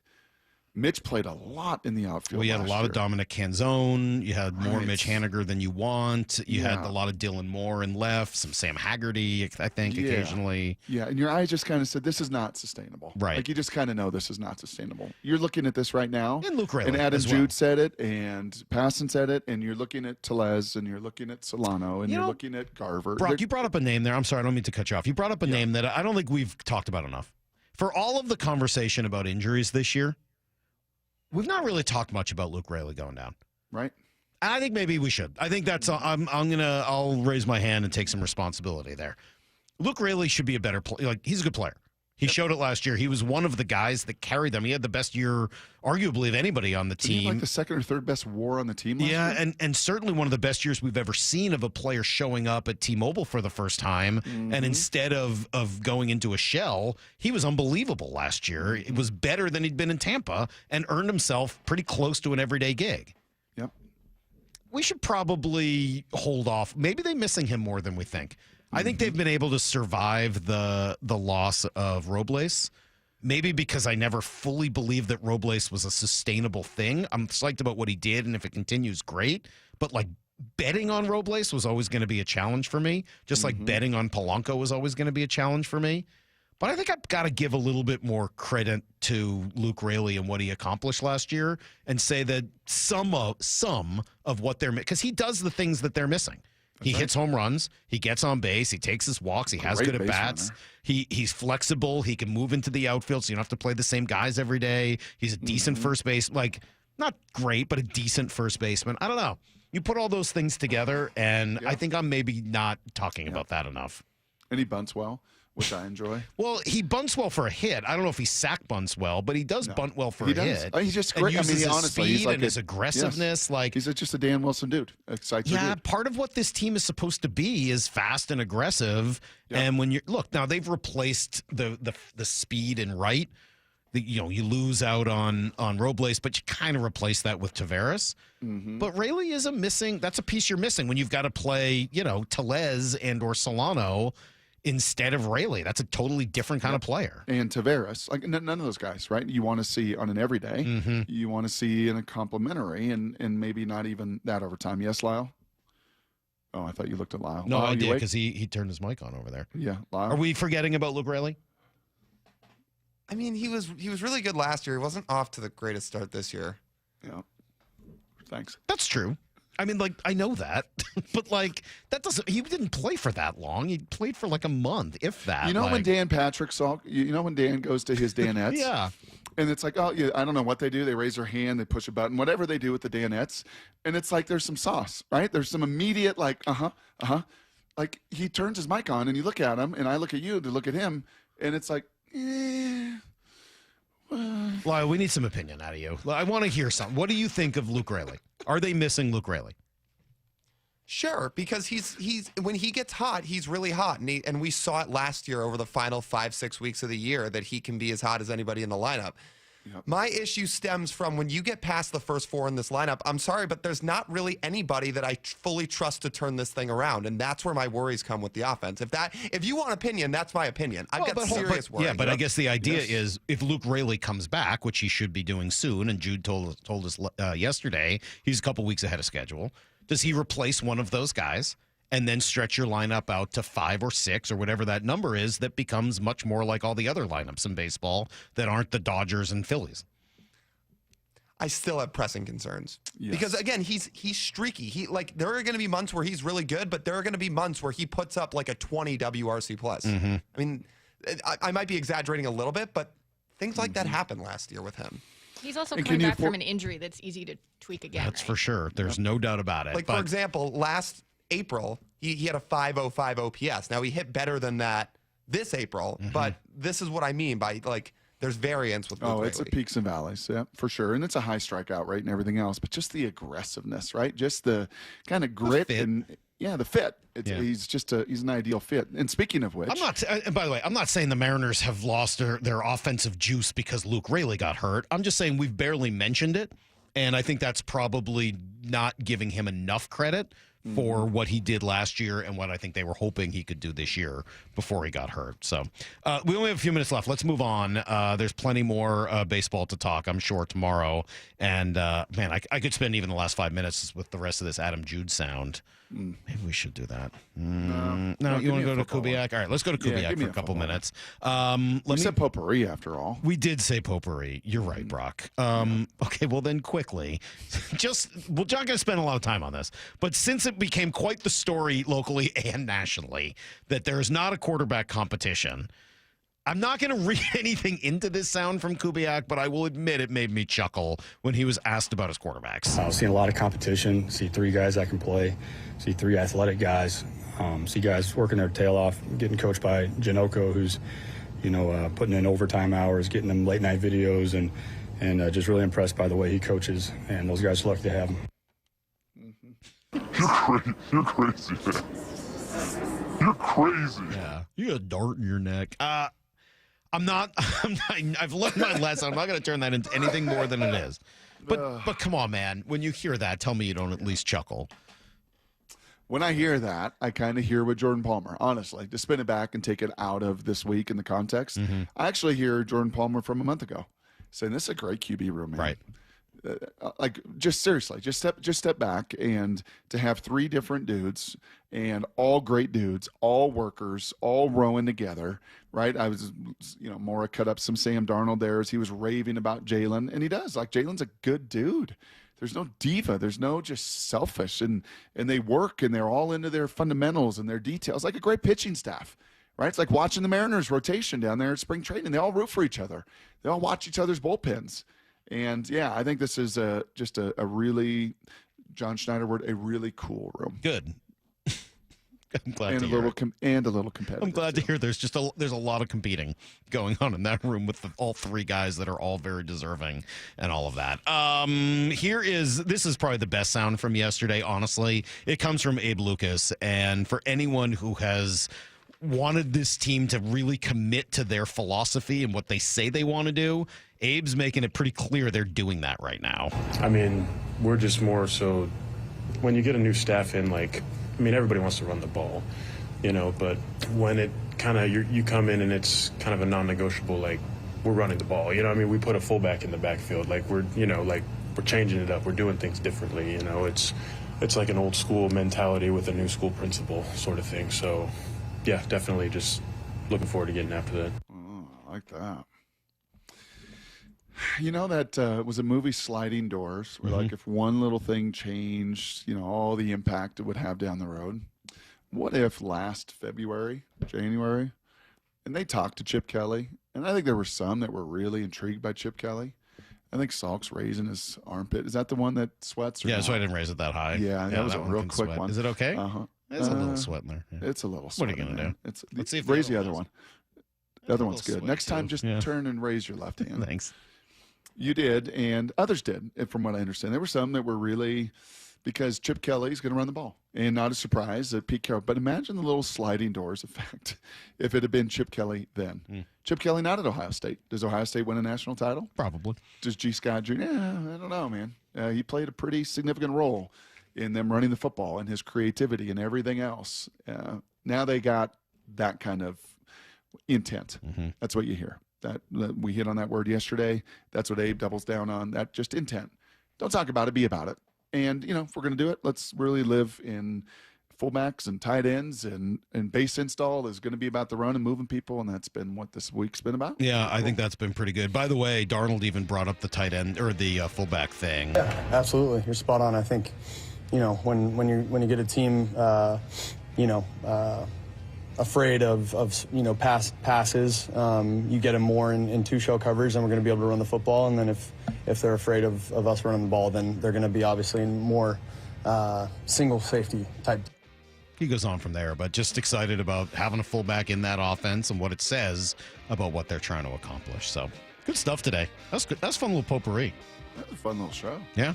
It was kind of a fun show. Gosh, Mariners really got to win this one today. I like the guy who thought that I wanted the Seahawks to trade for Dan Graziano. Or Fowler. I don't even know. Pay attention! Nobody's hit a thing! You get a 3-1 lead, and now you want to make plays. The plays! Pound their D! That's so right. in Game 7, they got nothing left! That's our message to Bump and Stacy before they take over here in just a moment. Pound their face! Pound it! We'll be back tomorrow morning at 6. Brock's going to be in for a few hours tomorrow, which is great news as well. You know who's going to be in on Monday for a few hours? Greg Bishop. You love I know. I love some stories out of Greg Bishop. We'll get out of here. Turn it over to Bump and Stacy next. Until tomorrow, the Hay Barn. See you, everybody. Get to the chopper!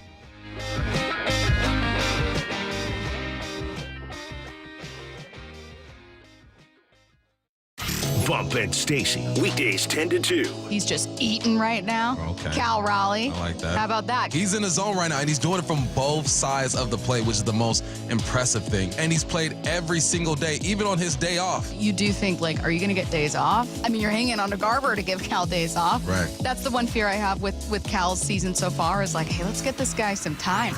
Bump and Stacy, weekdays 10 to 2 on Seattle Sports, the app, YouTube, and your smart speaker.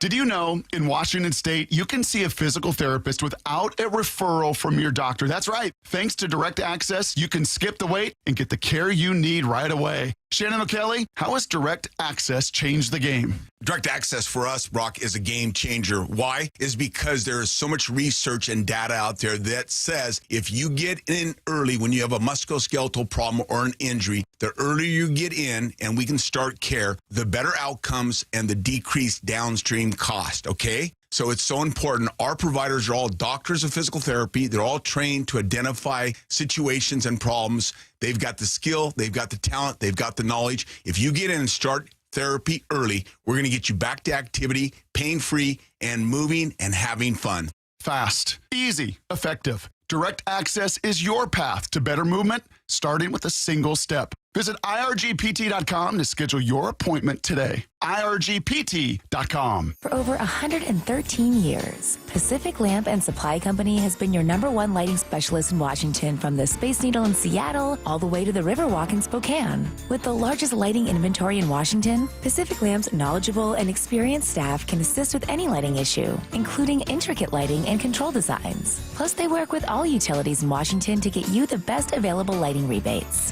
Pacific Lamp and Supply Company, Washington's lighting experts since 1912. Visit pacificlamp.com. What is that sound?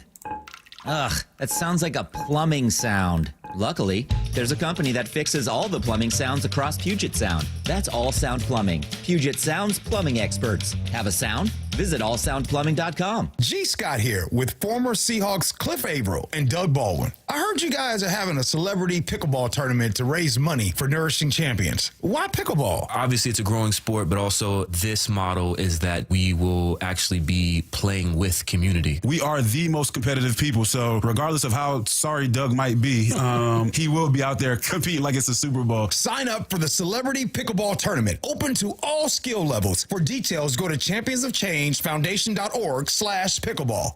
The perfect Father's Day gift. Time. This year, take Dad to LeMay, America's Car Museum, to explore 100 years of rare and luxurious vehicles and get your adrenaline rush in the racing simulators. Fun for all. Visit americascarmuseum.org today. When you have really good leaders, it makes it easy. Gia arrived at Lee Johnson after 10 years at another dealership. You know your job, but then you have people who you can rely on to help you with the big stuff that you need that support from. And I've gotten that every day with my service manager, with our assistant service manager, with even like our GM and our GSM. The way that, we're now on the showroom together, we are so close-knit just as a department. My service manager here, he's always open to teach you whatever you want to know. He just wants everybody to do good around him, and if somebody wants to learn something, I'm here to do it. And I've never had a service manager like that before. They're really good at promoting from within. That's one thing that I've learned from working here. Is I see people start out as a lot porter, and then people work their way all the way up to being a general manager. The LJ way is the Lee Johnson Auto family. Hey, baseball fans, Rick Riz here. I'm excited to introduce you to my good friend Keith Dashafee, owner of Pella Windows and Doors of Western Washington. Keith? Thanks, Rick. At Pella Windows and Doors, we pride ourselves on delivering top quality windows and doors that enhance the beauty and energy efficiency of your home. Our products are built to last with innovative designs and exceptional craftsmanship. Whether you're looking to upgrade your windows or install new doors, Pella has you covered. That's fantastic, Keith. Don't wait. Schedule your free appointment today at PellaPNW.com. Now more than ever, Lowe's knows you don't just want a low price, you want the lowest price. And with our lowest price guarantee, you can count on us for competitive prices on all your home improvement projects. If you find a qualifying lower price somewhere else on the same item, we'll match it. Lowe's, we help, you save. Price match applies the same item, current price at qualifying retailers. Exclusions and terms apply. Learn how we'll match price at Lowe's.com/lowest price guarantee. Protect your home and auto with a bundle from Progressive so you can stop worrying about them and invent new things to worry about, like snakes in your bedroom. Sure, that sounds incredibly irrational, but now that we've mentioned it, you are a little worried. The odds of one snake, let alone snakes plural, are so slim. But you might want to check. Oh, you're not near your bedroom. Guess you'll just have to sit there and worry about it. So let Progressive protect your home and auto, because you've got enough to worry about. Progressive Casualty Insurance Company, affiliates, and other insurers. Not available in all states. Let's go! This is Seattle Sports. Streaming through the Seattle Sports app. KIRO AM Seattle. KIRO FM HD2 Tacoma. Home of the Seahawks, Mariners, and everything Seattle sports. Seattle Sports Snapshot. The Mariners look to avoid a sweep with a series finale against the Orioles this afternoon. Brian Wu is on the mound. First pitch at 12:40 p.m. Pregame show at 11:30 right here on Seattle Sports. The Oilers took Game 1 of the Stanley Cup Finals 4-3. 2 goals from Leon Draisaitl